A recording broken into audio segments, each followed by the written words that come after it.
ಶಾರದಾಂ ದೇವಿ ರಾಮಕೃಷ್ಣಂ ಜಗದ್ಗುರುಂ ಪಾದಪದ್ಮೇ ತಯೋರ್ಶ್ರಿತ್ವ ಪ್ರಣಮಾಮಿ ಮುಹುರ್ಮುಹುಃ. ಆಗಮಿಸಿರುವ ಎಲ್ಲ ದೇಶಭಕ್ತ ಬಂಧುಗಳಿಗೂ ಅತ್ಯಂತ ಪ್ರೀತಿಪೂರ್ವಕ ನಮಸ್ಕಾರಗಳನ್ನು ಸಮರ್ಪಿಸ್ತಾ ಇದ್ದೇನೆ. ಬಹಳ ಸಂತೋಷ. ಸುಭಾಷ್ ಚಂದ್ರ ಬೋಸರ ಕುರಿತಂತೆ ಕೇಳುವಂಥ ಒಂದು ಕೌತುಕ ಇರೋದು ಅಷ್ಟೇ ಸಂತೋಷದ ಸಂಗತಿ. ಯಾವ ವ್ಯಕ್ತಿ ಹುಟ್ಟಿ 115 ವರ್ಷ ಕಳೆದು ಹೋಯ್ತೋ ಆ ವ್ಯಕ್ತಿಯನ್ನು ಇಷ್ಟು ವರ್ಷಗಳ ನಂತರ ನೆನಪಿಸ್ಕೊಳ್ಳೋದಕ್ಕೂ ಅಷ್ಟೇ ಸಂತೋಷ ಆಗುತ್ತೆ. ಸುಮ್ಮನೆ ನೆನಪಿಸ್ಕೊಳ್ಳೋದಲ್ಲ, ನೆನಪಿಸ್ಕೊಳ್ಳೋದ್ರ ಹಿಂದೆ ಒಂದು ವಿಶೇಷವಾದ ಕಾರಣ ಇದೆ. ಪರಂಪರೆಯನ್ನು ಯಾರು ಮರಿತಾರೋ ಅಥವಾ ಇತಿಹಾಸವನ್ನು ಯಾರು ಮರಿತಾರೋ ಅವರು ನವ ಇತಿಹಾಸದ ಸೃಷ್ಟಿ ಮಾಡಲಿಕ್ಕೆ ಸಾಧ್ಯ ಆಗಲ್ಲ ಅಂತ ಹೇಳ್ತಾರೆ. ಒಂದು ಹೊಸ ಭವಿಷ್ಯದ ಕಡೆ ಹೊರಳಲಿಕ್ಕೆ ಸಾಧ್ಯ ಆಗೋದಿಲ್ಲ ಅಂತ ಹೇಳ್ತಾರೆ. ಇತಿಹಾಸದಲ್ಲಿರುವಂಥ ಓರೆಕೋರೆಗಳು, ಅಲ್ಲಿರುವಂಥ ಕಷ್ಟ ನಷ್ಟಗಳನ್ನು ಸರಿಯಾಗಿ ನೋಡ್ತಾ ಹೋದರೆ ನಮ್ಮೆಲ್ಲರ ಬದುಕು ಕೂಡ ಆ ದಿಕ್ಕಲ್ಲಿ ಒಂದಲ್ಲ ಒಂದು ಕ್ಷಣದಲ್ಲಿ ಬರುತ್ತೆ. ಆ ಕ್ಷಣದಲ್ಲಿ ನಾವು ಹೇಗೆ ಬಿಹೇವ್ ಮಾಡ್ತೀವಿ ಅನ್ನೋದಕ್ಕೆ ನಮಗೆ ಈ ಎಲ್ಲ ಬದುಕುಗಳು ಕಾರಣವಾಗ್ತವೆ ಅಂತಾರೆ. ಹೀಗಾಗಿಯೇ ಬಹಳ ಹಿಂದೆ ಮಹಾಭಾರತ ಮತ್ತು ರಾಮಾಯಣವನ್ನು ಎಲ್ಲರ ಮನೆಯಲ್ಲೂ ಓದಿಸ್ತಾ ಇದ್ರಂತೆ. ಪ್ರತಿಯೊಬ್ಬ ಮಗುವಿಗೂ ರಾಮಾಯಣ ಮಹಾಭಾರತಗಳು ಗೊತ್ತಿರಬೇಕು ಅಂತ ಹೇಳ್ತಿದ್ರಂತೆ. ಯಾಕೆ ಅಂತಂದರೆ ಒಂದು ಕಡೆ ಅಂತೂ ಹೇಳ್ತಾರೆ ಮಹಾಭಾರತ ಎಂಥದ್ದು ಅಂತಂದರೆ ಇಲ್ಲಿ ಇಲ್ಲದೆ ಇರೋದು ಇನ್ನೆಲ್ಲೂ ಇರಲಿಕ್ಕೆ ಸಾಧ್ಯ ಇಲ್ಲ, ಎಲ್ಲಿ ಏನಿದೆಯೋ ಅದೆಲ್ಲವೂ ಮಹಾಭಾರತದಲ್ಲಿದೆ ಅಂತ. ಅದಕ್ಕಿಂತ ಹೆಚ್ಚಿಂದ ಇನ್ನೇನು ಎನ್ಸೈಕ್ಲೋಪೀಡಿಯಾ ಇರಲಿಕ್ಕೆ ಸಾಧ್ಯ ಇಲ್ಲ. ಒಬ್ಬ ಮನುಷ್ಯನ ಬದುಕು ಏನೇನು ಘಟ್ಟದ ಮೂಲಕ ಹಾದು ಹೋಗ್ಬೋದು ಅನ್ನೋದಕ್ಕೆ ಮಹಾಭಾರತ ಒಂದು ಕಂಪ್ಲೀಟ್ ಎಕ್ಸಾಂಪಲ್ಲು ಅಂತ. ಸರಿಯಾಗಿ ಮಹಾಭಾರತವನ್ನು ತಿಳ್ಕೊಂಡ್ರೆ ನಮ್ಮ ಬದುಕಿನಲ್ಲಿ ಬರುವಂಥ ಪ್ರತಿಯೊಂದು ಸಮಸ್ಯೆಗಳಿಗೂ ಕೂಡ ಉತ್ತರವನ್ನು ನಮಗೆ ಗೊತ್ತಿರುವಂಥ ಮಹಾಭಾರತದ ಮೂಲಕ ತೆಗಿಬೋದು ಅಂತ. ಅಲ್ಲಿ ಯಾವ ಥರದ ರಿಯಾಕ್ಷನಲ್ಲಿ ಕೊಡಲಾಗಿತ್ತು, ಅಲ್ಲಿ ಏನಾಗಿತ್ತು, ಅಲ್ಲಿನ ಮುಂದೆ ಏನಾಗಿತ್ತು, ಇವುಗಳನ್ನೆಲ್ಲ ಮುಂದಿಟ್ಕೊಂಡು ನಮ್ಮ ಬದುಕಿನ ಹೆಜ್ಜೆಯನ್ನು ನಿರ್ಧರಿಸ್ಬೋದು ಅಂತ. ಒಂದು ಟೋಟಲ್ ಕಂಪ್ಲೀಟ್ ಮಾಡೆಲ್ ಮಹಾಭಾರತ ಅಂತ. ಬಹುಶಃ ಇದು ಮಹಾಭಾರತಕ್ಕಷ್ಟೇ ಅಲ್ಲದೆ ಇತಿಹಾಸದ ಪ್ರತಿಯೊಂದು ಪುಟಕ್ಕೂ ಇದು ಅನ್ವಯವಾಗುತ್ತೆ. ಆ ಥರದ ಒಂದು ಬದುಕು, ಅನೇಕರ ಬದುಕು ಹಾಗೆ, ಅನೇಕ ಶ್ರೇಷ್ಠ ಮಹಾತ್ಮರ ಬದುಕು ಯಾಕೆ ನಮಗೆ ದಾರಿದೀಪವಾಗುತ್ತೆ ಅಂತಂದರೆ ಆ ಮಹಾತ್ಮರ ಬದುಕಿನಲ್ಲಿ ಎದುರಿಸಿರುವಂಥ ಸವಾಲುಗಳು ನಮ್ಮ ಬದುಕಿನಲ್ಲೂ ಒಂದಲ್ಲ ಒಂದು ಸಲ ಬರುತ್ತೆ. ಉತ್ತರವನ್ನು ಹುಡುಕೋದು ಸುಲಭವಾಗುತ್ತೆ ಅನ್ನೋದೊಂದು ಕಾರಣ ಅಷ್ಟೇ. ಸುಭಾಷರ ಬದುಕು ಅಂಥದ್ದೇ ಒಂದು. ಸುಭಾಷರ ಬದುಕು ಅಂತ ಹೇಳಬೇಕಾದ್ರೆ ಇಡೀ ಭಾರತದ ಸ್ವಾತಂತ್ರ್ಯದ ಒಂದು ದಾರಿ ಅಂತಲೇ ಹೇಳಬೇಕು ಅಂತ ನನಗನ್ಸತ್ತೆ. ಯಾವಾಗಲೂ ಭಾರತದ ಸ್ವಾತಂತ್ರ್ಯದ ದಿಕ್ಕು ಎಂಥದ್ದು ಅಂತಂದರೆ ಬಹುಶಃ ಜಗತ್ತಿನ ಎಲ್ಲ ಬಗೆಯ ಪ್ರಯೋಗಗಳು ಈ ಸ್ವಾತಂತ್ರ್ಯ ಸಂಗ್ರಾಮದಲ್ಲಾಗಿವೆ. ಇನ್ನೆಲ್ಲೂ ಇಷ್ಟೊಂದು ಪ್ರಯೋಗಗಳು ನಡೆದಿರಲಿಕ್ಕಿಲ್ಲ. ಸುಭಾಷ್ ಚಂದ್ರ ಬೋಸರು ಮುಂದೊಮ್ಮೆ ಯುರೋಪ್ನಲ್ಲಿದ್ದಾಗ ಅವರು ರೋಮಾರೋಲಾಳನ್ನು ಒಂದು ಸಲ ಭೇಟಿಯಾಗ್ತಾರೆ. ರೋಮಾರೋಲಾ ತುಂಬ ಚೆನ್ನಾಗಿ ಹೇಳ್ತಾರೆ. ಅವರು ಹೇಳ್ತಾರೆ, ಭಾರತದ ಸ್ವಾತಂತ್ರ್ಯ ಸಂಗ್ರಾಮದಲ್ಲಿ ಈಗೇನು ಒಂದು ಹಾದಿ ನಡೀತಾ ಇದೆ, ಗಾಂಧೀಜಿ ತೆಗೆದುಕೊಳ್ತಾ ಇರುವಂಥ ಈ ಹಾದಿ ಏನಿದೆ ತುಂಬ ಅದ್ಭುತವಾಗಿದೆ. ನಾನ್ ವೈಲೆನ್ಸ್ ಅನ್ನೋಂಥ ಒಂದು ಪ್ರಯೋಗ ಜಗತ್ತಿನಲ್ಲಿ ಇನ್ನೆಲ್ಲೂ ಆಗಿರಲಿಕ್ಕೆ ಇಲ್ಲ. ಅಂಥದ್ದೊಂದು ಪ್ರಯೋಗವನ್ನು ಗಾಂಧೀಜಿ ಮಾಡ್ತಿದ್ದಾರೆ, ತುಂಬ ಅದ್ಭುತವಾದ್ದು. ಈ ಪ್ರಯೋಗ ಗೆಲ್ಲಬೇಕು ಅಂತ ನಾನು ದೇವರಲ್ಲಿ ಬೇಡ್ಕೊಳ್ತೀನಿ ಹಾಗಂತ ರೋಮರೆಲ್ಲ ಹೇಳ್ತಾರೆ. ಅಂದರೆ ನಾನ್ ವೈಲೆನ್ಸ್ ಪ್ರಯೋಗ ಗೆಲ್ಲಬೇಕು ಅಂತ ಬೇಡ್ಕೊಳ್ತೀನಿ ಅಂಥೇಳಿ ಮುಂದೇನು ಹೇಳ್ತಾರೆ ಅಂದರೆ ಅಕಸ್ಮಾತ್ ಇದು ಗೆಲ್ಲಲಿಲ್ಲ ಅಂದರೆ ಸಹಜವಾದ ಯಾವ ಪ್ರಯೋಗದ ಮೂಲಕ ಸ್ವಾತಂತ್ರ್ಯ ಪಡಿಬೇಕಲ್ಲ ಆ ಪ್ರಯೋಗ ನೀವು ಮಾಡಲೇಬೇಕು ಅಂತ ಸುಭಾಷ್ ಚಂದ್ರ ಬೋಸರಿಗೆ ಹೇಳ್ತಾರೆ. ಸುಭಾಷ್ ಚಂದ್ರ ಬೋಸರು ರೋಮಾರೋಲಾ ಬಗ್ಗೆ ಒಂದು ಮಾತನ್ನು ಹೇಳ್ತಾರೆ, ನಾನು ರೋಮಾರೋಲರನ್ನ ಅತ್ಯಂತ ಭಾವುಕ ವ್ಯಕ್ತಿ, ಈ ಥರದ್ದನ್ನೆಲ್ಲ ಹೇಳಲ್ಲ ಅಂತ ತಿಳ್ಕೊಂಡಿದ್ದೆ, ಆದರೆ ರೋಮಾರೋಲಾ ಅಂಥವರೇ ಈ ಥರದ್ದು ಹೇಳ್ತಾರೆ ಅಂತಂದರೆ ಈ ಹಾದಿ ಎಷ್ಟು ಶ್ರೇಷ್ಠವಾದ್ದು ಅನ್ನೋದು ಇನ್ನೂ ಹೆಚ್ಚು ಕನ್ವಿಕ್ಷನ್ನಿಂದ ಅವ್ರು ಒಪ್ಕೊಳ್ಳುವಂತಾಯಿತು ಅಂತ 1-2-3 ಕಡೆ ಉಲ್ಲೇಖ ಬರುತ್ತೆ. ತುಂಬ ಸಂತೋಷದ ಸಂಗತಿ. ಆದರೆ ನಾನು ಹೇಳಬೇಕು ಅಂತ ಬಯಸ್ತಾ ಇರೋದೇನು ಅಂತಂದರೆ ಸ್ವಲ್ಪ ಸ್ವಾತಂತ್ರ್ಯ ಸಂಗ್ರಾಮವನ್ನು ನೋಡಿ. ಬ್ರಿಟಿಷರು ಜಗತ್ತಿನಲ್ಲಿ ಇನ್ನೆಲ್ಲೂ ಕೂಡ ಈ ಪರಿಯ ರೆಸಿಸ್ಟೆನ್ಸನ್ನು ಅನುಭವಿಸಿರಲಿಕ್ಕಿಲ್ಲ. ನಮಗೆ ನನ್ನ ಇತಿಹಾಸದ ಪಠ್ಯವನ್ನು ನಾನು ಓದಬೇಕಾದ್ರೆ, ಸ್ಕೂಲ್ನಲ್ಲಿ ಓದಬೇಕಾದ್ರೆ ನನಗೊಂದು ಮಾತನ್ನು ಹೇಳಲಾಗ್ತಿತ್ತು, ಬ್ರಿಟಿಷರು ತುಂಬ ಸುಲಭವಾಗಿ ಭಾರತವನ್ನು ಆಳಿದರು ಅಂತ. ತುಂಬ ಸುಲಭ ಅಲ್ಲ. ಬ್ರಿಟಿಷರು ಯಾವತ್ತೂ ಕೂಡ ನೆಮ್ಮದಿಯಿಂದ ಭಾರತದಲ್ಲಿ ನಿದ್ದೆ ಮಾಡಲಿಲ್ಲ. ಇವತ್ತು ಸರಿ ಹೋಗುತ್ತೆ ಅಂತ ಇಲ್ಲಿ ಅಂದ್ಕೊಳ್ಳೋದ್ರ ವೇಳೆಗೆ ಭಾರತದ ಯಾವುದೋ ಪ್ರಾಂತದಲ್ಲಿ ಗಲಾಟೆ ಶುರುವಾಗ್ತಿತ್ತು. ಯಾವುದೋ ಪ್ರಾಂತದಲ್ಲಿ ಶುರುವಾದ ಗಲಾಟೆ ಇಲ್ಲಿ ಹಬ್ಬುತ್ತೆ ಅನ್ನೋ ಕಾರಣಕ್ಕೋಸ್ಕರ ಇಲ್ಲಿ ಇವರು ಅಲರ್ಟ್ ಆಗಿರಬೇಕಾದ ಪರಿಸ್ಥಿತಿ ಇರ್ತಿತ್ತು. ಆ ದಂಗೆಯನ್ನು ಮಟ್ಟ ಹಾಕೋದ್ರ ವೇಳೆಗೆ ಮತ್ತೊಂದು ಕಡೆ ಎಲ್ಲೋ ದಂಗೆ ಎದ್ಬಿಡ್ತಿತ್ತು. ಗಾಂಧೀಜಿಯನ್ನು ಕರ್ಕೊಂಡೋಗಿ ಜೈಲಲ್ಲಿಟ್ಟರೆ ಸಮಾಧಾನ ಆಗುತ್ತೆ ಅಂತ ಅನಿಸಿದ್ರೆ 10 ದಿನ ಸೈಲೆಂಟ್ ಆಗಿದ್ದಂಥ ಸಮಾಜ ಇದ್ದಕ್ಕಿದ್ದಂತೆ ಎದ್ಬಿಡ್ತಿತ್ತು. 30-40 ಸಾವಿರ ಜನ ಜೈಲಿಗೆ ಬಂದು ಕೂತ್ಬಿಡ್ತಿದ್ರು. ಸರ್ಕಾರಕ್ಕೆ ಏನು ಮಾಡಬೇಕು ಅಂತ ಗೊತ್ತಾಗ್ತಿರ್ಲಿಲ್ಲ. ಶಾಂತಿಯುತವಾದ ಹೋರಾಟವೂ ಕೂಡ ಭಾರತದಲ್ಲಿ ಯಾವತ್ತೂ ಶಾಂತಿಯುತವಾಗಿರಲಿಲ್ಲ. ಇದನ್ನು ತುಂಬ ಗಂಭೀರವಾಗಿ ಗಮನಿಸಬೇಕಾದ ಅಂಶ. ಈ ಗಾಂಭೀರ್ಯ ನಮಗೆ ಸರಿಯಾಗಿ ಅರ್ಥ ಆದರೆ ಸ್ವಾತಂತ್ರ್ಯದ ಹೋರಾಟ ಎಂಥದ್ದಿತ್ತು ಅಂತ ಗೊತ್ತಾಗುತ್ತೆ. ಹೀಗಾಗಿ ಬ್ರಿಟಿಷರು ಕೂಡ ತಾವು ಬಿಟ್ಟು ಹೋಗೋಕ್ಕಿಂತ ಮುಂಚೆ ಏನೇನು ಮಾಡಬೇಕು ಅಂತ ಬಹಳ ಹಿಂದಿನಿಂದಲೇ ಒಂದು ಯೋಜನೆ ಹಾಕ್ಕೊಂಡಿದ್ರು. ಈ ಯೋಜನೆ ಬಹುಶಃ ಕೆಲವು ದೂರದೃಷ್ಟಿಯುಳ್ಳವರಿಗೆ ಮಾತ್ರ ಗೊತ್ತಾಗೋದು ಸಾಧ್ಯ ಇತ್ತು. ಆದರೆ ದುರ್ದೈವ ಈ ದೇಶದ ಅನೇಕ ನಾಯಕರಿಗೆ ಅಂಥ ದೂರದೃಷ್ಟಿ ಇರಲಿಲ್ಲ. ಮಹಾತ್ಮ ಗಾಂಧೀಜಿ ಬಗ್ಗೆ ತುಂಬ ಅಪಾರವಾದ ಗೌರವ ಇಟ್ಕೊಂಡೆ ಈ ಮಾತನ್ನು ನಾನು ಹೇಳಬೇಕು ಅಂತ ಇಷ್ಟಪಡ್ತೀನಿ. ಮಹಾತ್ಮ ಗಾಂಧೀಜಿಯವರ ಇಡೀ ಪೊಲಿಟಿಕಲ್ ಲೈಫನ್ನು ನೋಡಿದಾಗ ಮಹಾತ್ಮ ಗಾಂಧೀಜಿ ಸಂತರಾಗಿ ಅತ್ಯಂತ ಶ್ರೇಷ್ಠರೇ. ಮಹಾತ್ಮ ಗಾಂಧೀಜಿಯ ಮಾನವ ಪ್ರೇಮ ಅತ್ಯಂತ ದೊಡ್ಡದು. ಮಹಾತ್ಮ ಗಾಂಧೀಜಿಯ ಗೋಪ್ರೇಮ ಅತ್ಯಂತ ದೊಡ್ಡದು. ಮಹಾತ್ಮ ಗಾಂಧೀಜಿಯ ಗೀತಾ ಪ್ರೇಮ ಅತ್ಯಂತ ಶ್ರೇಷ್ಠವೇ. ಮಹಾತ್ಮ ಗಾಂಧೀಜಿ ಪ್ರತಿಯೊಬ್ಬರನ್ನು, ದಲಿತರನ್ನು, ತುಳಿತಕ್ಕೊಳಗಾದವರನ್ನು ಪ್ರೀತಿಸಿದ್ದು, ಮೇಲೆತ್ತಲಿಕ್ಕೆ ಪ್ರಯತ್ನಿಸಿದ್ದು ಎಲ್ಲವೂ ಅದ್ಭುತವೇ. ಆದರೆ ಪೊಲಿಟಿಕಲ್ ಆ್ಯಂಗಲ್ನಿಂದ ನೋಡಿದಾಗ ಮಹಾತ್ಮ ಗಾಂಧೀಜಿಗೆ ದೂರದೃಷ್ಟಿಯ ಕೊರತೆ ಇತ್ತು ಅನ್ನೋದರಲ್ಲಿ ಅನುಮಾನವೇ ಇಲ್ಲ. ಇದನ್ನು ಆವತ್ತಿನ ಎಲ್ಲ ನಾಯಕರು ತುಂಬ ಸ್ಪಷ್ಟವಾಗಿ ಹೇಳಿದ್ದಾರೆ. ನಾನು ಕೂಡ ಇತಿಹಾಸದ ಪುಟಗಳಲ್ಲಿ ಸ್ವಲ್ಪ ಹುಡುಕಾಟ ನಡೆಸಬೇಕಾದಾಗ ಅನಿಸುತ್ತೆ, ಸುಮ್ಮನೆ ಯೋಚನೆ ಮಾಡಿ, ಸುಭಾಷ್ ಚಂದ್ರ ಬೋಸರ ಜೀವನವನ್ನೇ ನಾವು ಸ್ವಲ್ಪ ಮೆಲುಕು ಹಾಕ್ತಾ ಹೋದರೆ, ಆರಂಭದಲ್ಲಿ ಇವರೆಲ್ಲ ಹೇಳಿದರು ನಮಗೆ ಡೊಮಿನಿಯನ್ ಸ್ಟೇಟಸ್ ಬೇಕು ಅಂತ ಚಿತ್ತರಂಜನ್ ದಾಸರು, ಮೋತಿಲಾಲ್ ನೆಹರು ಕೇಳಿದಾಗ ಮಹಾತ್ಮ ಗಾಂಧೀಜಿ ಹೇಳಿದ್ರು ಡೊಮಿನಿಯನ್ ಸ್ಟೇಟಸ್ ಕೇಳುವ ಪ್ರಮೇಯವೇ ಇಲ್ಲ. ಆಯ್ತಪ್ಪ, ಮಹಾತ್ಮ ಗಾಂಧಿ ಹೇಳಿದಂತೆ ಎಲ್ಲರೂ ಕೇಳಬೇಕು ಅಂತ ಸುಮ್ಮನಾದರು. 4-5 ವರ್ಷದ ನಂತರ ಮಹಾತ್ಮ ಗಾಂಧೀಜಿನೇ ಹೇಳಿದರು ನಾವು ಡೊಮಿನಿಯನ್ ಸ್ಟೇಟಸ್ ಕೇಳಬೇಕು. ಈಗ ಇವರು ವಾದ ಬದಲಾಗಿತ್ತು, ನಮಗೀಗ ಡೊಮಿನಿಯನ್ ಸ್ಟೇಟಸ್ ಬೇಕಾಗಿಲ್ಲ, ನಮಗೀಗ ಪೂರ್ಣ ಸ್ವರಾಜ್ಯವೇ ಬೇಕು. ಆಗ ಮಹಾತ್ಮ ಗಾಂಧೀಜಿ ಪೂರ್ಣ ಸ್ವರಾಜ್ಯದ ಮಾತಾಡಲಿಲ್ಲ. ಅದಾದ 7-8 ವರ್ಷಗಳ ನಂತರ ಅದೇ ಮಹಾತ್ಮ ಗಾಂಧೀಜಿ ಹೇಳಿದರು ಕರೆಕ್ಟ್, ಈಗ ಪೂರ್ಣ ಸ್ವರಾಜ್ಯ ಬೇಕು ಅಂದರು. ಚಿತ್ತರಂಜನ್ ದಾಸರು ಜೈಲಿನಲ್ಲಿರಬೇಕಾದ್ರೆ ಒಂದು ಒಪ್ಪಂದ ಮಾಡಿಕೊಂಡ್ರು, ಸರ್ಕಾರದೊಂದಿಗೆ ಒಂದು ಒಪ್ಪಂದ ಮಾಡ್ಕೊಳ್ಳೋಣ, ನಾವು ಗೆದ್ದಂತಾಗತ್ತೆ, ಸರ್ಕಾರ ಸೋತಂತಾಗತ್ತೆ ಅಂತಂದರೆ ಆವಾಗ ಕೇಳಲಿಲ್ಲ. ಸ್ವಲ್ಪ ಬೇಜಾರು ಮಾಡ್ಕೊಂಡು ಚಿತ್ತರಂಜನ್ ದಾಸರು ಹೊರಗೆ ಬಂದು ಅವ್ರು ಹೇಳ್ತಾರೆ ವಿಧಾನಸಭೆಗಳನ್ನು ಬಹಿಷ್ಕರಿಸೋದು ಉಪಯೋಗವಿಲ್ಲ, ನಾವು ವಿಧಾನಸಭೆಗಳಿಗೆ ಹೋಗಬೇಕು, ಅಲ್ಲಿನ ಮೂಲಕ ಪ್ರಭಾವ ಮಾಡಬೇಕು. ಮಹಾತ್ಮ ಗಾಂಧೀಜಿ ಧಿಕ್ಕರಿಸಿದ್ರು, ಸಾಧ್ಯನೇ ಇಲ್ಲ, ವಿಧಾನಸಭೆಗಳನ್ನು ಬಹಿಷ್ಕರಿಸಬೇಕು. ಎಲ್ಲ ಕಡೆಯಿಂದ ಒತ್ತಡ ಬಂದಾಗ ಅದೇ ಮಹಾತ್ಮ ಗಾಂಧೀಜಿ ಎಷ್ಟು ಚೆನ್ನಾಗಿ ಟರ್ನ್ ತಗೊಳ್ತಾರೆ ನೋಡಿ.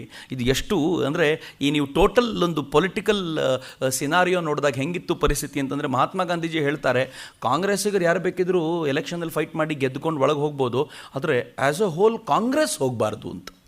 ಇದು ಯಾವ ಥರ ವಿಚಿತ್ರವಾದ ಸಂಗತಿ. ಇದೇ ಕಾಂಗ್ರೆಸ್ಸು ಅಲ್ಲಿಂದಾಚೆ 6-7 ವರ್ಷಗಳ ನಂತರ ನಾವು ಕೂಡ ವಿಧಾನಸಭೆಗೆ ಪ್ರವೇಶ ಮಾಡಬೇಕು ಅಂತ ಹೇಳಿದ್ದಲ್ಲದೆ, ವಿಧಾನಸಭೆಯಲ್ಲಿ ಎಲ್ಲ ಸೀಟುಗಳನ್ನು ಬಾಚಿಕೊಂಡು ನನಗನ್ಸುತ್ತೆ 11 ಪ್ರಾವಿನ್ಸಲ್ಲಿ 7 ಪ್ರಾವಿನ್ಸ್ಗಳನ್ನು ಗೆದ್ದುಕೊಂಡು ತಾವು ಪೂರ್ಣ ಪ್ರಮಾಣದಲ್ಲಿ ಮೆಜಾರಿಟಿನಲ್ಲಿ ತೋರಿಸಬೇಕಾಗಿ ಬಂತು. ಅಂದರೆ ಗಾಂಧೀಜಿ ಎಲ್ಲವನ್ನೂ ಸ್ವಲ್ಪ ಲೇಟಾಗಿ ಮಾಡ್ತಿದ್ರು, ಅವರಿಗೆ ಬಹಳ ಬೇಗ ಅದು ಅರ್ಥ ಆಗ್ತಿರಲಿಲ್ಲ. ಅನೇಕ ನಾಯಕರಿಗೆ ಬಹಳ ಬೇಗ ಅರ್ಥ ಆದರೂ ಕೂಡ ಗಾಂಧೀಜಿ ಮಾಸ್ ಲೀಡರ್ ಆಗಿದ್ದರಿಂದ ಅವ್ರ ಮೂಲಕ ಹೇಳದ ಹೊರತು ಅದೇನೂ ಉಪಯೋಗಕ್ಕೆ ಬರ್ತಿರಲಿಲ್ಲ. ಗಾಂಧೀಜಿ ಅನೇಕ ಹೋರಾಟಗಳನ್ನು ಮಾಡಿದ್ರು. ಹೇಗಿತ್ತು ಅಂತಂದರೆ, ಖಿಲಾಫತ್ ಚಳುವಳಿಯನ್ನು ಕೈಗೆ ತಗೊಂಡ್ರು. ಖಿಲಾಫತ್ ಚಳುವಳಿಯಲ್ಲಿ ಮುಸಲ್ಮಾನರಿಗೆ ನಂಬಿಕೆ ಇರಲಿಲ್ಲ. ಗಾಂಧೀಜಿ ಮುಸಲ್ಮಾನರನ್ನು ಹೋಲಿಸ್ಕೊಳ್ಳಿಕ್ಕೋಸ್ಕರ ಖಿಲಾಫತ್ ಚಳುವಳಿ ಮಾಡ್ತೀನಿ ಅಂತಂದರು. ಮುಂದೆ ಅದು ಫೇಟಲ್ ಆಗಿ ಪರಿವರ್ತಿತಗೊಳ್ತು, ಭಾರತಕ್ಕೆ ತುಂಬ ದೊಡ್ಡ ಸಮಸ್ಯೆಯನ್ನು ಉಂಟು ಮಾಡ್ತು. ಬಹಳ ಬಾರಿ ಅರ್ಥ ಆಗೋದಿಲ್ಲ ಬಹಳ ಜನರಿಗೆ. ಗಾಂಧೀಜಿ ಒಪ್ಪಂದ ಮಾಡ್ಕೊಳ್ಳೋ ಪರಿಸ್ಥಿತಿ ಬಂದಾಗ ಎಲ್ಲರೂ ಕೊಡುವಂಥ ವಿಚಾರಗಳನ್ನು ಬಿಟ್ಟು ಗಾಂಧೀಜಿ ಅಲಿ ಸಹೋದರರ ಬಿಡುಗಡೆಗೆ ನನ್ನ ಮೊದಲ ಪ್ರಾಶಸ್ತ್ಯ ಅಂತ ಹೇಳಿದರು. ಅದನ್ನು ನೋಡಿಕೊಂಡು ರೀಗನ್ ತುಂಬ ಬೇಸರದಿಂದ ಎದ್ದೋಗ್ಬಿಟ್ಟ, ನಾನು ಇದನ್ನು ಒಪ್ಕೊಳ್ಳಿಕ್ಕೆ ಸಾಧ್ಯ ಆಗಲ್ಲ ಅಂದ. ಲಾರ್ಡ್ ರೀಡಿಂಗ್ ಈ ಮಾತನ್ನು ಹೇಳ್ದ. ಎಷ್ಟರ ಮಟ್ಟಿಗೆ ಗಾಂಧೀಜಿ ಈ ಥರದ ಕೆಲವು ಕೆಲಸಗಳನ್ನು ಮಾಡಿದರು ಅಂತಂದರೆ, ಅಲಿ ಸಹೋದರರ ಬಿಡುಗಡೆಗೆ ಒತ್ತಾಯ ಮಾಡಿದ ಗಾಂಧೀಜಿ 1930ರಲ್ಲಿ ಭಗತ್ ಸಿಂಗ್, ರಾಜ್ಗುರು, ಸುಖದೇವರನ್ನ ನೇಣಗಂಬದಿಂದ ತಪ್ಪಿಸಬೇಕು ಅನ್ನುವಂಥ ಒಪ್ಪಂದ ಮುಂದಿಡಿ ಅಂತಂದಾಗ ಅದನ್ನು ಮಾತನಾಡಲಿಕ್ಕೆ ಒಪ್ಕೊಳ್ಳಿಲ್ಲ. ಯಾಕೆ ಒಪ್ಕೊಳ್ಳಿಲ್ಲ ಅಂತಂದರೆ ಒಂದೇ ಒಂದು ಕಾರಣ ಗಾಂಧೀಜಿ ಕೊಟ್ಟಿದ್ದು, ಇವರು ನನ್ನ ಮಾರ್ಗದವರು ಅಲ್ಲ ಅಂತ. ನನಗೆ ಬಹಳ ಬಾರಿ ವಿಚಿತ್ರ ಅನಿಸೋದು, ನನ್ನ ಮಾರ್ಗದವರು ಬೇರೆ ಮಾರ್ಗದವರು ಅನ್ನೋದು ಹೆಂಗಿರುತ್ತೆ. ನಾವೇ ಹೇಳಿದವರು ಎಲ್ಲ ಮಾರ್ಗಗಳು ಭಗವಂತನೆಡೆಗೆ ಹೋಗ್ತವೆ ಅಂತ ಅತ್ಯಂತ ದೊಡ್ಡ ವೇದಾಂತದ ತತ್ವವನ್ನು ನಾವು ಸಾರದವರು. ಅದೇ ರಾಷ್ಟ್ರದಲ್ಲಿ ನಾವು ಯಾವ ಥರದ ಪಥವನ್ನಿಟ್ವಿ ಅಂತಂದರೆ, ನನ್ನ ಪಥ ಬೇರೆ, ನಿಮ್ಮ ಪಥ ಬೇರೆ, ಎರಡೂ ಪಥಗಳು ಸ್ವಾತಂತ್ರ್ಯದ ಕಡೆಗೆ ಹೋಗ್ತವೆ ಅನ್ನೋದನ್ನು ಗಾಂಧೀಜಿಯೇ ಅದನ್ನು ಒಪ್ಪಿಕೊಳ್ಳದೆ, ಗಾಂಧೀಜಿ ಯಾವುದೋ ಒಂದು ಭ್ರಮಾಲೋಕದಲ್ಲಿ ಉಳ್ಕೊಂಡ್ರು. ಅದರ ಪರಿಣಾಮವಾಗಿ ಎಷ್ಟು ಬೇಗನೆ ಬರ್ಬೋದಾಗಿದ್ದ ಸ್ವಾತಂತ್ರ್ಯ ಬಹುಶಃ ತಡವಾಯಿತು. ಇದು ನನ್ನ ಅನಿಸಿಕೆ ಅಷ್ಟೇ. ಬಹುಶಃ ಇದು ತಪ್ಪು ಆಗಿರಬಹುದು, ಆದರೆ ಇಲ್ಲಿ ನಿಂತ್ಕೊಂಡು ನೋಡಿದಾಗ ನನಗನ್ಸುತ್ತೆ ಬಹುಶಃ ಇನ್ನು ಸ್ವಲ್ಪ ಬೇಗ ಹೋಗ್ಬೋದಿತ್ತು ಅಂತ. ಗಾಂಧೀಜಿ ಸುಮ್ಮನೆ ನಾನು ಅಂದ್ಕೊಳ್ಳೋದು, ಒಳ್ಳೆ ಡ್ರೈವರ್ ಯಾವತ್ತೂ ಆಗಿರಲಿಲ್ಲ, ಆದರೆ ಒಳ್ಳೆ ಟ್ರಾಫಿಕ್ ಪೊಲೀಸ್ ಆಗಿದ್ದರು. ಒಳ್ಳೆ ಡ್ರೈವರ್ ಆಗೋದು ಬೇರೆ, ಒಳ್ಳೆ ಟ್ರಾಫಿಕ್ ಪೊಲೀಸ್ ಆಗೋದು ಬೇರೆ. ಆಕ್ಸಿಡೆಂಟ್ ಆಗದಂತೆ ಗಾಡಿ ನಿಲ್ಲಿಸೋದು ಚೆನ್ನಾಗಿ ಗೊತ್ತಿತ್ತು ಗಾಂಧೀಜಿಯವರಿಗೆ, ಯಾವ ಗಾಡಿನ ಕಳಿಸ್ಬೇಕು, ಯಾವ ಗಾಡಿನ ನಿಲ್ಲಿಸಬೇಕು ಅಂತ. ಆದರೆ ಒಂದು ಒಳ್ಳೆ ಗಾಡಿಯಲ್ಲಿರುವಂಥ ಡ್ರೈವರು, ನಾನು ಈ ಆಕ್ಸಿಡೆಂಟ್ನ ತಪ್ಪಿಸ್ಕೊಂಡು ನಾನೇ ಹೋಗ್ತೀನಿ, ಸ್ವಲ್ಪ ಬಿಡಿ ಅಂತ ಕೇಳಿದ್ರೆ ಬಿಡ್ಲಿಕ್ಕೆ ಗಾಂಧೀಜಿ ತಯಾರಿರಲಿಲ್ಲ. ಅಂಥ ಒಳ್ಳೆ ಡ್ರೈವರ್ಗಳಲ್ಲಿ ಒಬ್ಬರಾಗಿದ್ದವರು ಅನುಮಾನವೇ ಇಲ್ಲ, ಅದು ಸುಭಾಷ್ ಚಂದ್ರ ಬೋಸರು. ಅವ್ರು ಹೇಗಿದ್ದರು ಅಂತಂದರೆ, ಅವರಿಗೆ ಅಪಾರವಾದ ದೂರದೃಷ್ಟಿ ಇತ್ತು. ಅವರ ದೂರದೃಷ್ಟಿ ಹೇಗಿತ್ತು ಅಂತಂದರೆ, ಎಲ್ಲೋ ಕೂತ್ಕೊಂಡು ಮುಂದಿನದನ್ನು ಹೇಳುವಂಥ ಅಧ್ಯಯನ ಆಗಿತ್ತು ಮತ್ತು ತುಂಬ ವಿಸ್ತೃತವಾದ ಪ್ರವಾಸ ಅವರು ಮಾಡಿದ್ದರಿಂದ ಈ ವಿಚಾರ ತುಂಬ ಸ್ಪಷ್ಟವಾಗಿ ನಮ್ಮ ಗಮನಕ್ಕೆ ಬರುತ್ತೆ. ಸುಭಾಷ್ ಚಂದ್ರ ಬೋಸರ ಕುರಿತಂತೆ ನಾವು ಅಧ್ಯಯನ ಮಾಡ್ತಾ ಒಂದು ಸ್ವಲ್ಪ ಯೋಚನೆ ಮಾಡಿದ್ವಿ. ಎಂಥ ಹುಡುಗ ಅಂತಂದರೆ ICS ಪರೀಕ್ಷೆ ಮುಗಿಸ್ಕೊಂಡು ವಾಪಸ್ ಭಾರತಕ್ಕೆ ಬರಬೇಕಾದ್ರೆ ಸೇಫರ್ ಝೋನ್ನಿಂದ ಹೊರಗೆ ಬಿದ್ದಿದ್ರು. ನಾವೆಲ್ಲ ನಮ್ಮ ಮಕ್ಕಳನ್ನು ಸೇಫರ್ ಝೋನಲ್ಲಿ ಇಡಲಿಕ್ಕೆ ಯಾವಾಗಲೂ ಪ್ರಯತ್ನ ಪಡ್ತಿರ್ತೀವಿ. ಸೇಫರ್ ಝೋನ್ ಅಂದರೆ ಏನು ಅಂತಂದರೆ ಇನ್ನು ಬದುಕಿರೋವರೆಗೂ ಇವನು ಯಾವತ್ತೂ ತೊಂದರೆ ಪಡಬಾರ್ದು, ಸಂಬಳ ಬರ್ತಿರಬೇಕು, ಹಾಯಾಗಿ ಬದುಕಬೇಕು ಅಂತ. ಎಲ್ಲ ತಂದೆ ತಾಯಿಗಳ ಉದ್ದೇಶವೂ ಅದೇ. ನನ್ನ ತಂದೆ ಕಾಲದಲ್ಲಿ ನಮ್ಮ ತಂದೆ ನನಗೆ ಹೇಳ್ತಿದ್ದಿದ್ದು ಒಂದೇ, ನಮ್ಮಪ್ಪ ನನ್ನನ್ನು ಚೆನ್ನಾಗಿ ಓದಿಸ್ಲಿಕ್ಕೆ ಪ್ರಯತ್ನ ಪಡಲಿಲ್ಲ, ನಾನು ಕಷ್ಟಪಟ್ಟು ಉದ್ಯೋಗ ಸಂಪಾದಿಸ್ಕೊಂಡು ಇಷ್ಟು ಬಂದಿದ್ದೀನಿ, ನೀನು ಎಷ್ಟು ಬೇಕಿದ್ರೂ ಓದು ಮುಗಿದ ತಕ್ಷಣ ಉದ್ಯೋಗ ಗಳಿಸ್ಕೊ ಅಂತ. ಯಾಕೆ ಉದ್ಯೋಗ ಗಳಿಸ್ಕೊಳ್ಬೇಕು ಅಂದರೆ ತಿಂಗಳು ಸಂಬಳ ಬರಬೇಕು ಅಂತ. ಇದಕ್ಕಿಂತ ಹೆಚ್ಚಿನದನ್ನು ಯೋಚನೆ ಮಾಡಲಿಕ್ಕೆ ಆಗಲಿಲ್ಲ ಅಂತ. ಈ ಯೋಚನೆ ಹೇಗಿತ್ತು ಅಂತಂದರೆ ಸೇಫರ್ ಝೋನ್ನಲ್ಲಿ ಇರಬೇಕು. ಆದರೆ ಸುಭಾಷ್ ಅನ್ನುವಂಥ ಒಬ್ಬ ತರುಣ, 24ರ ತರುಣ, ಅತೀ ಶ್ರೇಷ್ಠವಾದ ಸೇಫರ್ ಝೋನ್ನಿಗೆ ತಲುಪೋದಾಗಿದ್ದ ತರುಣ, ICS ಆಗಬೇಕಾಗಿದ್ದವನು ಇದ್ದಕ್ಕಿದ್ದಂತೆ ICSನ್ನು ಧಿಕ್ಕರಿಸಿ ಭಾರತಕ್ಕೆ ಬರಬೇಕಾದ್ರೆ ಅಬ್ಬೆಪಾರಿಯಾಗಿ ಬಂದಿದ್ದಾನೆ. ಗೆಳೆಯರ ಸಾಲ ಮಾಡ್ಕೊಂಡು ಬಂದಿದ್ದಾನೆ ಹೊರತು ಸ್ವಂತಕ್ಕೇನು ತಗೊಂಡೇ ಬಂದಿಲ್ಲ. ಮುಂದೇನು ಮಾಡಬೇಕು ಅಂತ ಗೊತ್ತಿಲ್ಲ. ಯಾವ ಥರದ ಝೋನಿಗೆ ಬಂದಿರ್ಬೋದು ಅಂತ ಯೋಚನೆ ಮಾಡಿ. ಆದರೆ ಅವನ ಮನಸ್ಸಿನಲ್ಲಿದ್ದದ್ದು ಒಂದೇ ಒಂದು ಉತ್ಕಟವಾದ ಇಚ್ಛೆ, ರಾಷ್ಟ್ರದ ಅಭಿವೃದ್ಧಿ, ರಾಷ್ಟ್ರದ ಸ್ವಾತಂತ್ರ್ಯ ಬಿಟ್ಟರೆ ಮತ್ತೊಂದಿಲ್ಲ. ಹೀಗಾಗಿ ಸುಭಾಷರು ಅತ್ಯಂತ ಎತ್ತರದ ಸ್ಥಾನವನ್ನು ಪಡ್ಕೊಳ್ತಾರೆ ಅಂತ. ತ್ಯಾಗದ ಅತ್ಯಂತ ಶ್ರೇಷ್ಠ ದೃಶ್ಯವನ್ನು ಸುಭಾಷ್ ಚಂದ್ರ ಬೋಸರು ನಮಗೆ ತೋರಿಸಿಕೊಟ್ರು. ಇಂಥ ಸುಭಾಷರು ಈಗ ಮಾಂಡಲೆಯಲ್ಲಿ ಇದ್ದವರು. ಮಾಂಡಲೆ ಜೈಲಿನಿಂದ ಅವರನ್ನು ಅನಿವಾರ್ಯವಾಗಿ ವಾಪಸ್ ಕರ್ಕೊಂಡು ಬಂದಿದ್ದಾರೆ ಬ್ರಿಟಿಷರು. ಅಲ್ಮೋಡಾಕ್ಕೆ ತಳ್ಳಬೇಕು ಅಂತ ಯೋಚನೆ ಮಾಡ್ತಿದ್ದವರು. ಆದರೆ ಡಾಕ್ಟರ್ BC ರಾಯ್ ಅವರ ರಿಪೋರ್ಟ್ನಿಂದಾಗಿ, ಅಲ್ಲಿದ್ದ ಇನ್ನೊಂದಿಬ್ಬರು ಡಾಕ್ಟರ್ಗಳ ರಿಪೋರ್ಟ್ನಿಂದಾಗಿ ಅನಿವಾರ್ಯವಾಗಿ ಅವರನ್ನು ಬಿಡಬೇಕಾಗಿ ಬಂತು. ಅವ್ರು ವಾಪಸ್ ಬರಬೇಕಾದ್ರೆ ಇಲ್ಲಿನ ಪರಿಸ್ಥಿತಿ ಹೇಗಾಗೋಗಿತ್ತು ಅಂತಂದರೆ, ಅವರೇ ಕಟ್ಟಿದ ಚಿತ್ತರಂಜನ್ ದಾಸರ ನೇತೃತ್ವದಲ್ಲಿ ಅವರು ಕಷ್ಟಪಟ್ಟು ಕಟ್ಟಿದ ಸ್ವರಾಜಿಸ್ಟ್ ಪಾರ್ಟಿ ಮೋತಿಲಾಲ್ ನೆಹರು ಅವರ ಕೈಗೆ ಹೋಗಿತ್ತು. ಮೋತಿಲಾಲ್ ನೆಹರೂರವರು ಅವರ ಕೊನೆಯ ದಿನಗಳಲ್ಲಿ ಕಾಂಗ್ರೆಸ್ನೊಂದಿಗೆ ಒಪ್ಪಂದ ತುಂಬ ಮಾಡ್ಕೊಳ್ತಿದ್ದಾರೆ ಅನ್ನೋ ಕಾರಣಕ್ಕೋಸ್ಕರ ಅದೇ ಸ್ವರಾಜಿಸ್ಟ್ ಪಾರ್ಟಿಯಲ್ಲಿ ಮತ್ತೊಂದು ಭಿನ್ನತೆ ಕೇಳಿ ಬಂದು ಅವ್ರು ಇನ್ನೊಂದು ಪಾರ್ಟಿ ಮಾಡಿಕೊಂಡ್ರು. ಮೊದಲೇ ಇದೊಂದು ಚಿಕ್ಕ ಪಾರ್ಟಿ, ಅದರೊಳಗೆ ಇನ್ನೊಂದು ಪಾರ್ಟಿ ಆಗೋಗಿತ್ತು. ಈಗ ಮದನ್ ಮೋಹನ್ ಮಾಲವೀಯರ ಥರದವರು, ಲಾಲಾ ಲಜಪತ್ ರಾಯರ ಥರದವರು ಈ ದೇಶದಲ್ಲಿ ಹಿಂದೂ ಮತ್ತು ಮುಸಲ್ಮಾನರ ಅಸಮಾನತೆ ತೀವ್ರವಾಗಿದ್ದಾಗ ಗಾಂಧೀಜಿ ಅಂತವರು ಮುಸಲ್ಮಾನರಿಗೆ ತುಷ್ಟೀಕರಣದ ನೀತಿಯನ್ನು ಅನುಸರಿಸಿ ಅವರನ್ನು ಮೇಲೆತ್ತಬೇಕು ಅನ್ನೋ ಕಾರಣಕ್ಕೆ ಎಲ್ಲವನ್ನೂ ಕೊಡಬೇಕು ಅನ್ನೋ ತಯಾರಿಯಲ್ಲಿದ್ದಾಗ ಈ ಇಬ್ಬರು ಹೊರಗಡೆ ಬಂದು ನ್ಯಾಷನಲಿಸ್ಟ್ ಪಾರ್ಟಿಯನ್ನು ಕಟ್ಟಿಕೊಂಡು ಹಿಂದೂ ಮಹಾಸಭಾದ ಸಮಸಮಕ್ಕೆ ಹೋಗುವಂಥ ಪ್ರಯತ್ನ ನಡೆಸಿಬಿಟ್ಟಿದ್ರು. ಮತ್ತೊಂದು ಹಿಂದೂ ಮಹಾಸಭಾ ಆಗಲೇ ಇತ್ತು ಸಾವರ್ಕರ್ದು. ಈ ಒಟ್ಟಾರೆ ಸೇರಿ ಒಂದು ಗ್ರೂಪ್ ಆಗ್ಬೋದಾದ ಸಾಧ್ಯತೆಗಳು ನಿಂತು ಹೋಗಿತ್ತು. ಈಗ ಸುಭಾಷ್ ಚಂದ್ರ ಬೋಸರ ಮೇಲಿದ್ದಂಥ ದೊಡ್ಡ ಸವಾಲೇನು ಅಂತಂದರೆ, ತಾನು ಬಂದು ಇವರೆಲ್ಲರನ್ನೂ ಒಟ್ಟು ಮಾಡಬೇಕು. ಅವರು ದುರ್ದೈವಕ್ಕೆ ಮೇಯರ್ ಆಗಿ ಸೇನ್ಗುಪ್ತಾ ಬಂದಿದ್ದಾರೆ. ಆರಂಭದಲ್ಲಿ ಸೇನ್ಗುಪ್ತಾ ತುಂಬ ಚೆನ್ನಾಗಿ ಇವ್ರ ಜೊತೆ ಇದ್ದರು. ಆದರೆ ದುರ್ದೈವ, ಎರಡು ಕ್ರಾಂತಿಕಾರಿ ಸಂಘಟನೆಗಳು, ಜುಗಾಂತರ ಮತ್ತು ಅನುಶೀಲನ ಸಮಿತಿ, ಇವರಿಬ್ಬರು ಏನು ಮಾಡಿದರು, ಸುಭಾಷರು ಮತ್ತು ಸೇನ್ಗುಪ್ತರ ನಡುವೆ ಆದಷ್ಟು ವಿಷಬೀಜವನ್ನು ಬಿತ್ತಿ ಇವರಿಬ್ಬರು ಯಾವತ್ತೂ ಜೊತೆಯಲ್ಲಿ ಇಲ್ಲದೆ ಇರೋ ಥರ ಮಾಡಿದರು. ಸುಭಾಷರು ಬಂದೂ ಕೂಡ ಯಾವುದೇ ಉಪಯೋಗ ಆಗಲಿಲ್ಲ.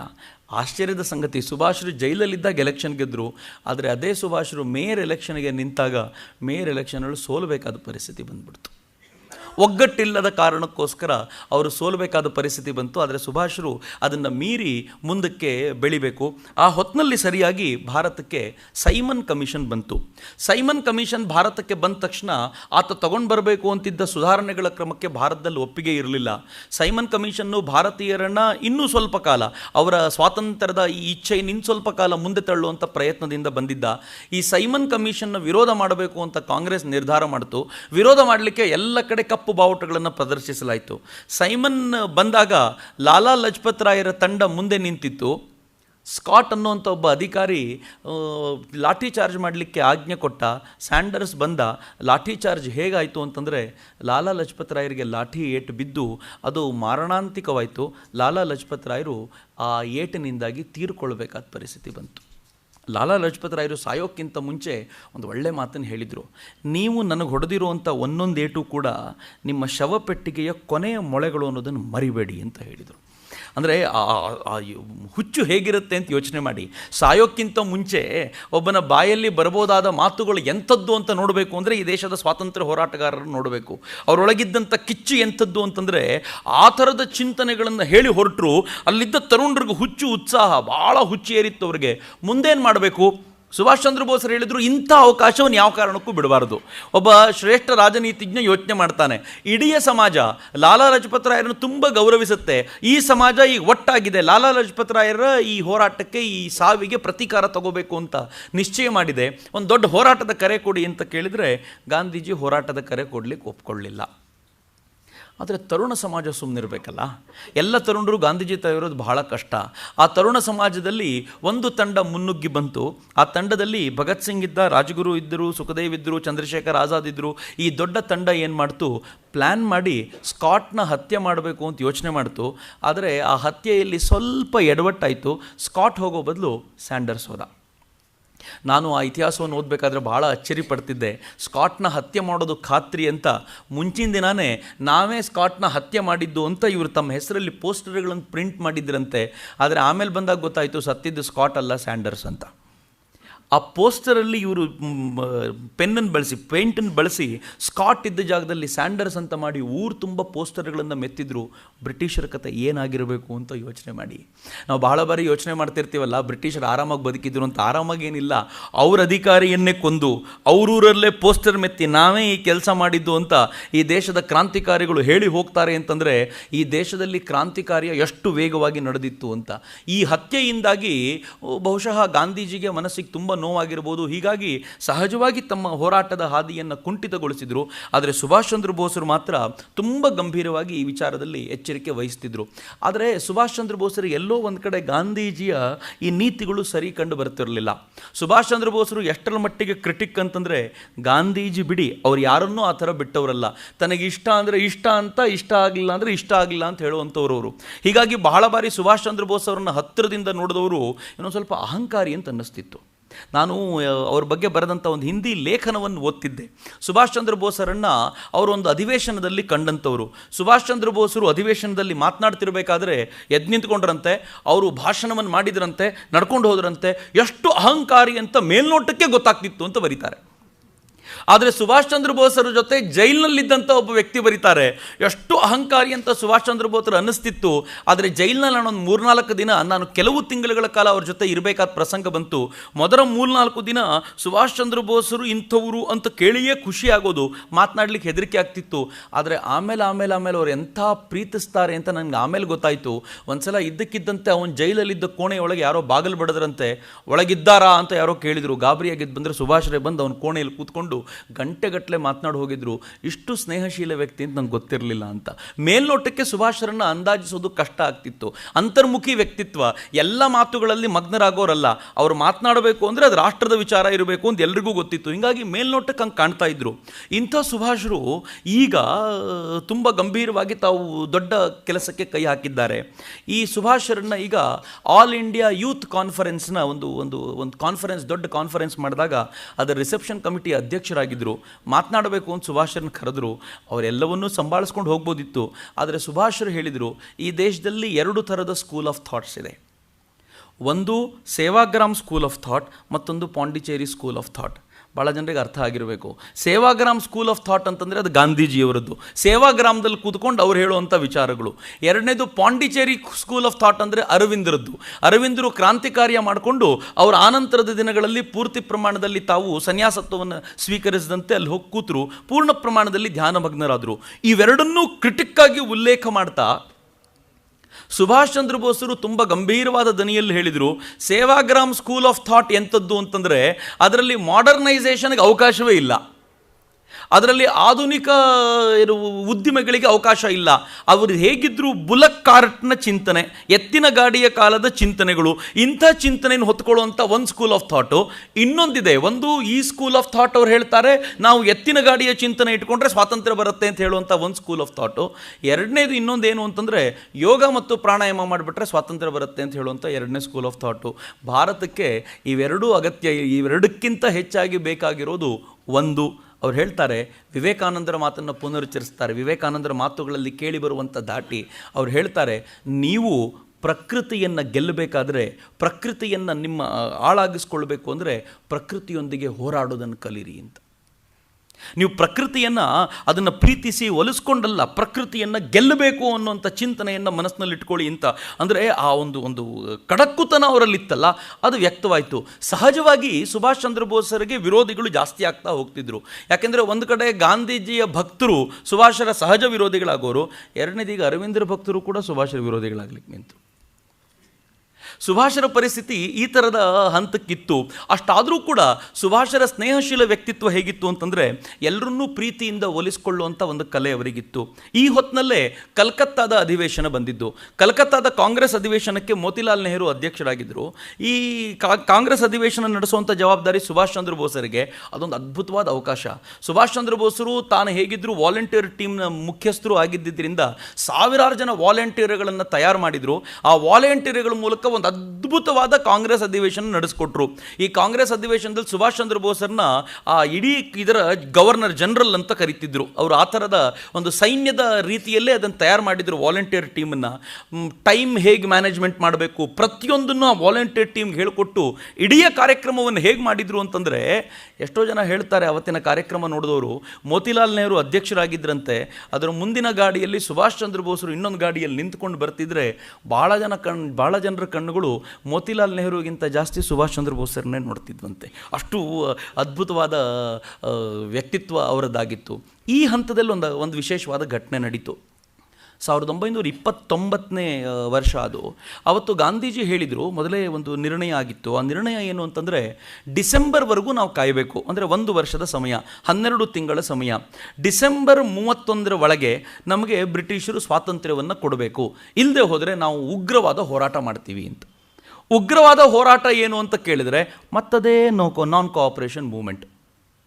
ಗಾಂಧೀಜಿ ಇವರಿಗೆ ಅನೇಕ ಬಾರಿ ಮಾಡ್ಕೊಂಡು ಬಂದಿದ್ರಲ್ಲ, ಅದೇ ನಾನ್ ಕೋಆಪರೇಷನ್ ಮುಂದುವರಿಸ್ತೀವಿ, ನಾವು ಟ್ಯಾಕ್ಸ್ ಕಟ್ಟೋದಿಲ್ಲ ಅಂತ ಹೇಳ್ತೀವಿ, ನಿಮ್ಮ ಕೋಆಪರೇಷನ್ ಮಾಡೋದಿಲ್ಲ, 1 ವರ್ಷ ಕಾದು 1 ವರ್ಷಕ್ಕೆ ಅವ್ರು ಕೊಡಲಿಲ್ಲ ಅಂದರೆ ಹೀಗೆ ಮಾಡಬೇಕು ಅಂತ ಹೆಚ್ಚು ಕಡಿಮೆ ಎಲ್ಲರೂ ಒಪ್ಕೊಂಡಿದ್ರು. ಯಾಕೆಂದರೆ ಗಾಂಧೀಜಿ ಹೇಳಿದ ಮೇಲೆ ಯಾರೂ ವಿರೋಧ ಮಾಡುವಂಥ ಪ್ರಮೇಯವೇ ಇರಲಿಲ್ಲ.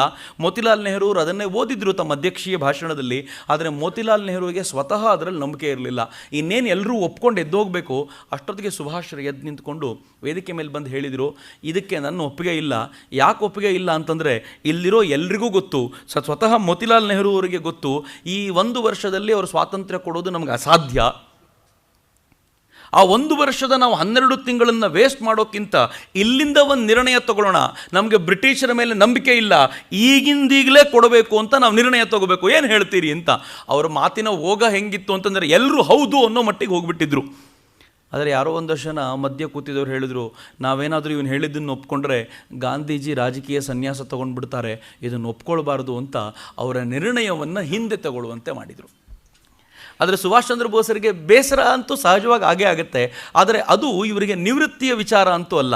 ಸುಭಾಷ್ ಚಂದ್ರ ಬೋಸರು ಈ ಬೇಸರದ ನಂತರ ಅವರೇನು ಮಾಡಿದರು, ಇದನ್ನು ಇನ್ನೊಂದು ಸ್ವಲ್ಪ ಗಂಭೀರವಾದ ರೂಪದಲ್ಲಿ ತಗೋಬೇಕು ಅಂತ 1 ವರ್ಷ ಅವಕಾಶವನ್ನು ಚೆನ್ನಾಗಿ ಬಳಸ್ಕೊಳ್ಬೇಕು ಅಂತ ಅನೇಕ ಕಾಲೇಜುಗಳಿಗೆ ತಿರುಗಾಡಿದರು.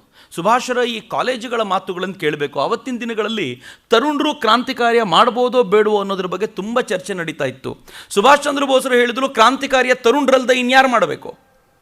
ಇವತ್ತು ನಮ್ಮದು ಇದೆಯಲ್ಲ, ನಮ್ಮ ಹುಡುಗರು ಕಾಲೇಜಿಗೆ ಹೋಗಬೇಕೋ, ಸ್ಟ್ರೈಕ್ ಆದರೆ ಸ್ಟ್ರೈಕಿಗೆ ಹೋಗಬೇಕು ಅಂತ. ಸ್ಟ್ರೈಕಿಗೆ ಕಾಲೇಜ್ ಹುಡುಗರೇ ಬರಲಿಲ್ಲ ಅಂತಂದರೆ ಇನ್ಯಾರು ಹೋಗಬೇಕು? ಈ ಮಾತನ್ನು ಸುಭಾಷ್ ಚಂದ್ರ ಬೋಸರು ಕೇಳಿದ್ದು, ನಾನು ಕೇಳ್ತಿರೋದಲ್ಲ.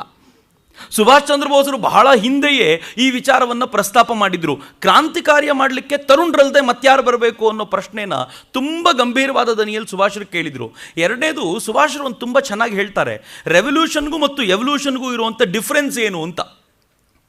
ಎವಲ್ಯೂಷನ್ನು ಅತ್ಯಂತ ಬೇಗ ಆದರೆ ಅದು ರೆವಲ್ಯೂಷನ್ ಆಗುತ್ತೆ, ರೆವಲ್ಯೂಷನ್ನೇ ನಿಧಾನವಾಗಾದರೆ ಅದು ಎವಲ್ಯೂಷನ್ ಆಗುತ್ತೆ ಅಂದರೆ ಸುಭಾಷರು. ಹೀಗಾಗಿ ಎವಲ್ಯೂಷನ್ ಮತ್ತು ರೆವಲ್ಯೂಷನ್ ನಡುವೆ ತುಂಬ ಡಿಫ್ರೆನ್ಸ್ ಇಲ್ಲ, ನೀವೆಲ್ಲ ಮುಂದೆ ಬನ್ನಿ ಅದು ರೆವಲ್ಯೂಷನ್ ಆಗುತ್ತೆ ಅಂತ ಅವ್ರಿಗೆ ಕನ್ವಿನ್ಸ್ ಮಾಡೋದ್ರಲ್ಲಿ ಸುಭಾಷ್ ಚಂದ್ರ ಬೋಸರು ಯಶಸ್ವಿ ಆಗ್ತಿದ್ರು. ಹೀಗಾಗಿ ಈ ತರುಣರ ಜೊತೆಗೆ ಸುಭಾಷರು ಮಾಡ್ತಿದ್ದಂಥ ಈ ಮಾತುಕತೆಗಳು ತುಂಬ ಪ್ರಭಾವಿಯಾಗಿದ್ದು. ಈ ಹೊತ್ತಿನಲ್ಲೇ ಭಗತ್ ಸಿಂಗ್ ಮತ್ತು ಬಟುಕೇಶ್ವರ ದತ್ತ ಅಸೆಂಬ್ಲಿಯಲ್ಲಿ ಬಾಂಬ್ ಎಸೆದು ಇನ್ನೊಂದು ದೊಡ್ಡ ಕೆಲಸ ಮಾಡಿದರು. ಅವ್ರ ಅಸೆಂಬ್ಲಿಯಲ್ಲಿ ಬಾಂಬ್ ಎಸೆದಾಗ ಇನ್ಫ್ಯಾಕ್ಟ್ ಎಲ್ಲ ಇದ್ದವರು ಅನೇಕರು ಕಾಂಗ್ರೆಸ್ನ ಸದಸ್ಯರು ಅದರಲ್ಲಿದ್ದರು. ಆದರೆ ಎಷ್ಟು ಚೆನ್ನಾಗಿ ಬಾಂಬ್ ಎಸೆದಿದ್ರು ಅಂತಂದರೆ, ಭಗತ್ ಸಿಂಗ್ ಮತ್ತು ಬಟುಕೇಶ್ವರ ದತ್ತ ಯಾರಿಗೂ ಹಾನಿಯಾಗದಂತೆ ಅಂಥ ಜಾಗವನ್ನು ನೋಡಿ ಬಾಂಬ್ ಎಸೆದಿದ್ರು. ಯಾತಕ್ಕೆ ಬಾಂಬ್ ಎಸೆದು ಅರೆಸ್ಟ್ ಆದ್ರಿ ಅಂತ ಕೇಳಿದ್ರು ಅವ್ರು ಹೇಳ್ತಿದ್ರು, ನಿಮ್ಮ ಬ್ರಿಟಿಷ್ ಸರ್ಕಾರ ಕಿವುಡು ಸರ್ಕಾರ, ಕಳೆದ ಅನೇಕ ವರ್ಷಗಳಿಂದ ಇಂಥದ್ದಾಗಬೇಕು ಅಂತ ನಾವು ಕೇಳಿ ಕೇಳಿ ಬೇಸತ್ತು ಹೋಗಿದ್ದೀವಿ. ಅವ್ರು ಬೇಸತ್ತು ಹೋಗ್ಲಿಕ್ಕೆ ಇನ್ನೊಂದು ಕಾರಣ ಏನಿತ್ತು ಅಂದರೆ ಗಾಂಧೀಜಿ 1 ವರ್ಷದ ಟೈಮ್ ಕೊಟ್ಟಿದ್ರಲ್ಲ, ಈ 1 ವರ್ಷದಲ್ಲಿ ಅವ್ರು ಕೇಳೋದಿಲ್ಲ ಅಂತ ಇವ್ರಿಗೆ ಚೆನ್ನಾಗಿ ಗೊತ್ತಿತ್ತು. ಕೇಳಿಸೋದಕ್ಕೆ ನಾವೇನಾದರೂ ಕೆಲಸ ಮಾಡಬೇಕು ಅಂತ ಭಗತ್ ಸಿಂಗ್ ಯೋಜನೆ ತಗೊಂಡು ಬಂದಿದ್ದು. ಆ ಯೋಜನೆಯ ಪ್ರಕಾರ ಅಸೆಂಬ್ಲಿಯಲ್ಲಿ ಬಾಂಬ್ ಬ್ಲಾಸ್ಟ್ ಆಯಿತು. ಬಾಂಬ್ ಬ್ಲಾಸ್ಟ್ ಆದ ನಂತರ ಅವರು ಕೋರ್ಟಿನ ಕಟಕಟೆಯಲ್ಲಿ ನಿಂತು ಕ್ರಾಂತಿಕಾರ್ಯದ ಮಹತ್ವವನ್ನು ಹೇಳಲಿಕ್ಕೆ ಶುರು ಮಾಡಿದ ಮೇಲೆ ಕಾಂಗ್ರೆಸ್ಸಿಗೆ ನಿಜವಾದ ಬಿಸಿ ಮುಟ್ಟಿತು. ಕಾಂಗ್ರೆಸ್ಸು ಹಾಗೆ ನೋಡಿದರೆ ಗಾಂಧೀಜಿ ಪೂರ್ಣ ಸ್ವರಾಜ್ಯದ ಮಾತನಾಡಲಿಕ್ಕೆ ಶುರು ಮಾಡಿದ್ದು ಭಗತ್ ಸಿಂಗ್ ಕೋರ್ಟಿನ ಕಟಕಟೆಯಲ್ಲಿ ನಿಂತ್ಕೊಂಡು ಪೂರ್ಣ ಸ್ವರಾಜ್ಯದ ಮಾತನಾಡಿದಾಗ.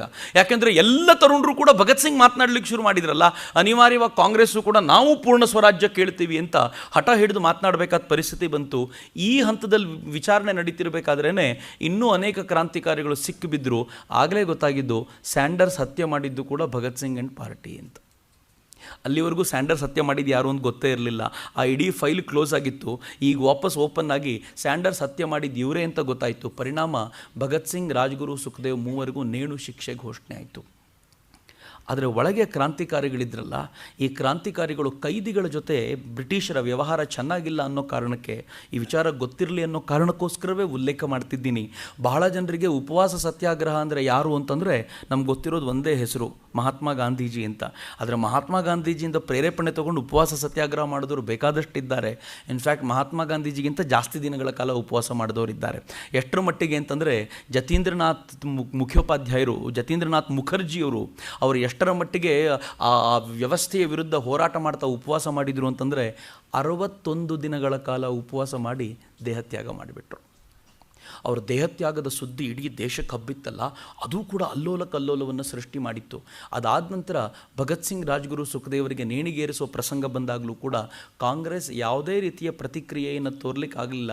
ಮತ್ತದೇ ನಾನು ಹೇಳಿದ ಕಾರಣ, ಅವರ ದಾರಿ ಬೇರೆ, ನಮ್ಮ ದಾರಿ ಬೇರೆ, ಹೀಗಾಗಿ ನಾವು ಅವ್ರಿಗೇನೂ ಕೇಳಲಿಕ್ಕಾಗಲ್ಲ ಅನ್ನುವಂಥ ಮಟ್ಟಿಗೆ ಕಾಂಗ್ರೆಸ್ ಬಂದುಬಿಟ್ಟಿತ್ತು. ಒಟ್ಟಾರೆ ಇದೂ ಕೂಡ, ಅವರ ಸಾವು ಕೂಡ ಹೀಗೆ ಹೋಯಿತು. ಆದರೆ ಕ್ರಾಂತಿಕಾರಿಗಳಾಗುವಂಥ ಮನಸ್ಸು ಪ್ರತಿಯೊಬ್ಬ ತರುಣನಲ್ಲೂ ಉದಯಿಸ್ತಲ್ಲ, ಸುಭಾಷ್ ಚಂದ್ರ ಬೋಸರು ಅದನ್ನು ಗ್ರಹಿಸದೇ ಇರಲಿಲ್ಲ. ಅತ್ತ ಸುಭಾಷ್ ಚಂದ್ರ ಬೋಸರು ಈ ಎಲ್ಲ ತರುಣರನ್ನು ಒಗ್ಗೂಡಿಸ್ತಾ ಈ 1 ವರ್ಷದಲ್ಲಿ ಏನಾದರೂ ಕೆಲಸ ಮಾಡಬೇಕು ಅನ್ನೋ ಹಠ ಹಿಡಿದಿದ್ರು. 1929 ಡಿಸೆಂಬರ್ 31 ಕೂಡ ಭಾರತಕ್ಕೆ ಸ್ವಾತಂತ್ರ್ಯ ಸಿಗೋ ಲಕ್ಷಣ ಬರದೇ ಹೋದಾಗ ಅವತ್ತಿನ ದಿನವೇ ಭಾರತದ ಧ್ವಜವನ್ನು ಹಾರಿಸಿ ನಾವು ಸ್ವತಂತ್ರರು ಅಂತ ಘೋಷಣೆ ಮಾಡ್ತೀವಿ ಅಂತ ಹೊರಟರು. ಸುಭಾಷ್ ಚಂದ್ರ ಬೋಸರಿಗೆ ಒಟ್ಟಾರೆ ಇದು ಬೇಸರ ಆಗಿ ಸುಭಾಷ್ ಚಂದ್ರ ಬೋಸರು ಹೇಳ್ತಾರೆ, ಯಾಕೋ ಇದು ಸರಿ ಹೋಗ್ತಿಲ್ಲ ಅಂತ. ಅದರೊಳಗೆ ಒಂದು ಪ್ರತ್ಯೇಕ ಸಂಘಟನೆಯನ್ನು ಸುಭಾಷ್ ಚಂದ್ರ ಬೋಸರು ಕಟ್ಟಿಕೊಂಡ್ರು. ಸುಭಾಷ್ ಚಂದ್ರ ಬೋಸರು ಈ ಸಂದರ್ಭದಲ್ಲೇ ಭಾರತದಲ್ಲಿ ಒಂದು ದೊಡ್ಡ ವ್ಯಾಪಕವಾದ ಆಂದೋಲನ, ಈ ಧ್ವಜವನ್ನು ಹಾರಾಟ ಮಾಡಬೇಕಾದ ಪ್ರಸಂಗ ಬಂದಾಗ ತುಂಬ ಚೆನ್ನಾಗಿತ್ತು. 1930ನೇ ಇಸ್ವಿನಲ್ಲಿ ನಾವು ಧ್ವಜ ಹಾರಾಟ ಮಾಡಬೇಕು ಅಂತ ನಿರ್ಧಾರ ಮಾಡಿದ್ವಿ. 1930 ಜನವರಿ 2ಕ್ಕೆ ಕಾಂಗ್ರೆಸ್ ನಿರ್ಧಾರ ಮಾಡ್ತು, ಜನವರಿ 26ನೇ ತಾರೀಕು ದೇಶದ ಎಲ್ಲ ಕಡೆ ತಿರಂಗ ಹಾರಿಸಬೇಕು. ಆ ನಿರ್ಧಾರ ತಗೊಂಡಾಗ ಗಾಂಧೀಜಿ ಸರ್ಕಾರಕ್ಕೊಂದು ಪತ್ರ ಬರೆದ್ರು. ಎಷ್ಟು ಚೆನ್ನಾಗಿದೆ ನೋಡಿ, ಗಾಂಧೀಜಿ ಕೆಲವೊಂದು ಸಲ ಏನು ಮಾಡ್ತಿದ್ರು ಹೇಳಕ್ಕೆ ಬರಲ್ಲ. ಈ ದೇಶದಲ್ಲಿ ದೊಡ್ಡ ದೊಡ್ಡ ಕ್ರಾಂತಿಕಾರ್ಯ ನಡೆದಾಗ, ಅನೇಕ ಹುತಾತ್ಮರು ಪ್ರಾಣವನ್ನು ಕಳ್ಕೊಂಡಾಗ ಗಾಂಧೀಜಿ ಯಂಗ್ ಇಂಡಿಯಾದಲ್ಲಿ ಅಡುಗೆ ಬಗ್ಗೆ ಲೇಖನ ಬರೆಯೋರು. ಅನೇಕ ಹೋರಾಟಗಳು ನಡಿಬೇಕಾದ್ರೆ ಗಾಂಧೀಜಿ ಯಂಗ್ ಇಂಡಿಯಾದಲ್ಲಿ ಹುಡುಕಿ ಯಾವುದೋ ಸೊಪ್ಪಿನ ಬಗ್ಗೆ, ಗೋವಿನ ಬಗ್ಗೆ ಲೇಖನ ಬರೀತಿದ್ರು ಹೊರತು ಈ ಥರದ ವಿಚಾರಗಳ ಬಗ್ಗೆ ಮುಟ್ತಿರಲಿಲ್ಲ. ಅವರ ಚಿಂತನೆಗಳು ಬೇರೆನೇ ಇದ್ದಿರ್ಬೋದು, ಅದನ್ನು ಅರ್ಥ ಮಾಡ್ಕೊಳ್ಳೋದು ಇವತ್ತಿನ ದಿನದಲ್ಲಿ ಕೂತ್ಕೊಂಡು ಅರ್ಥ ಮಾಡ್ಕೊಳ್ಳೋದು ಕಷ್ಟ. ಆದರೆ ಈ ಸಂದರ್ಭದಲ್ಲಿ ಎಲ್ಲ ಕಡೆ ರಾಷ್ಟ್ರಧ್ವಜವನ್ನು ಹಾರಿಸಬೇಕು ಅಂತ ನಿರ್ಧಾರ ಮಾಡಿದ ಸಂದರ್ಭದಲ್ಲಿ ಗಾಂಧೀಜಿ ಸರ್ಕಾರಕ್ಕೆ ಒಂದು ಪತ್ರವನ್ನು ಬರೆದು ನಮ್ಮದೊಂದಷ್ಟು ಬೇಡಿಕೆಗಳಿವೆ, ನೀವು ಈಡೇರಿಸ್ಕೊಡ್ಬೇಕು ಅಂತ ಕೇಳಿಕೊಂಡ್ರು. ಆ ಬೇಡಿಕೆಗಳು ಏನಿರ್ಬೋದು ಅಂದರೆ, ರಾಷ್ಟ್ರಧ್ವಜ ಹಾರಿಸಲಿಕ್ಕೆ ನೀವು ಅನುಮತಿ ಕೊಡಬೇಕು ಅಂತಲ್ಲ, ಗಾಂಧೀಜಿ ಕೇಳಿದರು ಪೂರ್ಣ ಪಾನ ಮುಕ್ತ ಮಾಡಬೇಕು ಈ ರಾಷ್ಟ್ರವನ್ನು ಅಂತ. ಅವರ ಬೇಡಿಕೆಗಳಲ್ಲೊಂದು ಟ್ಯಾಕ್ಸನ್ನು ಕಡಿಮೆ ಮಾಡಬೇಕು, ರೆವಿನ್ಯೂ ಟ್ಯಾಕ್ಸ್ಗಳನ್ನು ಕಡಿಮೆ ಮಾಡಬೇಕು, ಉಪ್ಪನ್ನು ತಯಾರು ಮಾಡಿಕೊಳ್ಳಲಿಕ್ಕೆ ಅನುಕೂಲ ಮಾಡಿಕೊಡ್ಬೇಕು. ಈ ಥರದ ವಿಚಾರಗಳನ್ನು ಇಟ್ಕೊಂಡು ಬಹುಶಃ 11 ಅಂಶಗಳಿದ್ವು ಅಂತ ಅನಿಸುತ್ತೆ. ಈ ಥರದ 11 ಸಾಮಾನ್ಯ ಅಂಶಗಳನ್ನು ಇಟ್ಟರು. ಎಲ್ಲಿವರೆಗೂ ಬೇಸರ ಆಗಿತ್ತು ಅಂತಂದರೆ, ಸುಭಾಷ್ರು ಮತ್ತು ಜವಾಹರ್ಲಾಲ್ ನೆಹರು ಕೂತ್ಕೊಂಡು ಮಾತನಾಡ್ತಿದ್ರಂತೆ. ಜವಾಹರ್ಲಾಲ್ ನೆಹರು ಸ್ವತಃ ಕೇಳಿದ್ರಂತೆ, ಸ್ವಾತಂತ್ರ್ಯ ಅನ್ನೋ ನಮ್ಮ ಪದಕ್ಕೆ ಗಾಂಧೀಜಿ ಅರ್ಥ ಬೇರೆ ಏನಾದರೂ ಇಟ್ಕೊಂಡಿದ್ದಾರೋ ಹೇಗೆ ಅಂತ. ನಮಗೆ ಅರ್ಥನೇ ಆಗಲ್ಲ ಅಂತ ಜವಾಹರ್ಲಾಲ್ ನೆಹರು ಹೇಳಿದ್ದನ್ನು ಸುಭಾಷ್ ಚಂದ್ರ ಬೋಸರು ಉಲ್ಲೇಖ ಮಾಡೋ ಮಟ್ಟಿಗೆ ಗಾಂಧೀಜಿ ಬಗ್ಗೆ ಅನುಮಾನ ಪಡುವಷ್ಟು. ಆದರೆ ಬ್ರಿಟಿಷ್ ಸರ್ಕಾರ ಅದನ್ನು ಕೇರ್ ಮಾಡಲಿಲ್ಲ. ಆದರೆ ಗಾಂಧೀಜಿಯನ್ನು ನಾವು ಸಾಮಾನ್ಯ ಅಂತ ಗಣಿಸುವಂತೆಯೂ ಇಲ್ಲ.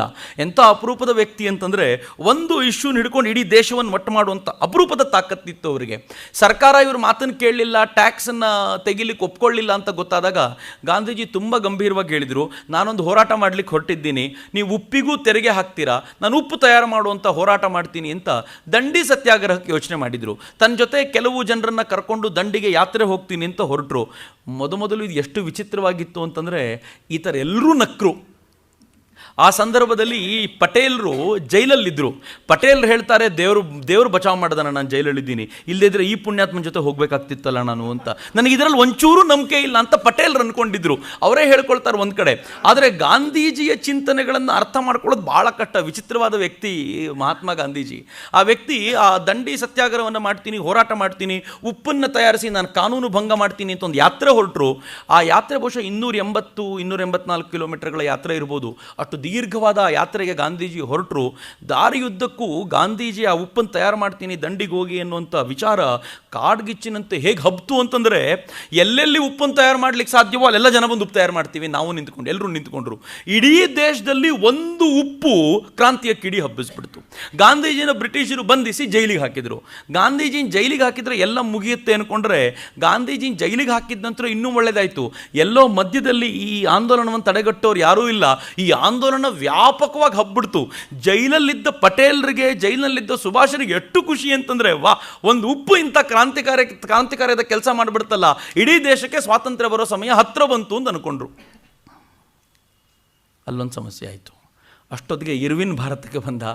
ಇರ್ವಿನ್ ಗಾಂಧೀಜಿ ಜೊತೆ ಮಾತುಕತೆ ಮಾಡ್ತೀನಿ ಅಂತಂದ. ಗಾಂಧೀಜಿ ಹೇಳಿದ್ರು, ಎಲ್ಲ ಈ ಹೋರಾಟವನ್ನು ನಿಲ್ಲಿಸ್ಬಿಡಿ, ನನ್ನ ಮಾತುಕತೆಗೆ ಹೋಗ್ತೀನಿ ಅಂದ್ಬಿಟ್ರು. ಬ್ರಿಟಿಷರು ಯಾವತ್ತೂ ಮಾತುಕತೆ ಆಡಿದರೂ ಕೂಡ ಆ ಮಾತುಕತೆಯಲ್ಲಿ ವಿಶೇಷವಾದ ಶಕ್ತಿ ಯಾವತ್ತೂ ಇರ್ತಿರಲಿಲ್ಲ ಅಂತ ಗೊತ್ತಿದ್ದು ಕೂಡ ಗಾಂಧೀಜಿ ಮಾತುಕತೆಗೆ ಹೊರಟರು.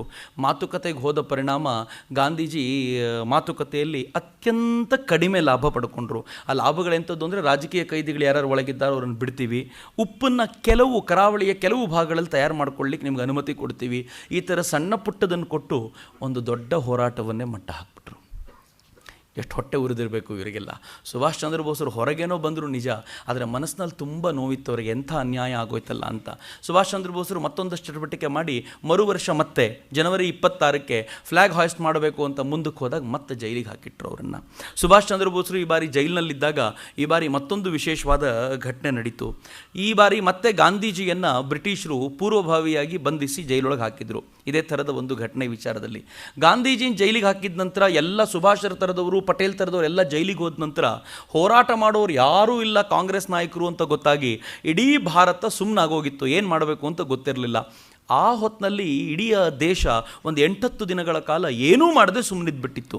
ಬ್ರಿಟಿಷರಿಗೂ ಖುಷಿ, ಇನ್ನೇನೂ ಆಗಲ್ಲ ಅಂತ. ಆದರೆ ಸ್ವಯಂ ಸ್ಫೂರ್ತಿತರಾಗಿ ಜನ ಹೇಗಾಯಿತು ಅಂತಂದರೆ, ನಮ್ಮನ್ನು ಜೈಲಿಗೆ ಹಾಕಿ ಅಂತ ಬಂದರು. ಸರ್ಕಾರದ ಲೆಕ್ಕಾಚಾರವೇ ಹೇಳುತ್ತೆ 32,500 ಸಾವಿರ ಜನ ಒಂದೇ ದಿನ ಜೈಲು ತುಂಬಿದರು ಅಂತ. ಆದರೆ ಹೋಗ್ತಾ ಹೋಗ್ತಾ ಈ ಸಂಖ್ಯೆ ಎಷ್ಟು ಬೆಳೀತು ಅಂತಂದರೆ, ಲಕ್ಷಾಂತರ ಜನ ಜೈಲು ತುಂಬುವಂಥ ಪರಿಸ್ಥಿತಿ ಬಂತು. ದೇಶದಲ್ಲಿ ಮತ್ತೊಂದು ಆಂದೋಲನ ಒಂದೇ ವರ್ಷದಲ್ಲಿ ಶುರುವಾಗ್ಬಿಡ್ತು. ಈಗ ಮತ್ತೆ ಖುಷಿ ಇವರಿಗೆ, ವಾ, ಇನ್ನೊಂದು ಆಂದೋಲನ ಶುರುವಾಗ್ಬಿಟ್ಟಿದೆ, ಭಾರತಕ್ಕೆ ಮತ್ತೆ ಸ್ವಾತಂತ್ರ್ಯ ಹತ್ತಿರ ಬಂತು ಅಂತ ಅಂದ್ಕೊಳ್ಳೋ ವೇಳೆಗೆ ಮತ್ತು ಅದೇ ಕಥೆ ನಡೀತು. ಮತ್ತು ಗಾಂಧೀಜಿ ಎದುರಿಗೆ ಬಂದರು. ಈಗ ಗಾಂಧೀಜಿ ಎದುರಿಗೆ ಬಂದು ಮಾಡಿದ್ದೇನು ಅಂತಂದರೆ, ಈ ದಲಿತರಿಗೋಸ್ಕರ ಅವರಿಗೆ ಪ್ರತ್ಯೇಕ ಪ್ರಾತಿನಿಧ್ಯ ಕೊಡುವಂಥ, ಪ್ರತ್ಯೇಕ ಎಲೆಕ್ಟೋರಲ್ ಬೋರ್ಡ್ ಕೊಡುವಂಥ, ಅವರಿಗೆ ಪ್ರತ್ಯೇಕ ಪ್ರಾತಿನಿಧ್ಯ ಕೊಡುವಂಥ ಒಂದು ವ್ಯವಸ್ಥೆಯನ್ನು ಬ್ರಿಟಿಷರು ಜಾರಿಗೆ ತರ್ತಾರೆ ಅಂತ ಗೊತ್ತಾಗಿದ್ದ ತಕ್ಷಣ ಗಾಂಧೀಜಿ ಅದರ ವಿರೋಧ ಮಾಡ್ತಾ ತಾವು ಉಪವಾಸಕ್ಕೆ ಕೂತರು. ಗಾಂಧೀಜಿ ಉಪವಾಸಕ್ಕೆ ಕೂತ ತಕ್ಷಣ ಇಡೀ ದೇಶ ಈ ಹೋರಾಟ ಬಿಡ್ತು. ಈ ಪುಣ್ಯಾತ್ಮನ ಉಳಿಸ್ಕೊಳ್ಳಿಕ್ಕೋಸ್ಕರ ನಾವೇನು ಮಾಡಬೇಕು ಅಂತ ಯೋಚನೆ ಮಾಡಲಿಕ್ಕೆ ಶುರು ಮಾಡ್ತು. 5 ದಿನದ ಉಪವಾಸದ ನಂತರ ಅಂಬೇಡ್ಕರ್ ಕೂಡ ಓಡಿ ಬಂದರು. ಅಂಬೇಡ್ಕರ್ ಈ ಮಸೂದೆಯ ಪರವಾಗಿದ್ದವರು, ಆದರೆ ಅಂಬೇಡ್ಕರ್ ಕೂಡ ನಾನು ಅದನ್ನು ಬಿಡ್ಲಿಕ್ಕೆ ತಯಾರಾಗಿದ್ದೀನಿ, ನೀವು ಉಪವಾಸ ನಿಲ್ಲಿಸಿ ಅಂತ ಕೇಳ್ಕೊಳ್ಳಿಕ್ಕೆ ಬಂದರು. ಆ ಥರದ ಪ್ರೆಷರ್ ಜನರ ಕಡೆಯಿಂದ ಇತ್ತು. ಅಂದರೆ ಗಾಂಧೀಜಿ ಯಾವ ಥರದ ಲೀಡರ್ ಆಗಿದ್ದರು ಅವತ್ತಿನ ದಿನಗಳಲ್ಲಿ ಅಂತ ಈ ಕ್ಷಣದಲ್ಲಿ ಕೂತ್ಕೊಂಡು ಯೋಚನೆ ಮಾಡಬೇಕು. ಇಡೀ ದೇಶ ಒಕ್ಕೊರಲಿಂದ ಗಾಂಧೀಜಿ ಉಪವಾಸ ನಿಲ್ಲಿಸಬೇಕು ಅಂತ ಕೇಳ್ತಿತ್ತು. ಅಂಬೇಡ್ಕರ್ ಅವ್ರ ಮೇಲೂ ಎಂಥ ಪ್ರೆಷರ್ ಬಂತು ಅಂತಂದರೆ, 5 ದಿನ ಅದನ್ನು ತಾಳ್ಕೊಂಡ್ರು ಆಗಲೇ ಇಲ್ಲ. ಮತ್ತೆ ಹೋಗಿ ಗಾಂಧೀಜಿ ಜೊತೆ ಒಂದು ಒಪ್ಪಂದ ಮಾಡ್ಕೊಂಡು ಬಹುಶಃ ಒಂದು 15 ವರ್ಷಗಳ ಕಾಲ ಆ ಒಪ್ಪಂದ ಜಾರಿಯಲ್ಲಿತ್ತು. ಆ ಒಪ್ಪಂದಕ್ಕೆ ಅವರು ನಾನಾಯಿತು, ನೀವು ಹೇಳಿದಂತೆ ಕೇಳ್ತೀನಿ ಅಂತ ಹೇಳಬೇಕಾಗಿ ಬಂತು. ಗಾಂಧೀಜಿ ಉಪವಾಸ ಬಿಟ್ಟರು. ಇನ್ನು ಸ್ವಲ್ಪ ದಿನದಲ್ಲಿ ಮತ್ತೆ ಉಪವಾಸ ಶುರು ಮಾಡಿದರು. ಈ ದೇಶದಲ್ಲಿ ಅಸ್ಪೃಶ್ಯತಾ ನಿವಾರಣೆ ಸರಿ ಹೋಗಲಿಲ್ಲ, ನೀವೆಲ್ಲ ಸರಿಯಾಗಿ ಮಾಡ್ತಿಲ್ಲ ಅಂಥೇಳಿ 21 ದಿನಗಳ ಕಾಲ ಉಪವಾಸ ಮಾಡಿದರು. ಒಂಥರ ಗಾಂಧೀಜಿ ಉಪವಾಸದ ಯಾತ್ರೆ ಯಾವಾಗಲೂ ಮಾಡ್ತಾನೆ ಇರೋರು. ಆ ಉಪವಾಸದ ಕಡೆ ಜನ ತಿರುಗಿಬಿಡೋರು. ಯಾವುದೋ ಒಂದು ದೊಡ್ಡ ಚಿಂತನೆಯನ್ನು ಗಾಂಧೀಜಿ ತಮ್ಮ ಉಪವಾಸದ ಮೂಲಕ ಬೇರೆ ಕಡೆ ಕರ್ಕೊಂಡು ಬಂದುಬಿಡ್ತಿದ್ರು. ಅನುಮಾನವೇ ಇಲ್ಲ. ಗಾಂಧೀಜಿಯನ್ನು ಈ ದೃಷ್ಟಿಯಿಂದ ನೋಡಿದಾಗ ಅಸ್ಪೃಶ್ಯತೆಯ ವಿರುದ್ಧ ಹೋರಾಟ ಮಾಡಿದಂಥ ಶ್ರೇಷ್ಠ ನಾಯಕ ಅಂತ ಒಪ್ಕೊಳ್ಳೇಬಹುದು. ಆದರೆ ಸ್ವಾತಂತ್ರ್ಯದ ವಿಚಾರಕ್ಕೆ ಬಂದಾಗ ಇಡೀ ಈ ಚಿಂತನೆಯನ್ನು ಈ ಕಡೆ ಶಿಫ್ಟ್ ಮಾಡಿಬಿಡ್ತಾರಲ್ಲ ಅನ್ನುವಂಥ ಬೇಸರ ಸದಾಕಾಲ ಇದ್ದಿದ್ದೆ. ಈ ಹಂತದಲ್ಲಿ ಮತ್ತೆ ಜೈಲಲ್ಲಿದ್ದಂಥ ಸುಭಾಷ್ ಚಂದ್ರ ಬೋಸರು ಅವರು ಜೈಲಿನಲ್ಲಿದ್ದಾಗಲೇ ಅವರಿಗೆ ಆರೋಗ್ಯ ತುಂಬ ಹದಗೆಟ್ಟು ಹೋಯಿತು. ಈ ಬಾರಿ ಆರೋಗ್ಯ ಎಷ್ಟರ ಮಟ್ಟಿಗೆ ಹದಗೆಡ್ತು ಅಂತಂದರೆ ಸುಭಾಷರನ್ನು ನೋಡ್ಕೊಳ್ಳಿಕ್ಕೂ ಅಲ್ಲಿ ಯಾವುದೇ ವ್ಯವಸ್ಥೆ ಇರಲಿಲ್ಲ. ಸುಭಾಷರನ್ನು ಬಿಡಬೇಕು ಅಂತ ಎಲ್ಲ ಕಡೆ ಗಲಾಟೆಗಳು ನಡೀತಾ ಇದ್ವು. ಗಾಂಧೀಜಿ ಯಾವುದೇ ಮಾತನ್ನು ಆಡುವಂಥ ಪರಿಸ್ಥಿತಿಯಲ್ಲಿರಲಿಲ್ಲ. ಗಾಂಧೀಜಿ ಸುಮ್ಮನೆ ಹೋಗಿದ್ರು. ಸುಭಾಷರನ್ನು ಬಿಡಿಸುವಂಥ ಯಾವ ಕೆಲಸವೂ ಎಲ್ಲೂ ನಡೀಲಿಲ್ಲ. ಕೊನೆಗೆ ಸರ್ಕಾರ ಸುಭಾಷ್ ಚಂದ್ರ ಬೋಸರಿಗೆ ಹೇಳ್ತು, ನಿಮ್ಮ ಖರ್ಚಿನಲ್ಲೇ ನೀವು ಯುರೋಪಿಗೆ ಹೋಗೋದಾದರೆ, ಹಿಂದೆ ಒಂದು ಏನು ಆಫರ್ ಕೊಟ್ಟಿತ್ತೋ ಅದೇ ಆಫರ್ ಮತ್ತೆ ಕೊಡ್ತು, ನಿಮ್ಮ ಖರ್ಚಿನಲ್ಲೇ ನೀವು ಯುರೋಪಿಗೆ ಹೋಗೋದಾದರೆ ನಾವು ಎಲ್ಲ ವ್ಯವಸ್ಥೆ ಮಾಡಿಕೊಡ್ತೀವಿ, ಹೋಗ್ಬೋದು. ಆದರೆ ಕಂಡೀಷನ್ ಏನು ಅಂತಂದರೆ ಇನ್ನೆಲ್ಲೂ ನಿಲ್ಲಬಾರ್ದು, ಡೈರೆಕ್ಟ್ ಯುರೋಪ್ಗೆ ಹೋಗಬೇಕು. ಇನ್ನೆಲ್ಲೂ ನಿಲ್ಲಬಾರ್ದು ಅಂದರೆ ಅರ್ಥ, ನೀವು ಭಾರತದಲ್ಲೆಲ್ಲಾದರೂ ನಿಂತ್ಕೊಂಡು ಅಪ್ಪ ಅಮ್ಮನ ಮಾತನಾಡಿಸೋದು, ಗೆಳೆಯರನ್ನು ಮಾತನಾಡಿಸೋದು ಏನೂ ಇಲ್ಲ, ನೇರವಾಗಿ ಹೋಗಬೇಕು. ಎಂಥ ಪಾಪಿಗಳು ಅಂದರೆ ಹೋಗೋಕ್ಕಿಂತ ಮುಂಚೆ ಅಪ್ಪ ಅಮ್ಮನ ಮಾತನಾಡಿಸ್ಲಿಕ್ಕೂ ಬಿಡಲಿಲ್ಲ. ಸುಭಾಷ್ ಚಂದ್ರ ಬೋಸರು ಹಡಗು ಹತ್ತುವಾಗ 100 ಜನ ಪೊಲೀಸರು ಸುತ್ತಲೂ ನಿಂತಿದ್ದರು. ಅವರು ಎಲ್ಲೂ ಕಣ್ಣು ಹಾಯಿಸುವಂತೆಯೂ ಇಲ್ಲ. ಆ ಥರ ಮಾಡಿ ಅವರನ್ನು ಹಡಗು ಹತ್ತಿಸಿ ಯುರೋಪಿಗೆ ದಬ್ಬಿದ್ರು. ಸುಭಾಷ್ ಚಂದ್ರ ಬೋಸರು ಗೆಳೆಯರ ಹತ್ರ ಹಣ ತಗೊಂಡು ತಾನು ಯುರೋಪಿಗೆ ಹೋಗಬೇಕಾದ ಪರಿಸ್ಥಿತಿ. ಯುರೋಪಿಗೆ ಹೋದ ಸುಭಾಷರು ಆಸ್ಟ್ರಿಯಾದಲ್ಲಿ ಕೆಲವು ದಿನಗಳ ಕಾಲ ಇದ್ದು ಆರೋಗ್ಯ ಸುಧಾರಿಸಿಕೊಂಡು ಅಲ್ಲಿಂದ ವಿಯೆನ್ನಾಕ್ಕೆ ಬಂದರು. ಸುಭಾಷ್ ಚಂದ್ರ ಬೋಸರು ವಿಯೆನ್ನಾಕ್ಕೆ ಬಂದಾಗ, ಅದು ಯುರೋಪಿನಲ್ಲಿರುವಂಥ ಕೆಲವು ರಾಷ್ಟ್ರಗಳಲ್ಲಿ ಒಂದು, ಈ ವಿಯೆನ್ನಾಕ್ಕೆ ಬಂದಾಗ ವಿಯೆನ್ನಾದಲ್ಲಿ ಅವರಿಗೆ ಭೇಟಿಯಾಗಿದ್ದು ಸರ್ದಾರ್ ಪಟೇಲ್ರ ಅಣ್ಣ ವಿಠಲ್ ಭಾಯ್ ಪಟೇಲ್. ಬಹಳ ಜನರಿಗೆ ವಿಠಲ್ ಭಾಯ್ ಪಟೇಲ್ರ ಪರಿಚಯವೇ ಇಲ್ಲ. ವಿಠಲ್ ಭಾಯ್ ಪಟೇಲ್ ಎಂಥವರು ಅಂತಂದರೆ ಒಂಥರ ನೋಡಿದರೆ ಸರ್ದಾರ್ ಪಟೇಲ್ರಷ್ಟೇ ಮುತ್ಸದ್ಯಾತ. ಅವರಿಬ್ಬರು ತುಂಬ ಒಳ್ಳೆಯ ಸಹೋದರರು. ಅವರು ಒಬ್ಬರಿಗೊಬ್ಬರು ಪೂರ್ಣ ಪ್ರಮಾಣದಲ್ಲಿ ತ್ಯಾಗ ಮಾಡಿದವರು. ಅವ್ರ ಮನೆಯಲ್ಲಿ ಪಟೇಲ್ರ ಮನೆಯಲ್ಲಿ, ಪಟೇಲ್ರು ವಿಠಲ್ ಭಾಯ್ ಪಟೇಲ್ರು ದೊಡ್ಡವರು, ಸರ್ದಾರ್ ಪಟೇಲ್ರು ಕಿರಿಯರು. ಮನೆಯಲ್ಲಿ ವಾತಾವರಣ ಹೇಗಿತ್ತು ಅಂತಂದರೆ ವಿದೇಶಕ್ಕೆ ಹೋಗಿ ಲಾ ಅಧ್ಯಯನ ಮಾಡಬೇಕು ಅಂತ ಯಾರಾದರೂ ಒಬ್ಬರಿಗೆ ಚಾನ್ಸು. ಸರ್ದಾರ್ ಪಟೇಲ್ರು ಹೇಳಿದರು, ನೀನೇ ಹೋಗ್ಬಾ, ನಾನು ಹೋಗಿ ಬರೋದಕ್ಕೆಲ್ಲ ವ್ಯವಸ್ಥೆ ಮಾಡ್ತೀನಿ ಅಂತ ತಾನು ಕೆಲಸಕ್ಕೆ ನಿಂತು ಅಣ್ಣನ ಕಳಿಸ್ಕೊಟ್ರು. ಅಣ್ಣ ವಾಪಸ್ ಬಂದ ಮೇಲೆ ತಮ್ಮನ್ನು ಕಳಿಸ್ಕೊಟ್ರು. ಇವರು ತಮ್ಮ ಹೋದರು. ಇಬ್ಬರಲ್ಲೂ ಒಂದು ಒಪ್ಪಂದ ಆಗಿತ್ತು. ಒಪ್ಪಂದ ಏನು ಅಂತಂದರೆ, ನಮ್ಮ ಮನೆಯಲ್ಲಿ ಒಬ್ಬರು ಮನೆ ನೋಡ್ಕೋಬೇಕು, ಇನ್ನೊಬ್ಬರು ದೇಶದ ಕೆಲಸಕ್ಕೆ ಹೋಗಬೇಕು, ಪೊಲಿಟಿಕ್ಸಿಗೆ ಹೋಗಬೇಕು. ಕೂಡಲೇ ಅಣ್ಣ ಹೇಳಿದ್ರು, ನಾನೇ ಪೊಲಿಟಿಕ್ಸ್ ಹೋಗ್ತೀನಿ, ಮನೆಯಲ್ಲಿರು ಅಂತ. ಹಾಗೇ ಇತ್ತು. ಸರ್ದಾರ್ ಪಟೇಲರು ಮನೆಯಲ್ಲೇ ಇದ್ದರು. ಆದರೆ ಯಾವತ್ತೋ ಒಂದು ದಿನ ಗಾಂಧೀಜಿ ಗುಜರಾತಿಗೆ ಬಂದರು. ಗಾಂಧೀಜಿನ ನೋಡಿ ತಡ್ಕೊಳ್ಳಿಕ್ಕಾಗದೆ ಸರ್ದಾರ್ ಪಟೇಲರು ತಾವು ಪೊಲಿಟಿಕ್ಸಿಗೆ ಬಂದುಬಿಟ್ರು. ಗಾಂಧೀಜಿಯ ಬಲಗೈ ಆಗಿದ್ದವರು. ಇಂಥ ವಿಠಲ್ ಭಾಯ್ ಪಟೇಲ್, ಈ ಸರ್ದಾರ್ ಪಟೇಲ್ರ ಹಿರಿಯಣ್ಣ, ಈಗ ವಿಯೆನ್ನಾದಲ್ಲಿದ್ದರು.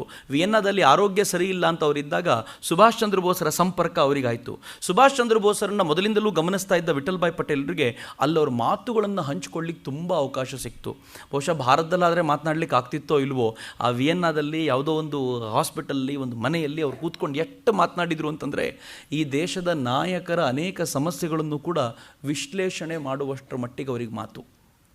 ವಿಠಲ್ ಭಾಯ್ ಪಟೇಲರು ಎಂಥವರು ಅಂತಂದರೆ ಈ ಹಂತದಲ್ಲಿ ಸ್ವಲ್ಪ ಗಮನಿಸಬೇಕು. ಈ ದೇಶಕ್ಕೋಸ್ಕರ ಎಂತೆಂಥವ್ರು ಏನೇನು ಕೆಲಸ ಮಾಡಿದ್ದಾರೆ, ನಮಗೆ ಈ ಹೆಸರುಗಳು ಯಾರು, ಇವರು ಮಾಡಿದ್ದೇನು ಅಂತಲೇ ಗೊತ್ತಿಲ್ಲ. ವಿಠಲ್ ಭಾಯ್ ಪಟೇಲರು ವಿದೇಶಕ್ಕೆ ಹೋಗಿ ಬರೀ ಸುಮ್ಮನಿರ್ತಿರಲಿಲ್ಲ. ಕೆಲವೇ ತಿಂಗಳುಗಳಲ್ಲಿ ಆ ಲೆಕ್ಕಾಚಾರ ಕೊಡ್ತಾರೆ, 85 ಉಪನ್ಯಾಸಗಳನ್ನು ಅಮೇರಿಕಾದಂತ ಕೊಟ್ಟರಂತೆ. ಏನು ಉಪನ್ಯಾಸ ಅಂತಂದರೆ, ನಮ್ಮ ಭಾರತ ಸಾಮಾನ್ಯವಾದ್ದಲ್ಲ, ಅತ್ಯಂತ ಶ್ರೇಷ್ಠ ರಾಷ್ಟ್ರ ಅನ್ನುವಂಥ ಉಪನ್ಯಾಸಗಳನ್ನು ಅಲ್ಲಿ ಕೊಟ್ಟರು. ಯಾತಕ್ಕೆ ಕೊಟ್ಟರು ಅಂತಂದರೆ, ಜಗತ್ತಿನ ಅನೇಕ ರಾಷ್ಟ್ರಗಳಲ್ಲಿ ಭಾರತ ಅಂದರೆ ನಿಕೃಷ್ಟವಾಗಿ ನೋಡ್ತಾರೆ, ಅವರಿಗೆ ಭಾರತ ಅಂದರೆ ಸರಿಯಾಗಿ ತೋರಿಸಬೇಕು ಅನ್ನೋ ಕಾರಣಕ್ಕೋಸ್ಕರ ತಿರುಗಾಟ ಮಾಡಿ ಅವ್ರ ದೇಹ ಜರ್ಜರಿತವಾಗಿ ವಿಯೆನ್ನಾದಲ್ಲಿ ಬಂದು ಮಲ್ಕೊಂಡಿದ್ರು.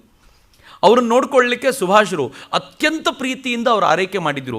ಆರೈಕೆ ಮಾಡ್ತಾ ಅವ್ರ ಜೊತೆ ಅನೇಕ ವಿಚಾರಗಳ ಚರ್ಚೆ ಮಾಡ್ತಾ ಮಾಡ್ತಾ ವಿಠಲ್ ಭಾಯ್ ಪಟೇಲ್ರಿಗೂ ಅನ್ನಿಸ್ತು, ಈ ಮನುಷ್ಯನಲ್ಲಿ ನಿಜವಾದ ಸತ್ವ ಇದೆ, ಈತ ಏನಾದರೂ ಮಾಡಬಲ್ಲ ಅಂತ. ಒಂದ್ಸಲ ಅವರಿಬ್ಬರೂ ಸೇರಿಕೊಂಡು ಈ ದೇಶದಲ್ಲಿ ಗಾಂಧೀಜಿ ಈ ಹೋರಾಟಗಳನ್ನು ಅಡ್ಡಾದಿಡ್ಡಿಯಾಗಿ ಎಲ್ಲೆಲ್ಲೋ ತೊಗೊಂಡು ಹೋಗ್ತಿದ್ದಾರೆ ಅಂತ ತುಂಬ ಚರ್ಚೆ ಮಾಡಿ ಇಬ್ಬರೂ ಸೇರಿ ಒಂದು ಹೇಳಿಕೆಯನ್ನು ಬಿಡುಗಡೆ ಮಾಡಿದರು. ಆ ಹೇಳಿಕೆ ಏನಿತ್ತು ಅಂತಂದರೆ, ಗಾಂಧೀಜಿ ಈ ಥರದ ರಾಜಕೀಯ ವಿಚಾರಗಳಲ್ಲಿ ಅಸಮರ್ಥತೆಯನ್ನು ತೋರಿಸ್ತಿದ್ದಾರೆ. ಸಂತರಾಗಿ ಅತ್ಯಂತ ಶ್ರೇಷ್ಠರು ಸರಿ, ಆದರೆ ರಾಜಕೀಯ ವಿಚಾರಗಳಲ್ಲಿ ಅಸಮರ್ಥತೆ ತೋರಿಸ್ತಿದ್ದಾರೆ. ಈಗ ಹೊಸದೊಂದು ಕ್ರಿಯಾಶೀಲ ಶಕ್ತಿ, ಕ್ರಿಯಾಶೀಲವಾಗಿರುವಂಥ ಒಂದು ಚೈತನ್ಯ ಕಾಂಗ್ರೆಸ್ಸಿಗೆ ಬೇಕಾಗಿದೆ. ಗಾಂಧೀಜಿಗೆ ಅದು ಸರಿ ಬರದೆ ಹೋದರೆ, ಅವ್ರು ಬಳಸಿದ ಸಾಲಿದು, ಅದು ಸರಿ ಬರದೆ ಹೋದರೆ ಗಾಂಧೀಜಿಗೆ ವಿರಮಿಸಲಿಕ್ಕೆ ಕಾಂಗ್ರೆಸ್ಸು ಅವಕಾಶ ಮಾಡಿಕೊಡಬೇಕು ಅಂತ. ಹಂಗೆ ಬರೆದು ಈಗಿನ ಹೋರಾಟದ ದಿಕ್ಕು ಹೇಗಿರಬೇಕು ಅಂತ ಇಬ್ಬರು ಸೇರಿ ಒಂದು ಜಂಟಿ ಹೇಳಿಕೆಯನ್ನು ಕೊಟ್ಟರು. ಆ ಜಂಟಿ ಹೇಳಿಕೆಯನ್ನು ಅವರು ಕೊಟ್ಟ ನಂತರ ಒಬ್ಬ ಅಲ್ಲಿನ ಪತ್ರಕರ್ತ ಬಂದು ಮಾತನಾಡಿಸ್ತಾನೆ. ವಿಠಲ್ ಭಾಯ್ ಪಟೇಲರು, ಸುಭಾಷ್ ಬೋಸರು, ಆ ಪತ್ರಕರ್ತ ಸುಭಾಷ್ ಬೋಸರಿಗೆ ಪ್ರಶ್ನೆ ಕೇಳ್ತಾನೆ. ಸುಭಾಷ್ ಬೋಸರೇ, ಏನೇ ಹೇಳಿ ಮಾತುಕತೆಯಿಂದಲೇ ಪರಿಹಾರ. ಸುಭಾಷ್ ಹೇಳಿದ್ರು ಸಾಧ್ಯನೇ ಇಲ್ಲ, ಎಷ್ಟು ದಿನ ಅಂತ ಮಾತುಕತೆ ನಡೆಸೋದು, ಮಾತುಕತೆಯಿಂದ ಪರಿಹಾರ ಸಾಧ್ಯ ಇಲ್ಲ ಅಂದ ತಕ್ಷಣ ಅವನು ಕೇಳ್ತಾನೆ, ಹಾಗಂತ ಕ್ರಾಂತಿ ಯುದ್ಧಗಳೇ ಆಗಬೇಕೇನು? ಆ ಪತ್ರಕರ್ತ ಕೇಳಿದ ಪ್ರಶ್ನೆಗೆ ಸುಭಾಷ್ ಏನು ಉತ್ತರ ಕೊಟ್ಟರು ಗೊತ್ತಾ? ಸುಭಾಷ್ರು ಹೇಳ್ತಾರೆ, ಭಾರತದ ಕೋಟ್ಯಂತರ ತರುಣರು ಭಾರತ ಮಾತೆಗೋಸ್ಕರ, ತನ್ನ ರಾಷ್ಟ್ರದ ಮುಕ್ತಿಗೋಸ್ಕರ ರಕ್ತ ಬಸಿಲಿಕ್ಕೆ ತಯಾರಾಗಿಲ್ಲ ಅಂದ್ಕೊಂಡಿದ್ದಾರೇನು ಅಂತಂದ ತಕ್ಷಣ ವಿಠಲ್ ಭಾಯ್ ಪಟೇಲರ ಕಣ್ಣು ಅಗಲಾಗಿ ವಿಠಲ್ ಭಾಯ್ ಪಟೇಲ್ ಹೇಳ್ತಾರೆ, he is speaking the language of Young Indian ಅಂತ. ಆತ ತರುಣ ಭಾರತೀಯನ ಮಾತನಾಡ್ತಾ ಇದ್ದಾನೆ, ನೋಡಿ ಆ ಮಾತು ಹೇಗಿದೆ ಅಂತ. ಅಷ್ಟಾದರೂ ವಿಠಲ್ ಭಾಯ್ ಪಟೇಲ್ ಸ್ವಲ್ಪ ಸಮಾಧಾನ ಮಾಡಿದರು, ಸಮಾಧಾನವಾಗಿರು ಅಂತ. ಆದರೆ ಸುಭಾಷ್ ಚಂದ್ರ ಬೋಸರು ಆ ಕುದಿ ಇತ್ತು ಮತ್ತು ವೇಗ ಇತ್ತು, ಆದಷ್ಟು ಬೇಗ ಅದನ್ನು ಗಳಿಸ್ಕೊಳ್ಬೇಕು, ನಮ್ಮ ಸಾಮರ್ಥ್ಯ ಇದೆ ಅಂತ ಎಲ್ಲ ಗೊತ್ತಿದ್ದ ಸುಭಾಷರಿಗೆ ಆ ವೇಗ ಇತ್ತು. ಈ ಪರಿಸ್ಥಿತಿ ಹೇಗಾಯಿತು ಅಂತಂದರೆ, ಆ ಹೇಳಿಕೆ ಜಗತ್ತಿನ ಅನೇಕ ರಾಷ್ಟ್ರಗಳಲ್ಲಿ ಸುದ್ದಿ ಮಾಡ್ತು, ಅನೇಕ ರಾಷ್ಟ್ರಗಳಲ್ಲಿ ಅದಕ್ಕೆ ಅಪಾರವಾದ ಬೆಲೆ ಸಿಕ್ತು. ಭಾರತದಲ್ಲಿ ಈ ಥರದೊಂದು ಹೇಳಿಕೆ ಕೊಟ್ಟರು ಅಂತಲೂ ಗೊತ್ತಾಗಲಿಲ್ಲ. ಯಾಕೆ ಗೊತ್ತಾಗಲಿಲ್ಲ ಅಂತಂದರೆ, ಗಾಂಧೀಜಿ ಉಪವಾಸದಲ್ಲಿದ್ದರು. ಈ ದೇಶದ ಎಲ್ಲ ಜನರಿಗೂ ಗಾಂಧೀಜಿನ ಉಪವಾಸದಿಂದ ಬಿಡಿಸೋದು ಹೇಗೆ ಅಂತ ಟೆನ್ಷನ್ ಇತ್ತೆ ಹೊರತು ಈ ಥರದೊಂದು ಹೇಳಿಕೆ ಇದೆ ಅಂತ ನೋಡಬೇಕು ಅಂತಲೂ ಅನಿಸಿರಲಿಲ್ಲ. ಕೆಲವರಿಗೆ ಮಾತ್ರ ಅದು ಗಮನಕ್ಕೆ ಬಂದಿರಬಹುದು, ಉಳಿದಂತೆ ಇದು ಗಮನಕ್ಕೆ ಬರೋ ಪ್ರಮೇಯವೇ ಇರಲಿಲ್ಲ. ಸುಭಾಷರು ಅಲ್ಲಿದ್ದಾಗಲೇ ಆ ಹೊತ್ತಿನಲ್ಲೇ ಒಂದು ಅವಘಡ ನಡೀತು. ಅವಘಡ ಏನು ಅಂದರೆ, ವಿಠಲ್ ಭಾಯ್ ಪಟೇಲರು ಅಲ್ಲೇ ಕೊನೆಯುಸಿರು ಹೇಳಿದರು. ಆದರೆ ವಿಠಲ್ ಭಾಯ್ ಪಟೇಲರು ಎಂಥ ಸೂಕ್ಷ್ಮಮತಿ ಅಂತಂದರೆ, ತಾವು ಕೊನೆ ಉಸಿರು ಎಳೆಯೋಕ್ಕಿಂತ ಮುಂಚೆ ಒಂದು ವಿಲ್ ಮಾಡಿಸಿದ್ರು. ಆ ವಿಲ್ನಲ್ಲಿ ತನ್ನ ಇಡೀ ಆಸ್ತಿಯಲ್ಲಿ ಸಣ್ಣ ಪುಟ್ಟ ಒಂದೆರಡು ಖರ್ಚುಗಳಿಗೆ ಬೇಕಾದಷ್ಟನ್ನು ತೆಗೆದು ಉಳಿದ ಅಷ್ಟು ಆಸ್ತಿಯನ್ನು ಸುಭಾಷರ ಹೆಸರಿಗೆ ಬರೆದ್ಬಿಟ್ರು. ಸುಭಾಷರ ಹೆಸರಿಗೆ ಬರೋದು ಏನು ಹೇಳ್ತಾರೆ ಅಂತಂದರೆ, ಸುಭಾಷರ ಮುಂದಿನ ಕಾರ್ಯಗಳಿಗೆ ಈ ಹಣವನ್ನು ಉಪಯೋಗಿಸ್ಕೊಳ್ಬೇಕು, ಅವ್ರು ಯಾರು ನಾಮಿನಿ ಮಾಡ್ತಾರೋ ಅವ್ರು ತೊಗೋಬೋದು, ಈ ಥರ ಒಂದಷ್ಟು ಕ್ಲಾಸನ್ನು ಹಾಕಿ, ಕ್ಲಾಸ್ 5 ಅದರಲ್ಲಿ ಅದನ್ನು ಹಾಕಿ ಕೊಟ್ಟರು. ಇದು ಮುಂದೆ ಅಲ್ಲೋಲ ಕಲ್ಲೋಲ ಆಯಿತು. ನಾನು ಅದನ್ನು ಇಲ್ಲೇ ಹೇಳ್ತೀನಿ. ಎಂಥ ವಿಚಿತ್ರವಾದ ಸಂಗತಿ ಅಂತಂದರೆ, ಸುಭಾಷ್ ಚಂದ್ರ ಬೋಸರಿಗೆ ಆ ವಿಲ್ ಸಿಕ್ತು. ಸುಭಾಷ್ ಚಂದ್ರ ಬೋಸರು ಅದನ್ನು ತೊಗೊಂಡು ಬಂದ ನಂತರ ಸುಭಾಷರಿಗೆ ವಿರುದ್ಧವಾಗಿ ನಿಂತದ್ದು ಸರ್ದಾರ್ ಪಟೇಲರು. ಸರ್ದಾರ್ ಪಟೇಲರು ಹೇಳ್ತಾರೆ, ಇದು ಇತಿಹಾಸದ ಒಂದು ವಿಲಕ್ಷಣ ಪ್ರಸಂಗ. ಸರ್ದಾರ್ ಪಟೇಲರು ಹೇಳ್ತಾರೆ, ಸುಭಾಷರು ನಮ್ಮ ಅಣ್ಣನಿಗೆ ಮೋಸ ಮಾಡಿದ್ದನ್ನು ಬರ್ಕೊಂಡಿದ್ದಾರೆ. ಅವರು ಕೊಡೋ ಕಾರಣಗಳು ಚೆನ್ನಾಗಿವೆ. ಕ್ಲಾಸ್ 5 ಮೊದಲಿದೆ. ಯಾಕೆ ಮೊದಲಿದೆ? ಅದನ್ನು ಮೊದಲು ಮಾಡ್ಕೊಂಡು ಉಳಿದಿದ್ದನ್ನೆಲ್ಲ ಆಮೇಲೆ ಹಾಕ್ಕೊಂಡಿದ್ದಾರೆ ಅವರು. ಒಂದು ಎರಡನೇದವ್ರು ಹೇಳ್ತಾರೆ, ನಮ್ಮ ಅಣ್ಣನ ಗುಜರಾತಿ ಗೆಳೆಯರು ಅನೇಕರಲ್ಲಿದ್ದರು, ಇದಕ್ಕೆ ಸಾಕ್ಷಿಯಾಗಿ ಸೈನ್ ಮಾಡಿರೋರೆಲ್ಲ ಬಂಗಾಳಿಗಳೇ ಯಾಕೆ? ಅಂದರೆ ಸುಭಾಷರೇ ಏನೋ ಮಾಡಿದ್ದಾರೆ ಅಂತ. 6 ವರ್ಷಗಳ ಕಾಲ ಕೋರ್ಟ್ನಲ್ಲಿ ಕೇಸ್ ನಡೆದಿದೆ. ಇದು 6 ವರ್ಷಗಳ ಕೇಸಿನ ನಂತರ ಈ ಕೋರ್ಟ್ನಲ್ಲಿ ಅಭಿಪ್ರಾಯ ಏನು ಬಂತು ಅಂತಂದರೆ, ಇದು ಸುಭಾಷರಿಗೆ ಸೇರಬೇಕಾದ್ದಲ್ಲ ಅಂತ ನಿರ್ಧಾರ ತಗೊಂಡು ಕೋರ್ಟ್ ಹೇಳಿತು. ಮತ್ತು ಏನು ಮಾಡಬೇಕು ಅಂತ ನಿಶ್ಚಯ ಮಾಡಿದಾಗ ಪಟೇಲರು ಹೇಳಿದರು, ಇದರಿಂದ ಏನು ದುಡ್ಡಿದೆಯೋ ಅದನ್ನು ನಾನು ಒಂದು ಟ್ರಸ್ಟಿಗೆ ಕೊಡ್ತೀನಿ, ಆ ಟ್ರಸ್ಟ್ ರಾಷ್ಟ್ರದ ಕೆಲಸ ಮಾಡ್ಕೊಂಡು ಹೋಗಲಿ ಅಂತ ಸೇವಾ ಕಾರ್ಯಗಳಿಗೆ ಅದನ್ನು ಬಳಸ್ಬಿಡ್ತಾರೆ. ಈ ರಿಸಲ್ಟ್ ಬಂದ ದಿನ, ಕೋರ್ಟ್ ರಿಸಲ್ಟ್ ಬಂದಿದ್ದ ದಿನ ಸುಭಾಷರು ಬಹಳ ಬೇಸರದಿಂದ ನೊಂದ್ಕೊಂಡ್ರಂತೆ. ಯಾಕೆಂದರೆ ಸುಭಾಷರು ಅದನ್ನು ಜಗತ್ತಿನಾದ್ಯಂತ ಭಾರತದ ಪ್ರಚಾರಕ್ಕೆ ಅದನ್ನು ಬಳಸ್ಕೊಳ್ಬೇಕು ಅಂತ ಇಟ್ಕೊಂಡಿದ್ರು. ಆದರೆ ದುರ್ದೈವ ಆ ದುಡ್ಡು ಅವ್ರಿಗೆ ಸಿಗಲಿಲ್ಲ. ಬಿಡಿ. ಸುಭಾಷರು ವಿಯೆನ್ನಾದಲ್ಲಿದ್ದಾಗ ಮತ್ತು ಆ ಭಾಗದಲ್ಲಿ ಅಲ್ಲಿ ಜೆಕೋಸ್ಲೋವಾಕಿಯಾ, ಪೋಲೆಂಡಿಗೆ ಹೋದರು. ಇಲ್ಲೆಲ್ಲ ಸುತ್ತ ತಿರುಗಾಟ ಮಾಡಬೇಕಾದ್ರೆ ಒಂದು 2-3 ಘಟನೆಗಳು ಅವ್ರ ಕಣ್ಮುಂದೆ ಬಂದವು. ಅದರಲ್ಲಿ ಮೊದಲನೇದು, ಭಾರತದ ಬಗ್ಗೆ ಜಗತ್ತಿನಾದ್ಯಂತ ಕೆಟ್ಟ ಅಭಿಪ್ರಾಯಗಳನ್ನು ಬಿಂಬಿಸ್ತಿದ್ದಾರೆ. ಇದು ಅವತ್ತಷ್ಟೇ ಅಲ್ಲದೆ ಇವತ್ತು ನಡೆಯುತ್ತೆ. ಸುಭಾಷ್ ಇದ್ರ ಬಗ್ಗೆ ಕೂಲಂಕಷವಾದ ಒಂದು ವಿಶ್ಲೇಷಣೆ ನಡೆಸ್ತಾರೆ. ಇದು ತುಂಬ ಗಂಭೀರವಾದ ಚಿಂತನೆ. ಇವತ್ತಿಗೂ ಕೂಡ ಈ ರಾಷ್ಟ್ರದ ನಾಯಕರು ಇದ್ರ ಬಗ್ಗೆ ತುಂಬ ವಿಶೇಷವಾದ ಯೋಚನೆ ಮಾಡಬೇಕಾದಂಥ ಅಗತ್ಯ ಇದೆ. ಸುಭಾಷರು ಹೇಳ್ತಾರೆ, ಪ್ರತಿಯೊಂದು ರಾಷ್ಟ್ರವೂ ಹಂಗೆ ಮಾಡುತ್ತೆ, ಇತರ ರಾಷ್ಟ್ರದ ಬಗ್ಗೆ ಕೆಟ್ಟ ಅಭಿಪ್ರಾಯವನ್ನು ಕೊಡುತ್ತೆ, ಅದೇ ವೇಳೆಗೆ ತನ್ನ ರಾಷ್ಟ್ರದ ಬಗ್ಗೆ ಒಳ್ಳೆಯ ಅಭಿಪ್ರಾಯನ ಜಗತ್ತಿನ ಎಲ್ಲ ರಾಷ್ಟ್ರಗಳಲ್ಲೂ ಕೊಡೋ ಪ್ರಯತ್ನ ಮಾಡುತ್ತೆ. ಯುರೋಪ್ ಅಂತೂ, ವಿಶೇಷವಾಗಿ ಈ ಬ್ರಿಟಿಷರಂತೂ ಭಾರತದ ಬಗ್ಗೆ ಎಷ್ಟು ಕೆಟ್ಟ ಅಭಿಪ್ರಾಯಗಳನ್ನು ಹೇಳಿದ್ರು ಅಂತಂದರೆ ಜಗತ್ತಿನ ಸುಭಾಷರು ಅನೇಕ ಕಡೆ ಹೋಗಿ ಅದನ್ನು ಧಿಕ್ಕರಿಸುವಂಥ ಒಂದು ಸಾಹಸವನ್ನು ಮಾಡ್ತಿದ್ರು. ಅದಕ್ಕೆ ಸುಭಾಷರು ಹೇಳ್ತಿದ್ರು, ಭಾರತದ ಮೊದಲ ಆದ್ಯತೆಯ ಕೆಲಸ ಏನು ಅಂತಂದರೆ, ಜಗತ್ತಿನಲ್ಲೆಲ್ಲ ವಿಶೇಷವಾಗಿ ಯುರೋಪ್ ಮತ್ತು ಅಮೆರಿಕಾಗಳಲ್ಲಿ ಭಾರತದ ಬಗ್ಗೆ ಕೆಟ್ಟ ಕೆಟ್ಟ ಅಭಿಪ್ರಾಯಗಳನ್ನು ಇವ್ರು ಏನು ಹೇಳ್ತಾರೋ ಅದನ್ನು ಧಿಕ್ಕರಿಸುವಂಥ ಒಂದು ಸಾಮರ್ಥ್ಯ ನಾವು ತೋರಿಸಬೇಕು. ಒಂದನೇದು. ಎರಡನೇದು, ಇದನ್ನು ಧಿಕ್ಕರಿಸಿದ ನಂತರ ಸರಿಯಾದ ವಿಚಾರ ಏನು ಅಂತ ಹೇಳಬೇಕು. ಮೂರನೇದವ್ರು ಹೇಳ್ತಾರೆ, ಇಷ್ಟಲ್ಲದೆ ಬೇರೆ ಬೇರೆ ಕ್ಷೇತ್ರಗಳಲ್ಲಿ ಭಾರತೀಯರ ಸಾಧನೆ ಏನು ಅನ್ನೋದನ್ನು ನಾವು ಜಗತ್ತಿಗೆ ತೋರಿಸಬೇಕು. ಸುಭಾಷರು ಅಲ್ಲಿ ಕೂತ್ಕೊಂಡಿದ್ದೀನಿ ಯೋಚನೆ ಮಾಡಿದರು. ಇದಕ್ಕೊಂದು ಪ್ಲಾನ್ ಆಫ್ ಆ್ಯಕ್ಷನ್ಸ್ ಕೊಟ್ಟರು ಸುಭಾಷರು. ಏನು ಮಾಡಬೇಕು? ಅಮೆರಿಕ ಮತ್ತು ಯುರೋಪಿನ ಭಾಷೆಗಳಲ್ಲಿ ನಾವು ಭಾರತದ ಕುರಿತಂತೆ ಒಳ್ಳೆ ಸಾಹಿತ್ಯವನ್ನು ಮುದ್ರಿಸಿ ನಾವು ಪ್ರಚಾರ ಮಾಡಬೇಕು. ಒಂದು. ಎರಡನೇದು, ಜಗತ್ತಿನ ಅನೇಕ ರಾಷ್ಟ್ರಗಳಲ್ಲಿ ನಮ್ಮ ಖರ್ಚಿನಲ್ಲಿ ಭಾರತೀಯತೆಯ ಕುರಿತಂತೆ ವಿಚಾರ ಸಿಗಬಲ್ಲಂತ ಲೈಬ್ರರಿ ಮಾಡಬೇಕು. ಜಗತ್ನಲ್ಲಿ ಎಲ್ಲೇ ಅಂತಾರಾಷ್ಟ್ರೀಯ ಮಟ್ಟದ ಸಮಾವೇಶ ಆದರೂ ಭಾರತೀಯರು ಬಿಡದೆ ಭಾಗವಹಿಸಬೇಕು. ಸುಭಾಷರು ಹೇಳುವಂಥ ವಿಚಾರಗಳು. ಸುಭಾಷರು ಹೇಳ್ತಾರೆ, ಜಗತ್ನಲ್ಲಿ ಯಾವುದೇ ಮೂಲೆಯಲ್ಲಿ ಯಾವುದೇ ಥರದ ವಿಚಾರ ಆದರೂ ಭಾರತದ ಪರವಾಗಿ ಒಂದು ದನಿ ಅಲ್ಲಿರುವಂತೆ ನೋಡ್ಕೋಬೇಕು. ಈ ಥರದ ಅನೇಕ ಸೂತ್ರಗಳನ್ನು ಸುಭಾಷರು ಹಾಕ್ಕೊಂಡು ಈ ದಿಕ್ಕಿನಲ್ಲಿ ಕೆಲಸ ಮಾಡಬೇಕು ಅಂದರು. ನಾನು ಯಾಕೆ ಇದನ್ನು ಉಲ್ಲೇಖ ಮಾಡ್ತಿದ್ದೀನಿ ಅಂತಂದರೆ, ಸುಭಾಷರು ಆರ್ಡಿನರಿ ಹೋರಾಟಗಾರರಲ್ಲ. ಸುಮ್ಮನೆ ಹೋರಾಟ ಮಾಡಿಬಿಡೋದು, ಹೋರಾಟ ಮಾಡಿದ ನಂತರ ಸ್ವಾತಂತ್ರ್ಯ ಬಂದ್ಬಿಡೋದು ಅಂದ್ಕೊಂಡವರಲ್ಲ. ಸ್ವಾತಂತ್ರ್ಯ ಬಂದ ನಂತರ ಏನಾಗಬೇಕು ಅನ್ನೋದರ ಪರಿಕಲ್ಪನೆ ಕೂಡ ಅಷ್ಟೇ ಸ್ಪಷ್ಟವಾಗಿತ್ತು. ಅವ್ರ ಮನಸ್ಸಲ್ಲಿ ಎಷ್ಟು ನಿಚ್ಚಳವಾಗಿತ್ತು ಅಂದರೆ, ಸ್ವಾತಂತ್ರ್ಯ ಬರೋದು ಖಾತ್ರಿ, ಬಂದಮೇಲೆ ನಾವು ಏನೇನು ಮಾಡಬೇಕು ಅನ್ನೋ ಪರಿಕಲ್ಪನೆ ಇತ್ತಲ್ಲ, ಇದು ಅತ್ಯಂತ ಸ್ಪಷ್ಟವಾಗಿತ್ತು. ಈ ಕೆಲಸವನ್ನು ತುಂಬ ಚೆನ್ನಾಗಿ ಮಾಡಿದರು. ಲಂಡನ್ನಲ್ಲಿ ಆಗ ಒಂದು 2 ಮೂವಿ ಪ್ರದರ್ಶನ ಆಗ್ತಿತ್ತು. ಆ ಮೂವಿಯಲ್ಲಿ ಒಂದು ಬೆಂಗಾಲಿ ಅಂತ ಮೂವಿ, ಮತ್ತೊಂದು ಇಂಡಿಯಾ ಸ್ಪೀಕ್ಸ್ ಅಂತ ಒಂದು ಮೂವಿ. ಈ 2 ಮೂವಿಯಲ್ಲಿ ಭಾರತವನ್ನು ಕೆಟ್ಟದಾಗಿ ಪ್ರೆಸೆಂಟ್ ಮಾಡ್ತಿದ್ರು. ಸುಭಾಷರು ಬಿಡದೆ ಎಷ್ಟರ ಮಟ್ಟಿಗೆ ಅದರ ವಿರುದ್ಧ ಹೋರಾಟ ನಡೆಸಿದ್ರು ಅಂತಂದರೆ, ಆ 2 ಮೂವಿಗಳ ಸಾರ್ವಜನಿಕ ಪ್ರದರ್ಶನವನ್ನು ರದ್ದು ಮಾಡಬೇಕಾದ ಪರಿಸ್ಥಿತಿ ಬಂತು. ಇದು ಸುಭಾಷರ ಸಾಧನೆಗಳು. ಅವರು ವಿದೇಶದಲ್ಲಿದ್ದಾಗಲೂ ಕೂಡ ಸುಮ್ಮನೆ ಇರಲಿಲ್ಲ. ಸರ್ಕಾರ ಅವರನ್ನು ಕಳಿಸ್ಕೊಟ್ಟಿದ್ದು ಯಾಕೆಂದರೆ ನಿಮ್ಮ ಹೆಲ್ತ್ ಚೆನ್ನಾಗಿಲ್ಲ, ಅಲ್ಲಿ ಸುಮ್ಮನಿರಿ ಅಂತ. ಆದರೆ ಸರ್ಕಾರಕ್ಕೆ ಎಷ್ಟರ ಮಟ್ಟಿಗೆ ಕುತ್ತಿಗೆಗೆ ಬಂದುಬಿಟ್ಟಿತ್ತು ಅಂತಂದರೆ, ಸುಭಾಷರು ಯಾರ್ಯಾರು ಬ್ರಿಟಿಷರ ವಿರೋಧಿಗಳಿದ್ದಾರೋ ಅವರನ್ನು ಮುಲಾಜಿಲ್ಲದೆ ಭೇಟಿ ಮಾಡಿದ್ದಾರೆ. ಅನೇಕ ಬಾರಿ ವೇಷ ಬದಲಾಯಿಸಿ ಭೇಟಿ ಮಾಡಿದ್ದಾರೆ ಅಂತ ಕೂಡ ಅನೇಕರು ಹೇಳ್ತಾರೆ. ಹೀಗೆ ಭೇಟಿ ಮಾಡಿದ್ರಲ್ಲಿ ಅವರು ಬರ್ಲಿನ್ಗೆ ಹೋಗಿದ್ದರು, ಜರ್ಮನಿಗೆ ಹೋಗಿದ್ದರು. ಜರ್ಮನಿಯ ದೂತಾವಾಸದ ಅನೇಕ ಅಧಿಕಾರಿಗಳನ್ನು ಭೇಟಿಯಾಗಿ ಬಂದರು. ಅವರು ರಷ್ಯಾಕ್ಕೊಂದು ಹೋಗಲಿಲ್ಲ. ಯಾಕೆಂದರೆ ಅವರಿಗೆ ವಿಠಲ್ ಭಾಯ್ ಪಟೇಲ್ ಹೇಳಿದ್ರು, ನೀನು ರಷ್ಯಾಕ್ಕೆ ಹೋದರೆ ಕಮ್ಯುನಿಸ್ಟ್ ಜೊತೆ ಮಾತನಾಡಿದರೆ ಭಾರತದಲ್ಲಿ ನಿನ್ನ ಬಗ್ಗೆ ಕೆಟ್ಟ ಅಭಿಪ್ರಾಯ ಬರ್ಬೋದು, ಅದಕ್ಕೋಸ್ಕರ ಹೋಗಬೇಡ ಅಂತ ಹೇಳಿದರು. ಹೀಗಾಗಿ ರಷ್ಯಾಕ್ಕೆ ಬಿಟ್ಟು ಉಳಿದಂತೆ ಹೆಚ್ಚು ಕಡಿಮೆ ಎಲ್ಲ ಭಾಗಗಳನ್ನು ಸುತ್ತಾಡ್ಕೊಂಡು ಬಂದರು. ಇಟಲಿಗೆ ಹೋದರೆ ಮುಸೋಲಿನಿ ಸಿಕ್ಕ. ಮುಸೋಲಿನಿ ಜೊತೆ ಮಾತನಾಡ್ತಿರ್ಬೇಕಾ ಮುಸೋಲಿನಿ ಕೇಳ್ತಾನೆ, ಭಾರತದ ಹೋರಾಟ ಯಾವ ಥರ ಇರಬೇಕು ಅಂತ ಬಯಸ್ತೀರಿ? ಸುಭಾಷ್ ಹೇಳಿದ್ರು, ನಿಸ್ಸಂಶಯವಾಗಿ ಕ್ರಾಂತಿಕಾರಿ ಹೋರಾಟದಲ್ಲೇ ನನಗೆ ನಂಬಿಕೆ ಇರೋದು ಅಂತ. ಮುಸೋಲಿನಿ ಮುಂದಿನ ಪ್ರಶ್ನೆ ಕೇಳ್ತಾನೆ, ನಿಮ್ದು ಹಾಗೇನಾದರೂ ಕ್ರಾಂತಿಕಾರಿ ಹೋರಾಟ ಅಂತಿದ್ರೆ ಪೂರ್ಣ ಪ್ರಮಾಣದಲ್ಲಿ ನಿಮಗೆ ಸಹಾಯ ಮಾಡಲಿಕ್ಕೆ ನಾನು ತಯಾರಾಗಿದ್ದೀನಿ ಎಂದ ಮುಸೋಲಿನಿ. ಆಗಲೇ ಶುರು ಅವರದ್ದು, ಅವ್ರ ಕೆಲಸ ಏನು ಸುಮ್ಮನೆ ಇರಲಿಲ್ಲ ಅವರು. ಹಂಗಂದವನು ಒಂದು ಮುಂದಿನ ಪ್ರಶ್ನೆ ಕೇಳ್ತಾನೆ, ನೀವು ಈ ಕ್ರಾಂತಿಕಾರ್ಯ ಹೇಗಿರಬೇಕು ಅನ್ನೋ ಯೋಜನೆ ತಯಾರಿಸ್ಕೊಂಡಿದ್ದೀರಾ? ಸುಭಾಷರು ಮೊದಲನೇ ಬಾರಿಗೆ ಸೈಲೆಂಟ್ ಆದರು. ಅವ್ರು ಹೇಳ್ತಾರೆ, ಇನ್ನೂ ಯೋಜನೆ ತಯಾರಾಗಲಿಲ್ಲ. ಕೂಡಲೇ ಹೇಳ್ತಾನೆ ಅವನು, ಮೊದಲು ಯೋಜನೆ ತಯಾರಿಸಿ, ಅದಕ್ಕೆ ಏನೇನು ಸಹಕಾರ ಬೇಕೋ ನಮ್ಮಿಂದ ದಯವಿಟ್ಟು ತಗೊಳ್ಳಿ, ಭಾರತ ಸ್ವತಂತ್ರವಾಗೋದನ್ನು ನಾನು ನೋಡಬೇಕು ಅಂತ ಮುಸೋಲಿನಿ ಹೇಳ್ತಾನೆ. ಸುಭಾಷರಿಗೆ ಭಾಳ ಖುಷಿ. ಅವರು ಇಟಲಿಯಲ್ಲಿದ್ದಾಗ ಮ್ಯಾಝನಿನ್ ಬಗ್ಗೆ ಸ್ವಲ್ಪ ಅಧ್ಯಯನ ಮಾಡಿದರು, ತುಂಬ ಪ್ರೇರೇಪಣೆಗೊಂಡರು. ಸುಭಾಷರು ಆಸ್ಟ್ರಿಯಾದಲ್ಲಿದ್ದಾಗ ಜರ್ಮನ್ ಭಾಷೆಯನ್ನು ಕಲಿತಿದ್ರಂತೆ. ಈ ಜರ್ಮನ್ ಭಾಷೆಯನ್ನು ಸ್ವಲ್ಪ ಗಂಟೆ 1 ಗಂಟೆ 2 ಗಂಟೆ ಕೂತ್ಕೊಂಡು ಜರ್ಮನ್ ಭಾಷೆ ಕಲ್ತಿದ್ರ ಪ್ರಭಾವ ಹೆಂಗಿತ್ತು ಅಂತಂದರೆ, ಸುಭಾಷ್ ಚಂದ್ರ ಬೋಸರು ಈ ಜರ್ಮನ್ ಭಾಷೆಯನ್ನು ಆಮೇಲೆ ಎಷ್ಟು ಚೆನ್ನಾಗಿ ಬಳಸ್ತಿದ್ರು ಅಂದರೆ, ಜರ್ಮನ್ ಭಾಷೆಯಲ್ಲಿ ಭಾಷಣ ಮಾಡಲಿಕ್ಕೆ ಬರ್ತಿತ್ತು. ಹೀಗಾಗಿ ಮುಂದೆ ಅವರು ದೇಶ ಬಿಟ್ಟು ಹೊರಗೆ ಹೋದಾಗ ಈ ಮಧ್ಯ ಏಷ್ಯಾ ಭಾಗದಲ್ಲಿ, ಆ ಭಾಗದಲ್ಲೆಲ್ಲ ಅವ್ರ ಪ್ರಭಾವ ವ್ಯಾಪಕವಾಗಲಿಕ್ಕೆ ಅತ್ಯಂತ ಪ್ರಮುಖವಾದ ಕಾರಣ ಇದು ಒಂದಾಗಿತ್ತು. ಅನೇಕ ಬಾರಿ ಭಗವಂತ ಎಷ್ಟು ಸಹಕಾರ ಮಾಡ್ತಾನೆ ಅಂತಂದರೆ, ಮೊದಲನೇ ಬಾರಿಗೆ ವಿದೇಶಕ್ಕೆ ಹೋಗೋ ಅಂದಾಗ ಸುಭಾಷ್ ಹೇಳಿದರು, ನಾನು ವಿದೇಶಕ್ಕೆ ಹೋಗೋದು ಅಂತಂದರೆ ನಾನೇ ದೇಶ ಬಿಟ್ಟು ಹೊರಡೋದಕ್ಕೆ ರಹದಾರಿ ಪಡ್ಕೊಂಡಂತೆ ಅಂತ ಹೇಳಿದರು. ಆದರೆ 2ನೇ ಬಾರಿ ಹಾಗೆ ಹೇಳಲಿಲ್ಲ. ಅವರು ವಿದೇಶಕ್ಕೆ ಹೋದರು. ಅದರ ಲಾಭ ಈ ಥರದ ದಿಕ್ಕಿನಲ್ಲಿ ಸುಭಾಷರಿಗೆ ಆಗುತ್ತೆ ಅಂತ ಯಾರೂ ಎಣಿಸಿರಲಿಲ್ಲ.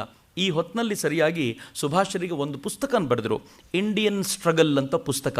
1920ರಿಂದ 34ರವರೆಗಿನ ಈ ನಡುವಿನ ಘಟ್ಟದಲ್ಲಿ ದೇಶದಲ್ಲಿ ಯಾವ್ಯಾವ ಥರದ ಹೋರಾಟ ನಡೀತು ಅನ್ನೋದನ್ನು ಬರೀಲಿಕ್ಕೆ ಸುಭಾಷರು ಕೂತ್ಕೊಂಡ್ರು. ಹಾಗೆ ಬರಿಬೇಕಾದ್ರೆ ಅವರಿಗೆ ತುಂಬ ಆತ್ಮೀಯವಾಗಿ ಸಹಕಾರ ಮಾಡಿದವಳು ಎಮಿಲಿ ಶಂಕೆಲ್ ಅಂತ. ಆ ಎಮಿಲಿ ಶಂಕೆಲ್ಗೆ ಫ್ರೆಂಚ್ ಗೊತ್ತಿತ್ತು, ಆಕೆಗೆ ಜರ್ಮನ್ ಭಾಷೆ ಬರ್ತಿತ್ತು, ಇಂಗ್ಲೀಷ್ನಲ್ಲಿ ಪಾಂಡಿತ್ಯ ಇತ್ತು. ತುಂಬ ಮುಗ್ಧ ಸ್ವಭಾವದ, ತುಂಬ ಶುದ್ಧ ಹೃದಯದ ಹೆಣ್ಮಗಳು. 1937ರಲ್ಲಿ ಸುಭಾಷರು, ಬಹುಶಃ 37ರಲ್ಲೇ ಇರ್ಬೋದು, ಸುಭಾಷರು ಆಕೆಯನ್ನು ಆಮೇಲೆ ಮದುವೆ ಆಗ್ತಾರೆ. ಸುಭಾಷರು ಎಮಿಲಿ ಶಂಕೆಲ್ನ. ಅದು ಅವರ ಜೀವನದ ಒಂದು ವಿಶೇಷವಾದ ಘಟ್ಟ. ವಿದೇಶಕ್ಕೆ ಹೋದಾಗ ನಡೆದಂಥ ಪರಿಚಯ. ಸುಭಾಷರ ಈ ಎಲ್ಲ ಮುಗಿಯೋ ವೇಳೆಗೆ, ಇವೆಲ್ಲ ಆಗೋ ವೇಳೆಗೆ ಭಾರತದಲ್ಲಿ ಕಾಂಗ್ರೆಸ್ನ ಅಧ್ಯಕ್ಷರಾಗಿ ಜವಾಹರ್ಲಾಲ್ ನೆಹರು ಏನು ಆಯ್ಕೆಯಾಗಿದ್ದರು, ಅವರು 2ನೇ ಬಾರಿ ಆಯ್ಕೆಯಾಗುವಂಥ ಪ್ರಸಂಗ ಬಂತು. ಇದ್ರ ಕುರಿತಂತೆ ಒಂದು ಸ್ವಲ್ಪ ಹೇಳಬೇಕು. ಗಾಂಧೀಜಿ ಮತ್ತು ನೆಹರೂರವರ ಸಂಪರ್ಕ ಇದೆಯಲ್ಲ, ಒಂದು ವಿಚಿತ್ರವಾದ ಸಂಗತಿ ಅದು. 1929ರಲ್ಲಿ ಕಾಂಗ್ರೆಸ್ನ ಅಧ್ಯಕ್ಷರು ಯಾರಾಗಬೇಕು ಅನ್ನೋ ಪ್ರಶ್ನೆ ಬಂದಾಗ, 31 ಬಹುಶಃ. ಕಾಂಗ್ರೆಸ್ನ ಅಧ್ಯಕ್ಷರು ಯಾರಾಗಬೇಕು ಅಂತ ಬಂದಾಗ ಕಾಂಗ್ರೆಸ್ನಲ್ಲಿ 2 ಪಂಗಡ ಯಾವಾಗಲೂ ಇತ್ತು, ಒಂದು ಬಲಪಂಥೀಯರದ್ದು, ಒಂದು ಎಡಪಂಥೀಯರದ್ದು. ಎಡಪಂಥೀಯರ ಲೀಡರಲ್ಲಿ ಸುಭಾಷರು ಯಾವಾಗಲೂ ಅಗ್ರಣಿ, ಯಾವಾಗಲೂ ಇವರನ್ನು ಧಿಕ್ಕರಿಸಿ ಮಾತನಾಡೋದು. ಈ ನೆಹರು ಇದ್ರಲ್ಲ, ಇವರು ಎಡಪಂಥೀಯರಲ್ಲಿ ಕಾಣಿಸ್ಕೊಳ್ತಾ ಇದ್ರು, ಬಲಪಂಥೀಯರಲ್ಲೂ ಕಾಣಿಸ್ಕೊಳ್ತಿದ್ರು. ಹೀಗಾಗಿ ನೆಹರೂನ ಇಬ್ಬರು ಒಪ್ಕೊಳ್ಳೋರು. ನೆಹರು ನಮ್ಮವರು ಅಂತ ಇವರು ಕರಿತಿದ್ರು, ನೆಹರು ನಮ್ಮವನು ಮಾಡ್ಕೋಬೇಕು ಅಂತ ಅವರು ಒದ್ದಾಡ್ತಿದ್ರು. ಹೀಗಾಗಿ ಕಾಂಗ್ರೆಸ್ನ ಅಧ್ಯಕ್ಷರು ಯಾರಾಗಬೇಕು ಅನ್ನೋ ಚರ್ಚೆ ಬಂದಾಗ ಎಲ್ಲರೂ ಹೇಳಿದರು ಕಾಂಗ್ರೆಸ್ನ ಅಧ್ಯಕ್ಷರು ಈ ಬಾರಿ ಗಾಂಧೀಜಿನೇ ಆಗಬೇಕು ಅಂತ. ಗಾಂಧೀಜಿ ಧಿಕ್ಕರಿಸಿದ್ರು, ನಾನು ಆಗೋದೇ ಇಲ್ಲ. ಮತ್ತಾರು ಅಂದಾಗ ಎಲ್ಲರೂ ಅಂದ್ಕೊಂಡ್ರು ಈ ಬಾರಿ ಮೋಸ್ಟ್ಲಿ ರಾಜೇಂದ್ರ ಪ್ರಸಾದರ ಹೆಸರನ್ನು ಅಥವಾ ಪಟೇಲ್ರ ಹೆಸರನ್ನು ಹೇಳ್ಬೋದು ಅಂದ್ಕೊಂಡ್ರೆ ಗಾಂಧೀಜಿ ಎರಡೂ ಹೆಸರನ್ನು ಹೇಳಿದೆ. ಪಟೇಲ್ರ ಹೆಸರನ್ನು ಕೂಡ ಪಕ್ಕಕ್ಕೆ ತಳ್ಳಿ ಗಾಂಧೀಜಿಯ ನಿಷ್ಠಾವಂತ ಸೈನಿಕ ಅಂತ ಯಾರಾದರೂ ಇದ್ದರೆ, ಬಲಗೈ ಬಂಟ ಅಂತಿದ್ರೆ ಪಟೇಲ್ರು. ಗಾಂಧೀಜಿ ಹೇಳಿದ್ದನ್ನು ಯಾವ ಕಾರಣಕ್ಕೂ ಧಿಕ್ಕರಿಸದೆ ಚಾಚು ತಪ್ಪದೆ ಮಾಡಿದವರು ಪಟೇಲರು ಮಾತ್ರ. ಅಂಥವ್ರ ಹೆಸರನ್ನು ಬದಿಗೆ ಸರಿಸಿ ಗಾಂಧೀಜಿ ಇದ್ದಕ್ಕಿದ್ದಂತೆ ಆಗಿನ್ನೂ 39 ವರ್ಷ ಪ್ರಾಯದವರಾಗಿದ್ದ ಜವಾಹರ್ಲಾಲ್ ನೆಹರು ಹೆಸರನ್ನು ಹೇಳಿಬಿಟ್ರು. ಅವಾಗ ಸುಭಾಷರು ಅಲ್ಲೇ ಇದ್ದರು. ಸುಭಾಷರಿಗೂ ಅಚ್ಚರಿ, ಜವಾಹರ್ಲಾಲ್ನ ಹೆಸರು ಹೇಳಿಬಿಟ್ರಲ್ಲ ಇವರು ಅಂತ, ಎಂಥ ವಿಚಿತ್ರವಾದ ಸಂಗತಿ ಆಯ್ತಲ್ಲ ಅಂತ ಸುಭಾಷರು ಗಾಬರಿ ಪಟ್ಕೊಳ್ಳುವಂಥ ಪರಿಸ್ಥಿತಿ. ಆದರೆ ಗಾಂಧೀಜಿಗೆ ಒಂದು ವಿಚಾರ ಇತ್ತು, ನೆಹರು ಎಡಪಂಥೀಯರ ಹತ್ರ ವಾಲ್ತಿದ್ದಾರೆ, ಅವ್ರನ್ನ ನಾನೀಗ ಅಧ್ಯಕ್ಷನಾಗಿ ಮಾಡಿಬಿಟ್ರೆ ನೆಹರು ನನ್ನ ಪರವಾಗಿರ್ತಾರೆ ಅಂತ ಗೊತ್ತಿತ್ತು ಅವರಿಗೆ. ಯಾರನ್ನು ಹೆಂಗೆ ಹೋಲಿಸ್ಕೊಳ್ಬೇಕು ಅಂತ. ಗಾಂಧೀಜಿ ಕಡಿಮೆ ಬುದ್ಧಿವಂತರಲ್ಲ. ಗಾಂಧೀಜಿ ಅವ್ರನ್ನ ಹೇಗೆ ಹೋಲಿಸ್ಕೊಳ್ಬೇಕು ಅಂತ ಒಂದು ಅಂದಾಜು ಮಾಡಿದರು. ನೆಹರು ಈ ಕಡೆ ಎಳೆದ್ರು. ಎಳೆದ ನಂತರ ಅಂದ್ಕೊಂಡಂತೆ ಆಯಿತು, ನೆಹರು ಗಾಂಧೀಜಿಯ ಮಾತುಗಳನ್ನು ಮಾತನಾಡಲಿಕ್ಕೆ ಶುರು ಮಾಡಿಬಿಟ್ರು. ನೆಹರು ಎಷ್ಟರ ಮಟ್ಟಿಗೆ ಗಾಂಧೀಜಿ ಪರವಾಗಿ ಆನಂತರದ ದಿನಗಳಲ್ಲಿ ಆದರು ಅಂತಂದರೆ, ನೆಹರುಗೂ ಮತ್ತು ಸುಭಾಷರಿಗೂ ಕಂಡುಬರುವಂಥ ಡಿಫ್ರೆನ್ಸ್ ಇದು. ನೆಹರು ಗಾಂಧೀಜಿಯ ಅನುಯಾಯಿ, ಸುಭಾಷರು ಚಿತ್ತರಂಜನ್ ದಾಸರ ಅನುಯಾಯಿ. ನೆಹರು ಗಾಂಧೀಜಿಯ ಅನುಯಾಯಿ ಅಂತ ತೋರಿಸ್ಕೊಳ್ಳಿಕ್ಕೆ ತುಂಬ ಪ್ರಯಾಸ ಪಡ್ತಿದ್ರು. ಅದಕ್ಕೆ ಗಾಂಧೀಜಿ ಥರ ಬಟ್ಟೆ ಹಾಕ್ಕೊಳ್ಳೋದು, ಗಾಂಧೀಜಿ ಥರ ಟೋಪಿ ಹಾಕ್ಕೊಳ್ಳೋದು, ನಾನು ಗಾಂಧೀಜಿ ಥರ ಅಂತ ತೋರಿಸ್ಕೊಳ್ಳೋ ಪ್ರಯತ್ನ. ಅಂತರಂಗಿಕವಾಗಿ ಇರಬೇಕು ಅಂತಿಲ್ಲ, ಭಾಳ ಜನ ಹಂಗಿರ್ತಾರೆ, ತೋರಿಸ್ಕೊಳ್ಳೋ ಪ್ರಯತ್ನ ಮಾಡ್ತಿರ್ತಾರೆ. ಒಳಗೆ ಎಷ್ಟಿದೆಯೋ ಗೊತ್ತಿಲ್ಲ, ದೇವರೇ ಬಲ್ಲ. ಆದರೆ ಸುಭಾಷರು ಚಿತ್ತರಂಜನ್ ದಾಸರನ್ನ ಉಸಿರಾಡ್ತಿದ್ರು, ಚಿತ್ತರಂಜನ್ ದಾಸರ ಥರ ವೇಷ ಹಾಕ್ತಿರಲಿಲ್ಲ. ಈ ಎರಡನ್ನೂ ಗಮನಿಸಬೇಕು. ನಮ್ಗೆ ಬಹಳ ಬಾರಿ ಯಾರು ನಮ್ಮ ಥರ ಕಾಣ್ತಾರೋ ನಮ್ಮವರು ಅಂತ ಅನಿಸುತ್ತೆ, ಆದರೆ ಆಂತರಂಗಿಕವಾಗಿ ಏನಿದೆ ಅನ್ನೋದಿದೆಯಲ್ಲ ಅದು ಬಹಳ ಮುಖ್ಯವಾದ ಸಂಗತಿ. ಆದರೆ ಬಹಳ ಬಾರಿ ಇದು ನಮ್ಗೆ ಗೊತ್ತಾಗಲ್ಲ. ನೆಹರೂನ ತುಂಬ ಆಪ್ತ ಅಂತ ಗಾಂಧೀಜಿ ತಿಳ್ಕೊಂಡು ನೆಹರು ಕೇಳಿದ್ದನ್ನೆಲ್ಲ ಕೊಟ್ಟರು. ಮೊದಲನೇ ಬಾರಿಗಂತೂ ನೆಹರುವಿಗೆ ಅಚಾನಕ್ಕಾಗಿ ಅದು ಒಲಿದು ಬಂತು. ಆದರೆ ಅಚಾನಕ್ಕಾಗಿ ಒಲಿದು ಬಂದ ನಂತರ ನೆಹರು ಹೇಳಿದರು, 2ನೇ ಬಾರಿಗೆ ನಾನು ಕಂಟಿನ್ಯೂ ಮಾಡಲಿಕ್ಕೆ ಅವಕಾಶ ಕೊಡಬೇಕು. ಅವನನ್ನು ಧಿಕ್ಕರಿಸುವಂಥ ಪರಿಸ್ಥಿತಿಯೇ ಇಲ್ಲ, ಯಾರಿಗೂ ಇಷ್ಟ ಇರಲಿಲ್ಲ. ಆದರೆ ಅನಿವಾರ್ಯವಾಗಿ 2ನೇ ಬಾರಿ ಕೊಡಬೇಕಾದ ಪರಿಸ್ಥಿತಿ ಬಂತು. 2ನೇ ಬಾರಿನೂ ಕೊಟ್ಟರು. ಈಗ ಲಕ್ನೋನಲ್ಲಿ ಅಧಿವೇಶನ ಆಗಬೇಕು. ಇಲ್ಲಿದ್ದಂಥ ಸುಭಾಷ್ ಚಂದ್ರ ಬೋಸರು ಹೇಳ್ತಾರೆ, ನಾನು ಬಂದರೆ ನಿನಗೆ ಅನುಕೂಲ ಆಗುತ್ತೆ ಅನ್ನೋದಾದರೆ ನಾನು ಖಂಡಿತ ಬರಲಿಕ್ಕೆ ತಯಾರಾಗಿದ್ದೀನಿ ಅಂತ. ಅಧಿವೇಶನಕ್ಕೆ ಹೊರಟು ನಿಂತರೆ ಸರ್ಕಾರ ಹೇಳ್ತು, ನೀವು ಬಂದರೆ ನಿಮ್ಮನ್ನು ಅರೆಸ್ಟ್ ಮಾಡ್ತೀವಿ ಅಂತ. ಸುಭಾಷರಿಗೆ ಕೇರೆ ಮಾಡಲಿಲ್ಲ, ಭಾರತಕ್ಕೆ ಹೋದರು. ಭಾರತಕ್ಕೆ ಬಂದ ತಕ್ಷಣ ಅಷ್ಟೇ ಪ್ರಾಂಪ್ಟಾಗಿ ಸರ್ಕಾರ ಅವ್ರನ್ನ ಅರೆಸ್ಟ್ ಮಾಡಿ ಜೈಲಿಗೆ ಹಾಕ್ಬಿಡ್ತು. ಈಗ ಅರೆಸ್ಟ್ ಮಾಡಿದ ತಕ್ಷಣ ದೇಶದಾದ್ಯಂತ ಅಲ್ಲೋಲ ಕೊಲ್ಲೋಲ, ಸುಭಾಷರನ್ನು ಅರೆಸ್ಟ್ ಮಾಡಿದ್ದಾರಲ್ಲ ಅನ್ನೋ ಕಾರಣಕ್ಕೋಸ್ಕರ.